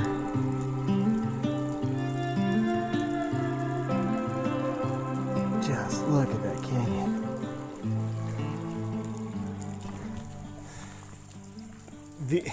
The experience of this weekend it's mind-blowing to me. Like, obviously the point was to come and see really cool ruins and explore these ancient people and these ancient civilizations, you know? But to then like have this experience too. This canyon is blowing my mind. It is so beautiful. Whoa!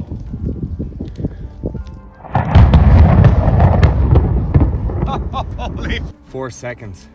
And we're so exposed here on those rocks. Wow, we're gonna have to keep a close eye to that. That scared me.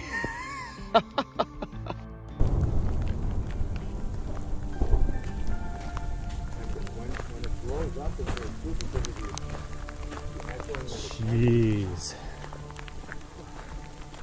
This is a really cold front. Yeah, and for the lightning to be coming, it's scary. Well, that was a pretty intense couple of hours. Look at all of that water. Holy cow.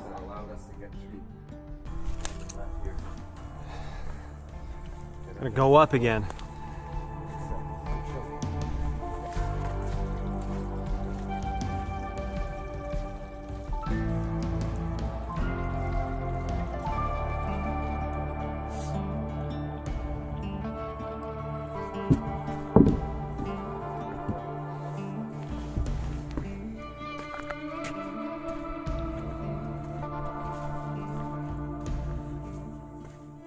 Well, that was good day of walking.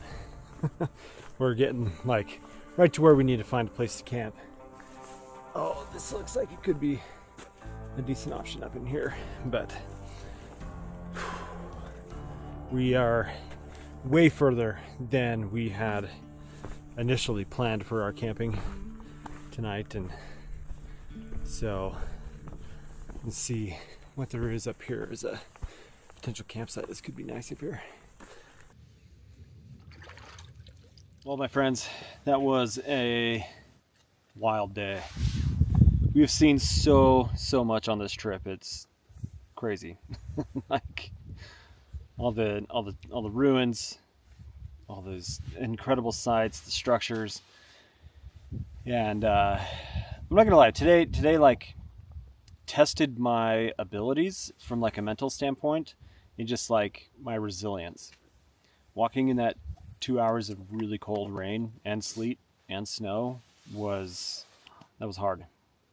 Not my favorite part of the day. The thing that like is of most importance is, one, going to really beautiful places, but like even more important than that is spending quality time with good friends.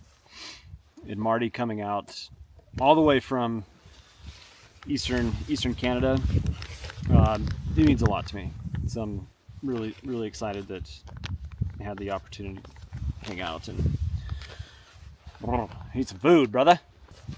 With that, I'm going to see you in the morning because I am properly cold at this point. I hope you guys have enjoyed like this adventure and that it like inspires you to do cool things.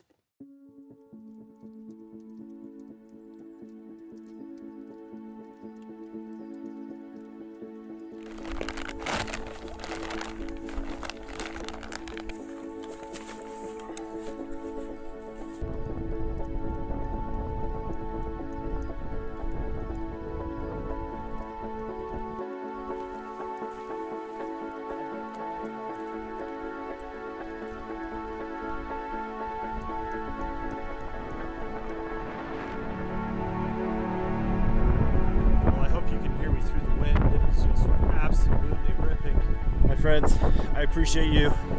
Appreciate your support of the channel and just being here, watching my adventures. It really means a lot to me.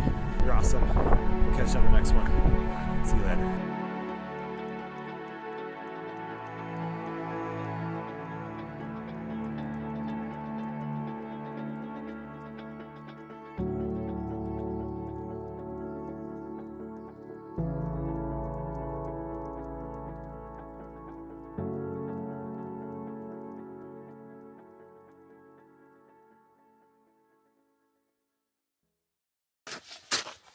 Well, it sure is a beautiful day to be out on the trail, and thanks for joining me today. What I've got in my backpack is a bunch of brand new gear that I've never used before, and I'm out here to test on a winter camping trip. And I'm breaking that hard and fast rule of using brand new gear without testing it at home first, but I do that because I love to share with you guys my experience of testing gear to help you make better informed decisions on whether or not it's a good piece of gear for you and your specific needs. Now, of all the new gear that I've got in my backpack being one of them, I think the most anticipated piece of gear that you guys are going to be most interested in is the Durston Gear X-Dome. Now, this is going to be its first night out. I'm not sharing a review. I'm not going to come to any conclusions on it, but I do want to share my initial experience with it over time so that you guys can decide if it's a good tent for you or not, or if it's a good tent for me. I've also got a new sleeping bag. I've got some other like gadget things that we'll go over, and it's just going to be a good time. I also want to quickly just thank Garage Grown Gear for sponsoring this video and them being just a supporter of the channel. So there'll be links and stuff for some of the gear that I'm using for Garage Grown. We'll talk about them a little bit more here later in the trip.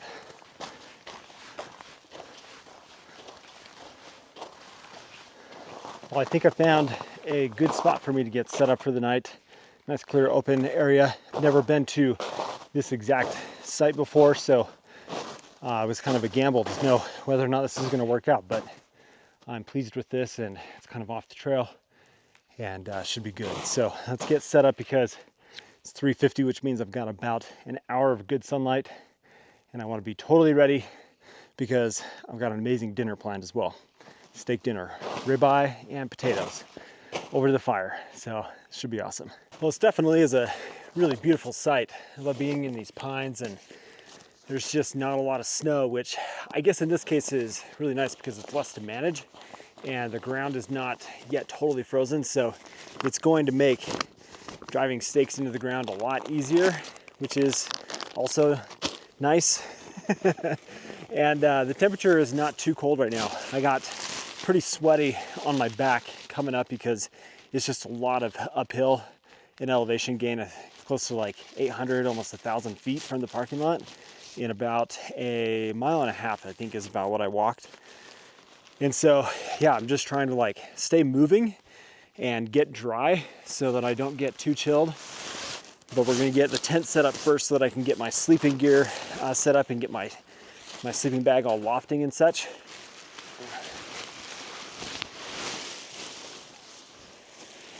Yeah.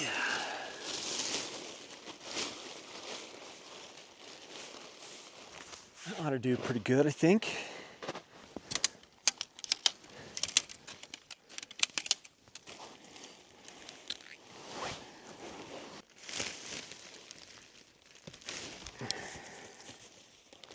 Well, I'm actually quite happy with how that all came together. It's staked out really nice, good tight pitch, but I'll point out a couple of really minor modifications that I made, and that has to do with just adding some additional length onto the stakeout for the door, and then also here on these like head end, foot end tie out points, there was no cordage attached to those, so I put some cordage on there, as well as on this one here. And then on the opposite side of the door, I've got a piece of longer cordage as well than what comes stock with the tent. Now, the reason I've done that is because I spend so much time in the desert. I find that I am using rocks very often to help stake out and give a good tight pitch of my tent. And so usually the lines that come on the stakeout points for any tent really are not long enough for that kind of application. So adding about an extra foot of length makes a huge difference in that regard for me. But let's go inside, get everything else set up, and then start working on dinner and such. This is gonna be a beautiful night. I'm just freaking stoked.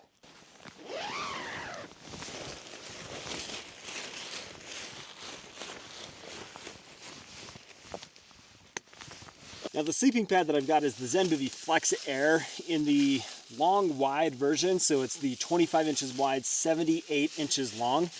And one of the questions that I got asked when I said, hey, what do you want to know about the X-Dome, is will a long wide pad fit comfortably in without rubbing on the walls of the tent and such, to really see whether or not it's a good option for somebody that is nice and tall.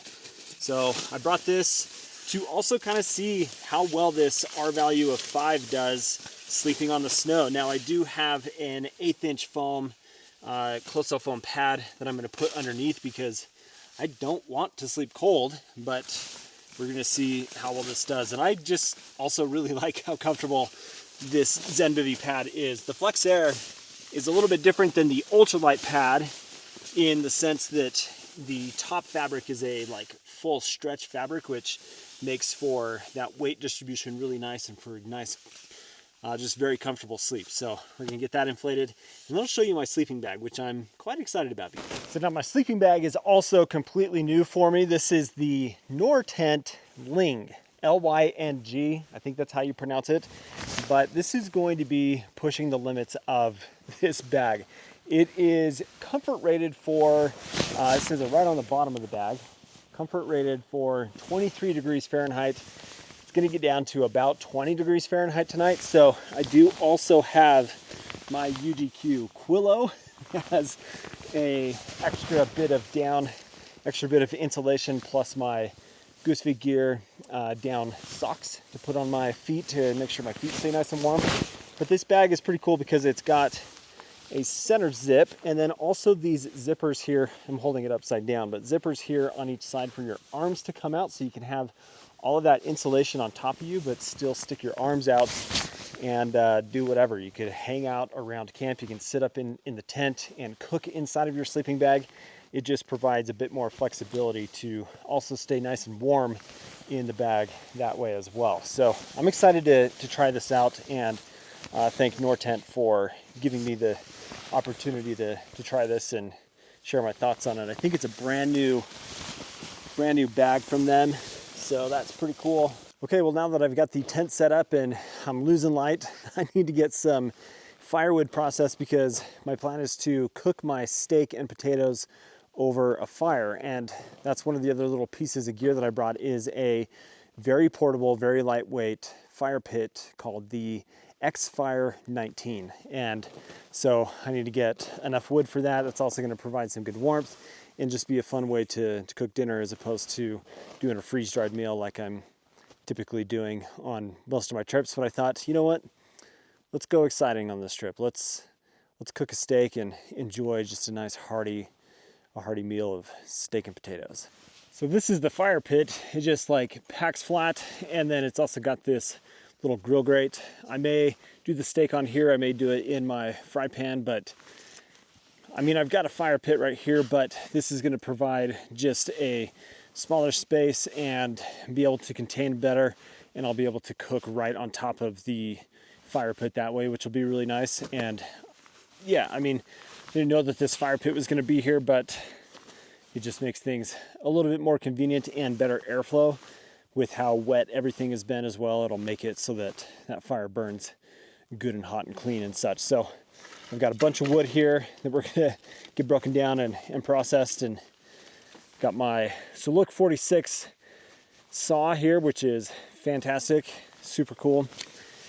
And yeah, I'm gonna cut these all pretty small. Maybe I don't even need to use the saw for that. Yeah, perfect.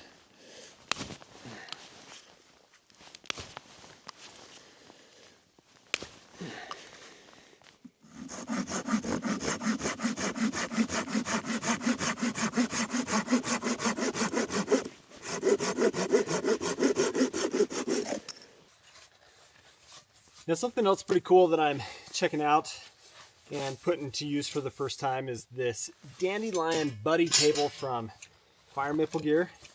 And I think this thing is actually pretty cool. It's a like very small, simple table that just has this like spike, this single pole that screws together. So you've got this little pole that's going to just shove into the ground. Maybe 4 is going to make the most sense. And then this just screws right onto the top, and then I've got this little like surface for Steph. Oh, the ground is just frozen enough. Let's get this fire pit set up here. You've got these 3 pieces of just a lightweight metal.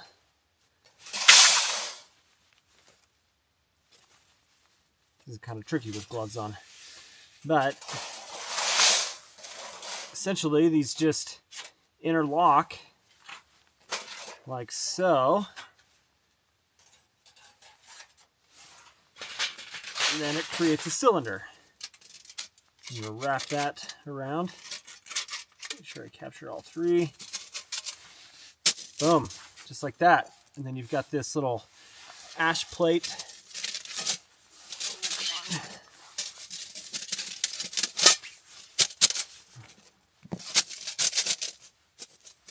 There you go. Now you've got yourself a little tiny fire pit.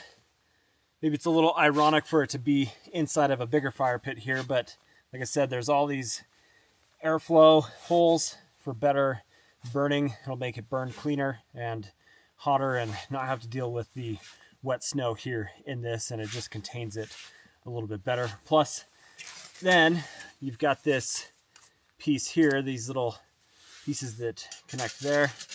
They go on create a surface for you to be able to put your grill grate. So makes for a really nice, compact, lightweight fire pit, but also a way to cook. Man, it is really getting dark quick. But the first thing I've got is a little shallot here that we're gonna dice up. I'm gonna put in with my potatoes. Add a little bit of sweetness and yumminess than just the potatoes by themselves. A little bit of seasoning as well going in here. I wish I would have brought some garlic. That would have been a good idea.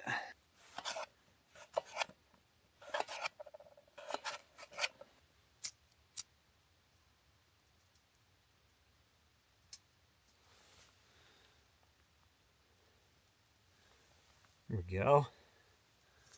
I can just stick that in there and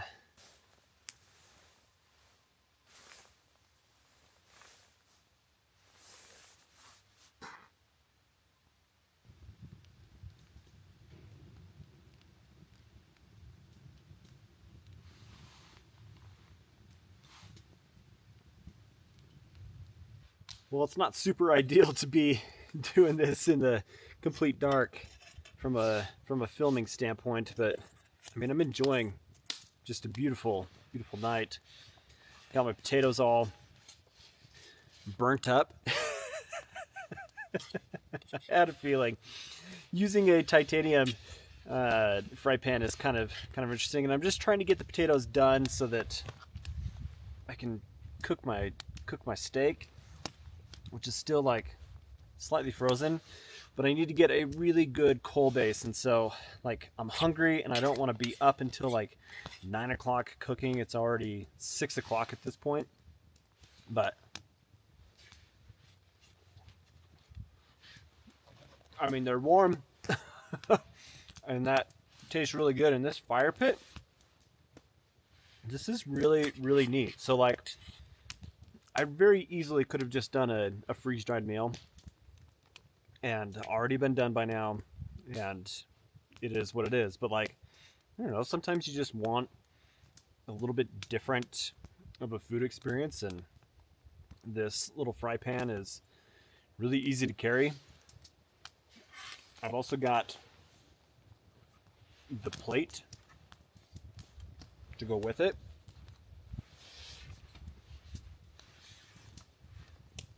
I don't know, it's pretty cozy to just sit here and have this fire going. It's nice and warm, keeping me toasty, and I don't know, I'm eating fresh food. I'm excited about it. Just a different experience. It's awesome. Well, we ditched the little grill grate, and I just cooked it in the fry pan here, but I'm really hoping you can see this. I mean, it turned out pretty dang good, I think. Obviously, I haven't cut into it yet, but I'm gonna do that right now. Now, the knife that I'm cutting all this with and that I just have thoroughly enjoyed is this Civivi Yonder. So shout out to Zach in the Wild for making such a great knife. Oh my gosh.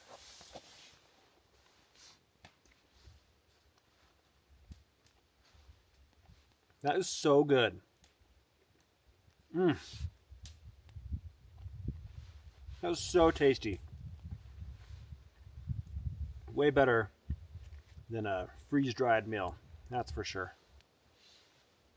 Now, there's no arguing that I look incredibly cozy right now. This sleeping bag is really exciting, being able to like get my arms out and have that freedom of movement and still have all this insulation around me. But even though I look like the Marshmallow Man right now, I want to take a second and just thank Garage Grown Gear for sponsoring this video.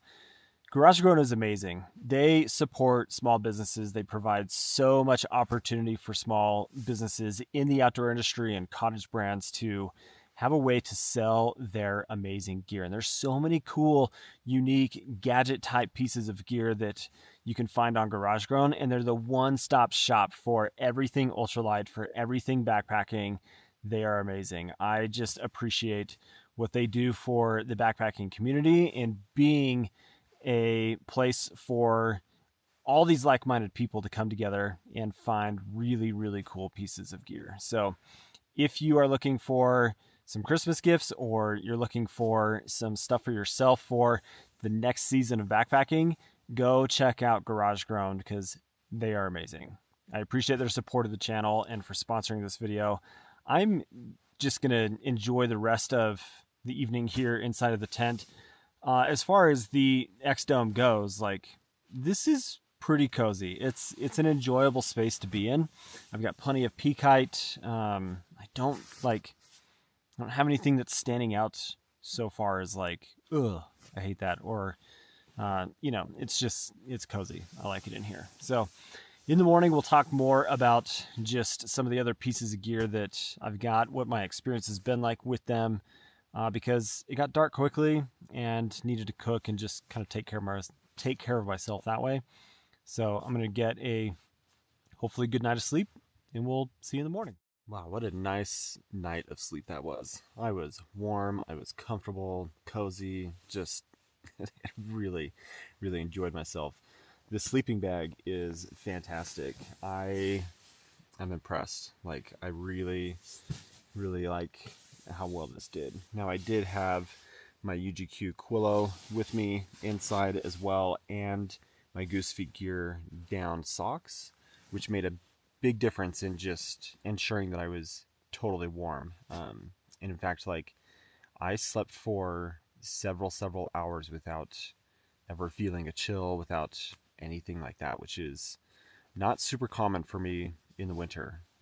I sleep cold anyway, but to be on this Zenbivy Flex Air pad as well, that's an R value of 5, which was pushing it, got down to 18 degrees Fahrenheit overnight, which I think is about the limit of where this is at. Now, I did have that close cell foam pad underneath, but fantastic. Like, I'm really stoked. Okay, let me just run through some of the other pieces of gear that I brought, some of these smaller items. My water bottles are these Squawker bottles that are like a slim Nalgene style, or just like that Triton plastic bottle, which is really nice. I didn't need to like use them for hot water or anything last night, but I like this is all frozen right here. That's awesome.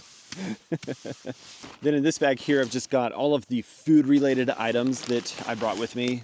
Just did that overnight to make sure that no critters and stuff got in. But I've got my Keith Titanium 1000 milliliter lunch box that just has my stove and my canister and a little pack towel in there. I didn't end up using this. I'm not going to use it. I only brought it for the sake of melting snow for extra water if I needed to do that, but I just didn't need to do that because I did my cooking in other ways.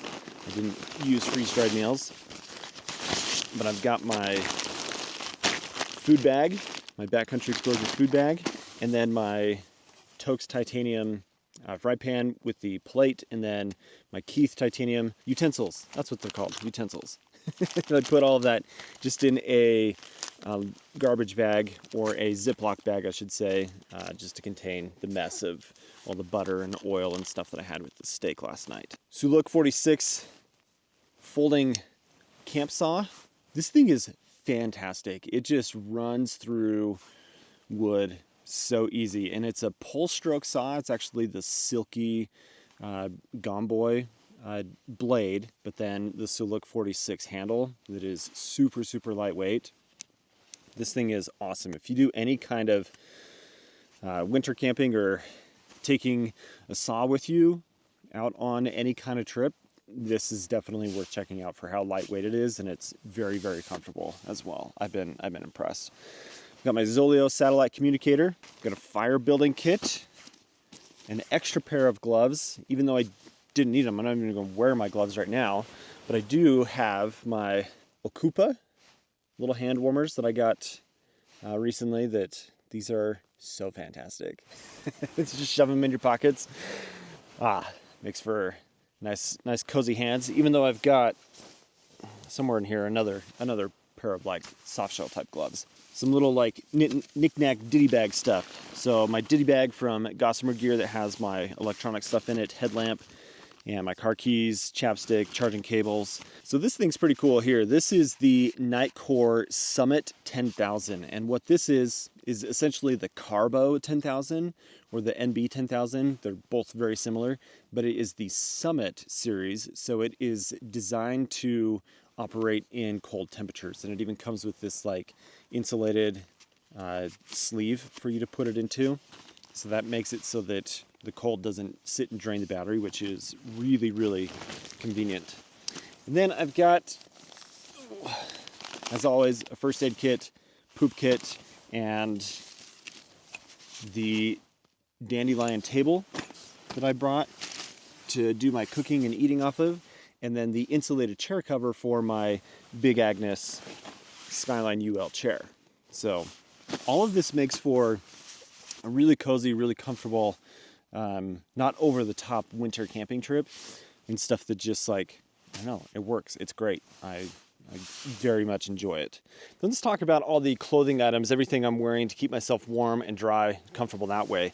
My shell, which I am freaking stoked on, this is the Mammut Alto, I think it's the HS, links in the description for all of this, but this is the Mammut Alto shell that is super convenient to have over a rain shell, because this is designed to be able to wear with gloves. You've got a bigger cuff and you can Velcro it tighter, and it's just a better layer than using just a rain shell out in the winter time. Oh, that's gonna fall on the ground.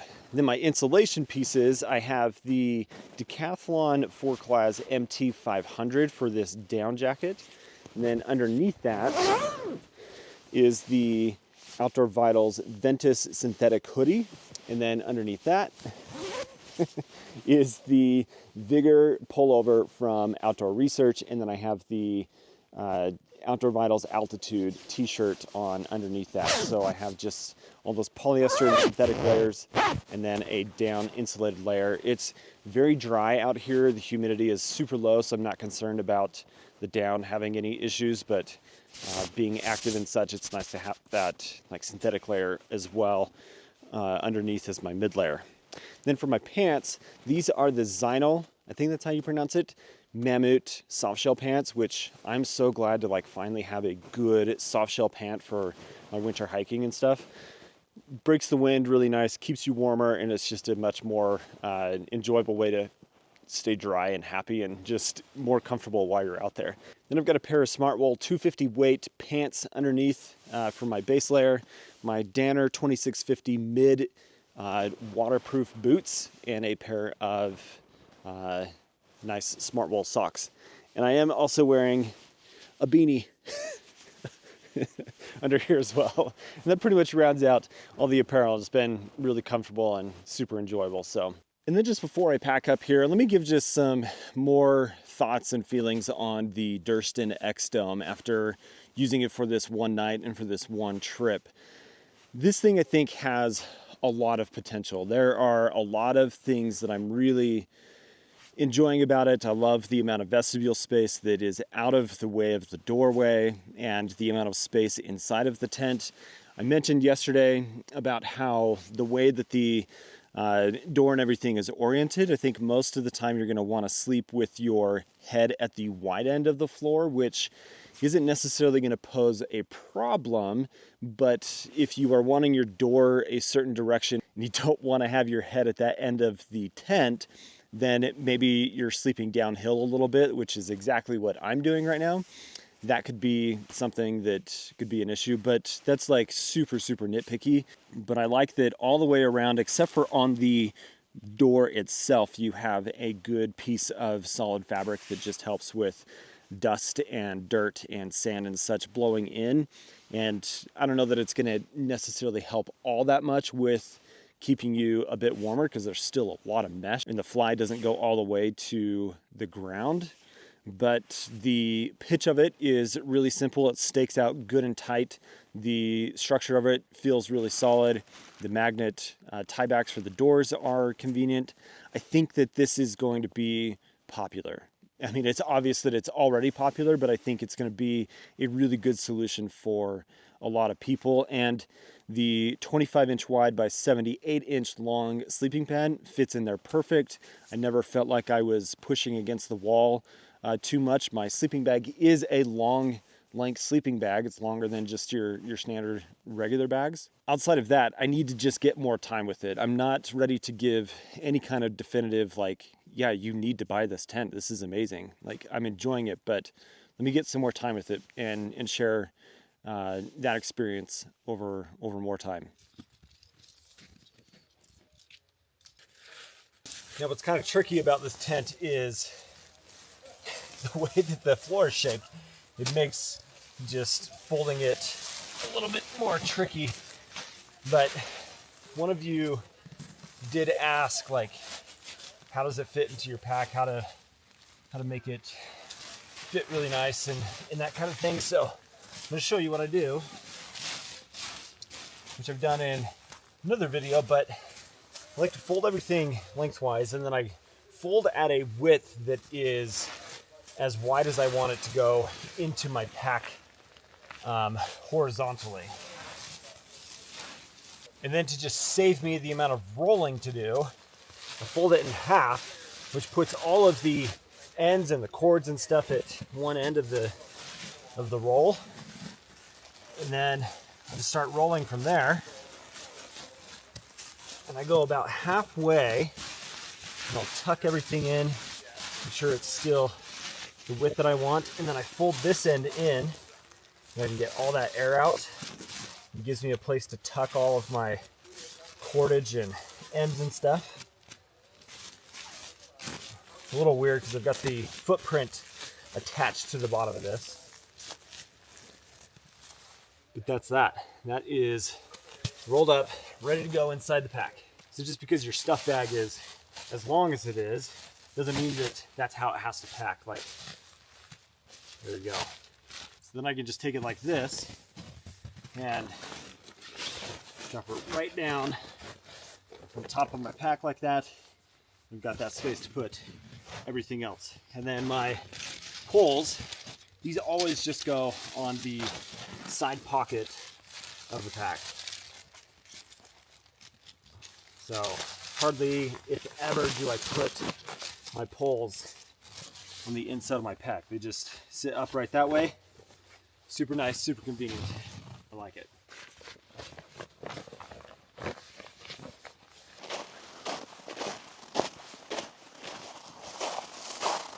Headed out. That was a just wonderful, wonderful time spent out in the snow and the cold and just getting some good testing done. Now, I haven't really talked about the backpack that I'm wearing, which is a new pack that I ordered all the way back in March of 2024. And it's the Big Wild 70 from Superior Wilderness Designs, and I got it for two specific reasons. One is for my pack rafting trips to have a big enough space for me to carry my pack raft and my paddle and my PFD and all that, but then also for my winter trips. 50 liters, 55 liters is just not big enough, I found, for what I'm doing, and I'm just stuffing my packs way beyond their limit. So the 70 liter is nice, and this pack is designed to carry upwards of 60 pounds, and I've got 30 pounds in it right now, and it carries like a dream. It has like a floating hip belt. It's fabulous. I am really, really enjoying the comfort aspect of this pack, so that is huge. That's a big deal. But back on the trail, it's about a mile and a half to the car from here, and just gonna enjoy it. Just a few parting thoughts to finish out the day, because I'm not too far from the car, and this was just meant to be a really quick night out to just enjoy being out in the cold. And that's the first point I want to make. Winter camping is fun. It is a challenge, and it pushes you to figure out how to dial in your gear to make sure that you are warm and comfortable and just have a good experience, even if it's for less than 24 hours, like what I'm doing for this overnight. And it's just a good experience. It's different. You get way more solitude, and it's an opportunity to just experience some of the same trails that you hike in the warm months of the year, to do them in the winter and just enjoy it in a completely different way. And I think that is really, really cool. And then second is, like, it gets you the opportunity to test your gear and really see what it's capable of. So I know that, like, I had brand new gear on this trip, but I spent so much time outside that, like, I didn't have the big concerns or anything of it not working out, and I'm fairly close to home as well. So if for any reason I had got super cold or something happened, I would just bail. I didn't have this huge like trip and distance to walk and everything to get back to the car, and that is important for winter camping as well. Hopefully you guys enjoyed seeing some of this gear getting tested, and let me know what else you would like to see from a winter camping standpoint. I've got some hot tent content coming up, testing a new tent from Nortent, but then I've got at least one other full snow winter trip planned for later this month, and let me know if there's anything specific you'd like to see from that. But appreciate you guys. Thanks for watching. Thanks for your support and just being part of what I do here on the channel. So we'll catch you on the next one. See you later. My friends, welcome to the shortest day of the year, the winter solstice. And what better way to celebrate the winter solstice than going out on an overnight trip? So what I want to do on this trip is show you guys what a realistic winter camp out looks like, because we're not doing survival, we're not doing the whole extreme temperatures kind of thing. This is simply just what a typical winter overnight backpacking trip is going to look like for the vast majority of us, because I think that is important to share, and not everything winter content related that you search for on YouTube needs to be extreme conditions and like crazy temperatures and all these like buzzword things that you see when you search for winter camping on YouTube. So that's what we're doing. Now, I'm well aware of the fact that so much of what we experience on our backpacking trips is location specific, the weather patterns, the climate, and just those kinds of things. And it's not always going to be these crazy extreme conditions that we are going to be experiencing out on our trips. Like, for example, right now, it's nearly 50 degrees Fahrenheit out here, and I'm not expecting it to get to like maybe below 25 degrees in temperature. So yeah, like I'm still out on a winter backpacking trip, but it's not this like crazy extreme like survival type of scenario. And I think that is way more realistic for the vast majority of us than what we might see as winter camping is presented on YouTube. Well, I found a good, nice, beautiful spot for me to set up that has a beautiful view out from this meadow in front of me. I got the big tall peaks behind me. It's just fantastic. So it is about 3 o'clock right now, which means I've got roughly 2 hours of daylight and then a long night, the longest night of the year. Thank you, winter solstice. But as I get things set up, I'll talk about some of the gear that I've got with me and what I might be testing and that kind of thing. So enjoy it with me, and let's get a pad set up here in the snow and get everything set up for the night. Now, the tent that I'm sleeping in tonight is the Nortent Vern 1, an all-season or kind of four-season style of tent where the outer fly goes all the way to the ground. It has a solid inner, so this is going to help me sleep a bit warmer because it doesn't have a bunch of mesh or places for air to come up underneath and just kind of remove all of that warm body air that your body generates inside of the tent. So I'm going to sleep pretty dang warm in this tonight, and looking forward to that because it's not going to be crazy cold tonight, and I'm actually looking forward to that. I'm looking forward to it not being this like sufferfest to come out and enjoy the snow. So having a like all season or 4-season type of shelter that has those elements that help provide a more comfortable experience, I'm all for it. So let's get it set up. Now this tent's pretty cool because you got 3 poles that are used to pitch the tent and get it all set up, you've got 2 long poles that go lengthwise across the tent and kind of like an X pattern, and then you have a center ridge pole that goes end to end or side to side that creates a lot of structural support from those angles, and it just makes it for a really strong like shelter for these kinds of conditions where you might have some potential snow coming down or that kind of thing. So it can be a little bit tricky to set up because of that, and so this one takes a little bit of getting used to when you first start using it, but once you have set it up a few times, it goes together pretty quick.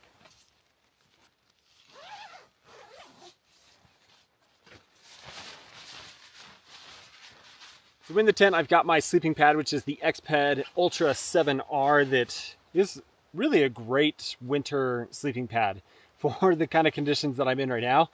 It's going to provide a good night of sleep, or at least that's the hope, right? It does use a downfilled insulation in it, and sometimes that insulation can kind of like clump up, or if you don't try to like shake the pad around, then it's like kind of shifted to one end of the pad and not. So I'm going to mess around with that a little bit, but then my sleep system, it's funny, people don't like the word system for some reason, but this is the Zenbivy Lightbed -5 degree rated bag, sleeping quilt, sleeping bag, whatever you want to call it. And I'm excited about it because it's going to be just a toasty, wonderful, just a nice night of sleep.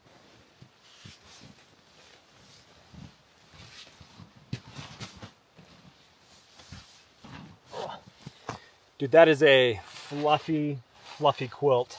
-5. Oh, I'm excited. So here's the reality of winter camping. There's a lot of downtime. There's a lot of time just spent sitting around, hanging out, and the nights are way longer than obviously they would be in the summer. So you're in the tent for a longer period of time, and it's kind of like, how do I fill my time when I'm out? Because on this trip, I'm not doing a fire. I'm not doing any like real crazy cooking. I am doing a meal in the Keith multi-cooker, the Keith titanium multi-cooker. So I'm going to show you that obviously, but outside of that, it's like, how do I fill my time? And a lot of it is just kind of sitting around, hanging out, enjoying the quiet. And that can either be super boring for some people, or it's like, that's the whole reason you go out, is to just disconnect and enjoy some of that peace and quiet. I've got a stream that is running down in the like drainage, the canyon below me, and that makes for a really peaceful, enjoyable setting. So I'm not sad about it. Sun's gone down. Hopefully we get some like nice pink through the clouds and just a beautiful sunset, but I'm just gonna enjoy this for the next, like, I don't know, half hour or so, because then I think I'll be hungry enough to start eating. And at that point, maybe it's like 5:30, 6 o'clock, get into the tent. I could listen to a podcast. I could read a book or listen to a book. I'm not much of a reader, so I do like listen to audiobooks occasionally. But then there's the option of even watching a movie and just enjoying being outside in the elements and disconnecting that way. So something I do want to show you is just a couple of like pieces of gear that I am also doing some more testing with and just getting some experience with. And that is the Fire Maple Dandelion Buddy table. Hopefully I can get this into the ground a bit better than the last time I used it. But you've got this aluminum metal top here, and then you've got your leg pieces. That's just like a single spike that goes into the ground. So I'm going to run with 3 pieces, even though it will do up to 4 pieces. So we'll see if I can get this into the ground here. Whoa, just about whacked myself in the face. There's a bunch of black on here from the steak I cooked on the fry pan from the last time I was out here. But that's pretty cool. It's like a really simple table. Maybe that is going to work. We'll see. Oh, excellent. You guys. Yeah, I love it. Okay, so let's talk about this like multi-cooker here. This is something that I have had so many people ask for me to test and share my thoughts and opinions and feedback on and such. So what this is basically like a rice cooker, a steamer, and it will take your 100-gram canister. I've also got my stove in here, which is the Fire Maple Green Peak 2. I've got a lighter and then a little pack towel. So all of that fits inside, and then you've got this insert that is a smaller diameter than the pot itself. So what I am going to cook tonight, which I want to talk about this here for a second, is this is a new fabric that I'm using for the food bags that I make. So this is my 4-liter sized food bag that is perfect for a weekend, like Friday, Saturday, Sunday trip where you're doing like 2 breakfasts, 2 dinners, and a lunch. And I'm covered in black. But it is now offered, or will be offered, in this Ultra TX50 that makes it about 36 grams in weight, and I'm really stoked about it. So you can get these from my Etsy store, and then I'm also releasing a new size of zipper ditty bag that has a watertight zipper, and it has a gusset on the bottom that makes it so it sits flat on the ground. This has like headlamp, battery bank, all of my electronic stuff in it, just a really good size for a ditty bag that's also made from the Ultra TX50. So lots of different options here, but I like to point out that I make gear and I want to share that with you guys. So link for my Etsy store down below. But with the multi-cooker, what I'm doing is a like Alfredo tortellini. So I've got a cheese tortellini in here. I'll put that in there, fill it with water, and then it will do the steaming action, and then I can put the Alfredo sauce and such in there and just create a really nice dinner for myself with also some chicken. So this should be a really enjoyable dinner for tonight, and yeah, just looking forward to it. Whew. Man, that sun went down and it really chilled off. I mean, it's not like crazy cold. It's probably like, I don't know, low 30s, high 20s, but there's a little bit of wind in the air, and I'm up high on kind of a ridge, so you get some wind that way. But I'm going to get some dinner going here and show you that whole process and what I'm cooking in the Keith pot. But there is just also the conversation of like, even though it may not be crazy cold temperatures, you still need to be smart about taking care of yourself from like a layering standpoint so that you're warm and comfortable and such. And I would say I made the mistake of not wearing the right boots. My socks are not quite as thick as they should be, so like my feet are a touch cold right now, and that makes things a little less enjoyable. So once I get dinner done, I'm getting in the tent and gonna warm up that way. But also, like, I don't know, just having a good base layer, a good mid layer, and then a nice like puffy jacket, whether that's synthetic if you're in a really like humid, wet environment.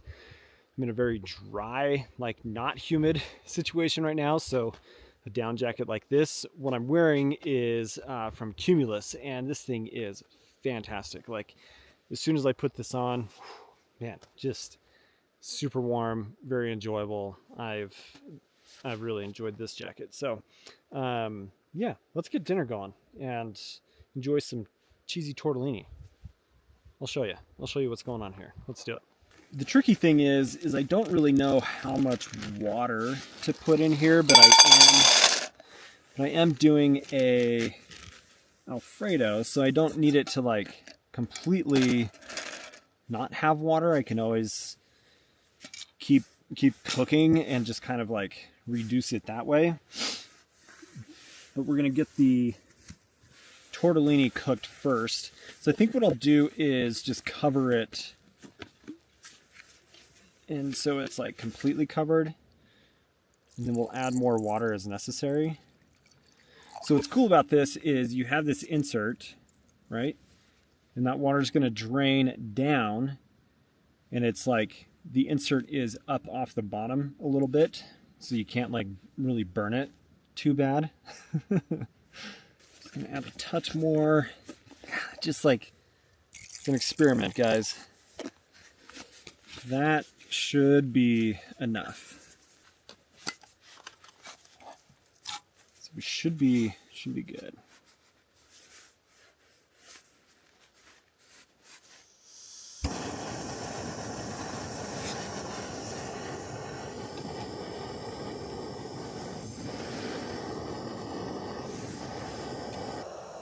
Okay, so what I'm expecting to have happen is a amount of steam to come out of here, and I'll just kind of wait for that to, I don't know, cook for a few minutes after it's started steaming out of the top.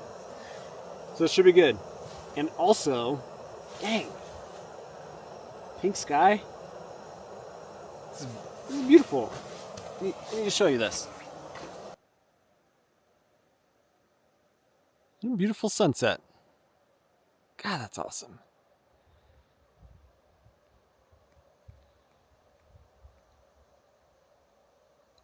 What a nice setting. I think what's funny, maybe you already saw it in the video, obviously you did, but all of this is like south facing. So all of the mountains and such over there, there's no snow. We haven't had good snow here for quite some time, but this week we should be getting a lot more. But it's beautiful. I love it. Okay, I'm gonna turn this off. Let's set this down there. Just dump that in there. Okay. Oh, that is way more water than I would like.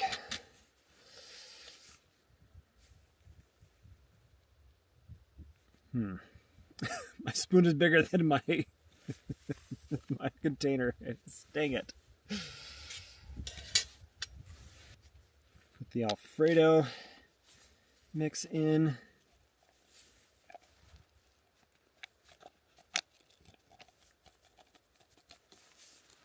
You know, I'm just going to go ahead and do both of them. What's the worst? That it's a little bit richer in taste. And then my chicken.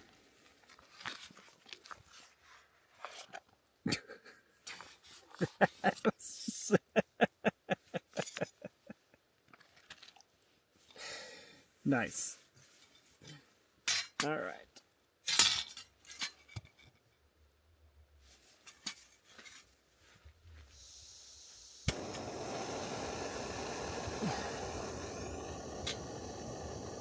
Now, if I'm being honest, that doesn't look very good. But we'll see. Not gonna be as good as the ribeye that I had for my last trip. That's for dang sure. But I don't know. I think we're about there. It's thickened up quite a bit. It's just not as like Alfredo-y as I thought it would be. Maybe, oh shoot, powdered milk. Dang it, powdered milk would have been a smart thing to bring because the packet did call for milk. But, oh well. If it works, cool. If it doesn't, whatever. I mean, I really do hope that this tastes good. But, I mean, if not, worst case scenario, I have a Peak Refuel Mountain Berry Cobbler that I grabbed last minute. But I thought, maybe some dessert will be nice to have. So, all right, let's give this a whirl. I give that 2, maybe 2.5 stars out of 5 stars. It's not terrible, but it's not great either. That needs some refinement. What I really wanted to bring was like some pesto. Like I wanted a pesto packet, but I didn't find that at the grocery store. It was all totally sold out. So I opted for the Alfredo as my backup. and I don't know, it's food. I'll eat it, but yeah, I've had better meals. I'm gonna finish my dinner, then we're gonna jump in the tent, get out of the cold, and just enjoy the rest of the evening. Stars are coming out.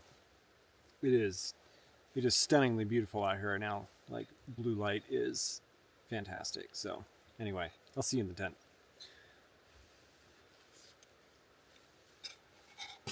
Man, I tell you what, it has been a super cozy evening. Just enjoying hanging out in the tent, staying warm, and I don't know, the quiet is fantastic, but there were also coyotes just kind of yipping around, making a bunch of noise a few minutes ago, and I love that. I love just like being in the tent and then all of a sudden like it's quiet and then coyotes just making a bunch of noise, just doing their thing. It's so awesome. So man, this Zenbivy lie bed in the -5, this thing is unbelievably cozy. Like, it just, there's so much down. It's unreal. And my sleeping pad is doing fantastic and don't really feel any cold spots or anything. It's just great. It's just nice to be outside and in the tent. And this Vern 1, this thing's also really nice. It's not as good on the peak height. Like, my head is rubbing on the inner of the tent right now. But otherwise, like, the solid inner is just, I don't know, guys. I could keep going on and on and on. But it's just been a fantastic evening so far. So with that, I'm going to go to bed. Just going to enjoy, hopefully, a really nice, comfortable, good night of sleep in the quiet. I'm going to poke my head out, though, and check out the stars and see how that is. But anyway, thanks for hanging out with me. We'll see you in the morning. Good morning to you. There is a sheet of frozen condensation right above my head that keeps dropping down on top of me. Yeah, whatever. Packing up and headed home today anyway, so not too stressed about it, but a bit more like condensation buildup than I kind of expected there to be. So I don't know. But it was a nice night. I looked at my watch to figure out like what my sleep score was. It was like 96. It was 11 hours of sleep. Yay. First day of winter. I love it. Anyway, we're going to get kind of, I don't know, settled, packed up, figure out what to do with all the stuff this morning. I'll tell you what, it is a lot colder than I expected it to be for the morning. Man, I can't even see my watch. I think it's getting close to like 9 o'clock at this point, but the sun is not even like crested up over the ridge over here. Maybe we'll see that here in a few minutes, but I mean, behind me, there's the sun. And because it's been so warm lately, all that south-facing slopes don't have any snow on them. But just a stunning morning. First day of winter. Yeah. All right. We're going to get the pack packed up, get the tent put away, and get on the trail. So sometimes these winter trips are just super simple, really basic. You're just hiking up, setting up your tent, sleeping out, enjoying a nice meal, and then packing up and heading out. That's what we're doing. So nothing extreme, didn't have any crazy winds, no insane temperatures, just enjoying a cold weather trip. And that's that. So let's get the tent put down, packed up and such, and head on out of here. So my pack that I'm using for this trip again is the Superior Wilderness Designs Big Wild 70. I'm really enjoying this pack. It's huge. It's such a huge space. But it's so nice to have all of that for all these big bulky winter items. Makes it really nice to pack everything.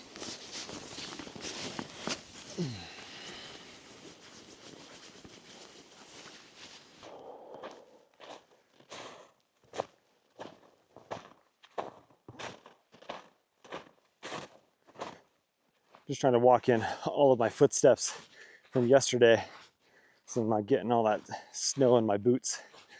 But this is so nice to get moving. My feet were absolutely freezing. My boots froze overnight. I made the mistake of not wearing like my winter boots. I'm wearing my Danner mid boots, and that was a mistake. So, noted for next time. It's officially winter. Be smarter, Devin.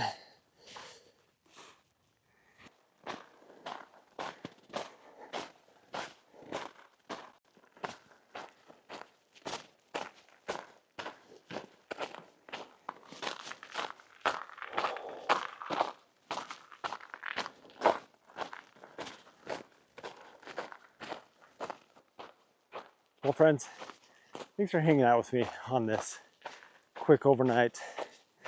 I think the important lesson here is to just get out when you feel like you need to spend some time outside, and it doesn't have to be crazy extreme survival conditions. It doesn't have to be exotic, wild experiences.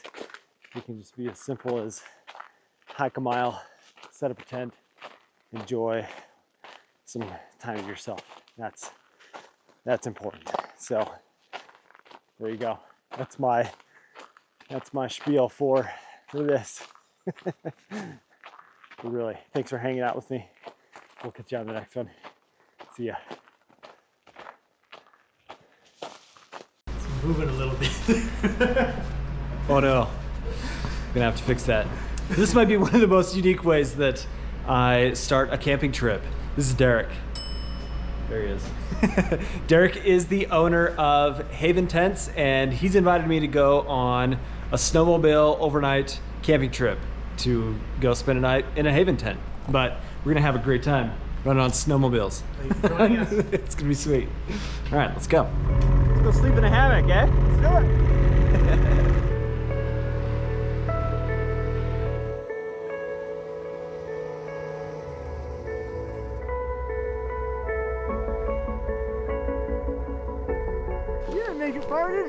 No! You said the trail's easy to follow. So generally we would just roll it, but I don't want to get your stuff all snowy.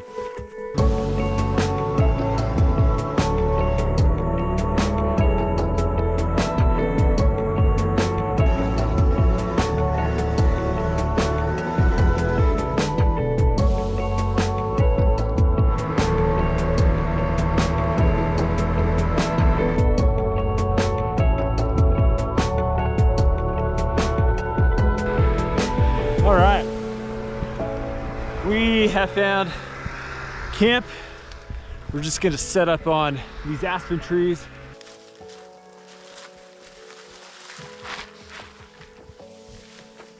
Oh yeah, you're gonna get it. Yeah, sweet. Gonna get it. Oh, with room to spare. Who wants to lay in the snow like an animal, right? That was me last weekend. I saw your picture from last weekend and it's looking good. So I'm pretty stoked to actually finally sleep in a Haven tent, because I've got one of these that's a couple years old at this point, and for whatever reason I just haven't used it yet. So now we're making it happen in probably one of the most beautiful settings I think you could get yourself in, and in a method of travel that is pretty dang enjoyable. So we've got a nice thick insulated pad. This is the Haven insulated pad cover.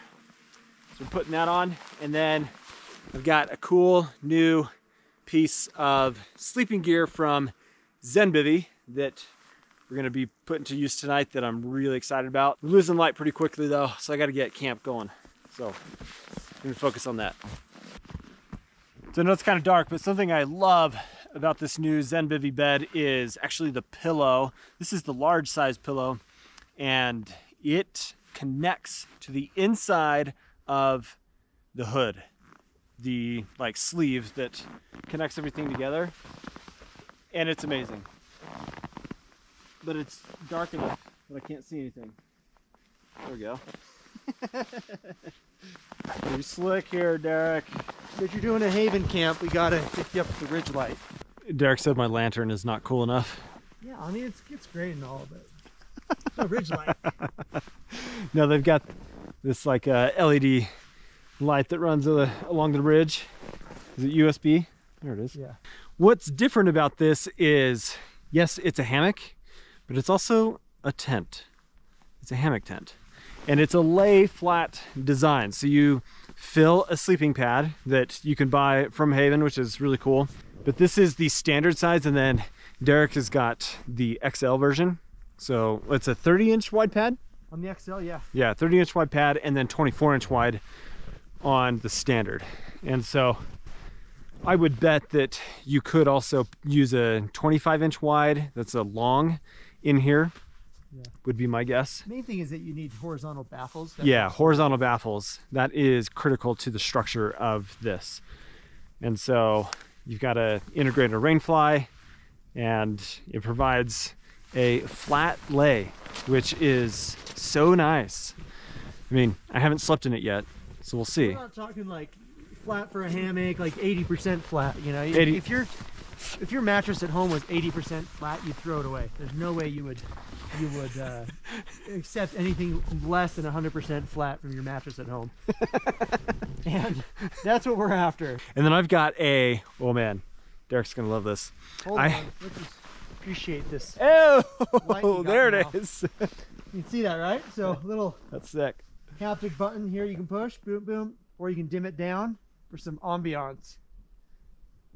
Ooh, my thumb is so cold that it actually is like I can't even feel it pushing the button.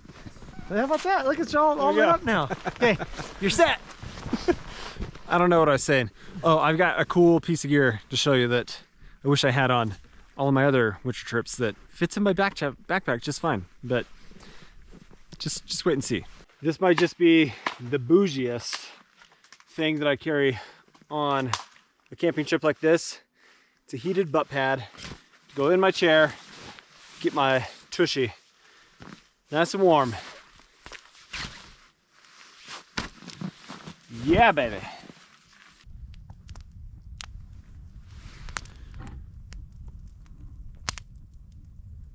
What do you think, my friend? I think we're in for a good night. It's gonna be cold, but I think we're ready for it. And you're gonna wake up early and get this fire going for me, right? That was the plan? Good thing you didn't record my lighting of this fire. Nobody would want anything to do with Haven tents after seeing that spectacle. It has been a fantastic evening, though. It's nice to have kind of all these luxuries and just enjoy it, even though it's 14 degrees. I'm not gonna lie, this is pretty cozy. I'm enjoying this. It's warm so far, and you would think that being suspended, floating, being in a floating tent would mean that you're gonna be cold from underneath, but got a nice insulated pad. I've got the insulated cover sheet, and it's doing really well. So I'm happy about that. And I'm excited for the night of sleep tonight because this is totally different from any other type of hammock that I've slept in. Now, those always have been like gathered in hammocks, and I can count on one hand the number of nights that I have in a gathered in hammock, and every time it's been a nightmare. Like I don't sleep good in hammocks. So I'm looking forward to this being a much different sleeping experience and hopefully get a really good night of sleep. Good morning to you. That was a fantastic night of sleep. Just enjoyed being able to sleep like I would in my tent. It was awesome. I think the standard size of this Haven tent is not for anybody larger than me. The reason being is like I found myself kind of pressing against the side of the tent pretty often, and with it being in the teens overnight, I was getting cold on that spot because I'm pressing against the cold tent.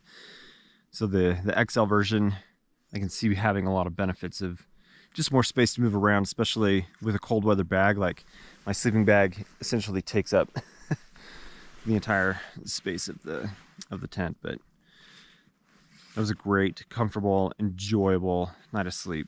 So we're gonna get things going this morning. Derek? So great. New pad with the XL, designed for 2024. It's the first cold weather test. It was phenomenal. But let's show you the lounge strap here. Go ahead and sit up. Oh, we're sitting up. You were like having to do a sit up that whole time. Ooh. Now go ahead and lay that down. Look at that. I got a water bottle on my back. There we go. Oh, baby. That's nice, right? Like, see, oh, this is comfortable, but you're laying flat like your bed at home. And then when you do that, it's like the sleep number system. You've, cranked it up to whatever number. Yeah. Now you're like in a hospital, like you're like lounging. You know? The other tent I've got at home doesn't have that. Hey. Right? Exactly. Hey. I think it's old enough that. One for the hammock. One for the hammock. Yay! No, I mean the other Haven tent. Oh yeah. The other Haven tent doesn't have it. Yeah. And then when you want to go back down, it's just right. That. 30-second spiel. I was laying in a regular hammock and just thought this would be so much better if I was flat, didn't have pressure on my sides. That was kind of the genesis of the idea. So I started tinkering, how could I create a lay flat hammock? Not flat for a hammock, but flat like your bed at home. And so when you look at our system, we have an insulated air mattress down here with horizontal baffles that help keep the space open. These spreader bars actually just give you more internal volume. They don't actually do much for the flat lay. Then if you pull back a little bit, you'll see these suspension arcs that run down along the sides, kind of like a suspension bridge. And then it's kind of weighted down right now, but normally you'll actually see this bowing upwards. And so when it's not weighed down and there's nothing in the hammock, you can actually see that it's bowed upwards. The idea here is that when you lay in it, you're kind of counteracting the sag that comes from a traditional hammock. And so that's what you get. You end up laying completely flat. That's the name of the game. And then I just kind of made a checklist of all the things that I liked about tents and things that made tent camping easier and maybe harder. I just tried to put them all in one system. And so rather than having to take off and, treat the rainfly as a separate tent each time you go to set up, our rainfly is integrated right into the suspension. And ask me, what if there's no trees? What if there's no trees, Derek? Oh, it goes on the ground like a bivvy tent, like this. Just use trekking poles or bushes or driftwood or whatever. You can pitch it right on the ground too. So you have that functionality as well. That's the Haven tent system. Just ends up being, maybe not the absolute lightest way to camp, but our goal is to be the most comfortable. So I think it's just like if it's a wider audience, and I think honestly it's more approachable. Like there's less to fuss with. Yeah. That's my issue with just the traditional idea of hammock camping or like ultralight hammocks and such, is there's so much to fuss with, which you hammock people, you can have your argument you that have to have the tree spacing just right. It's or not right. as, with the Haven not tent, as we bad, have this, but it's called a structural ridge line, and so tree spacing really isn't important. It has to be past a minimum distance. Right. Then after that, you're fine on tree spacing. And we try to simulate the at-home sleeping experience, so people don't have to learn, and they have to learn how to sleep in a hammock. And I hear that all the time, like, oh yeah, once after your 10th night in a hammock, you kind of figure out how to sleep in it. And we've spent hundreds of nights on our bed at home, so that's what we try to recreate here. That's fantastic.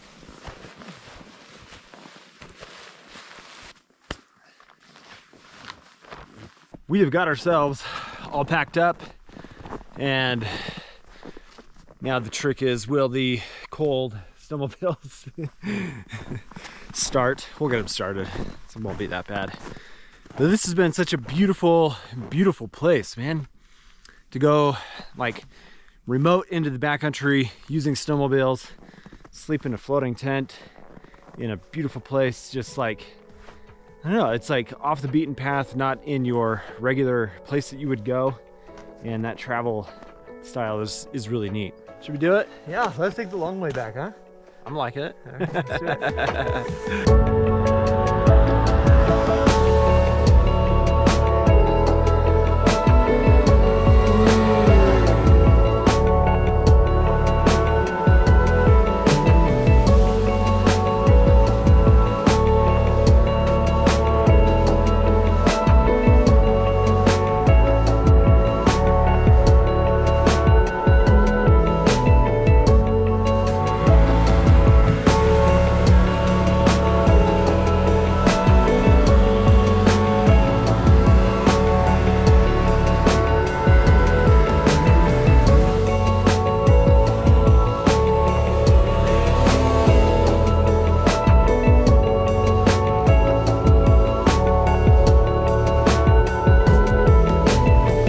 made it back in one piece. Derek didn't kill me, which is nice. But that was just an awesome experience, and thanks, man. No worries. Thanks for coming out. You kidding me? It's fist a bump. great any chance we get to get out there and snowmobile camp. I'll take it. I know this is a little bit different type of video. Never seen snowmobiles on my channel, but that was a good time, and yeah, super grateful for the experience. So thanks, guys. We'll see you on the next one. And check out Haven Tents. Link down in the description. We can throw that in there at the end.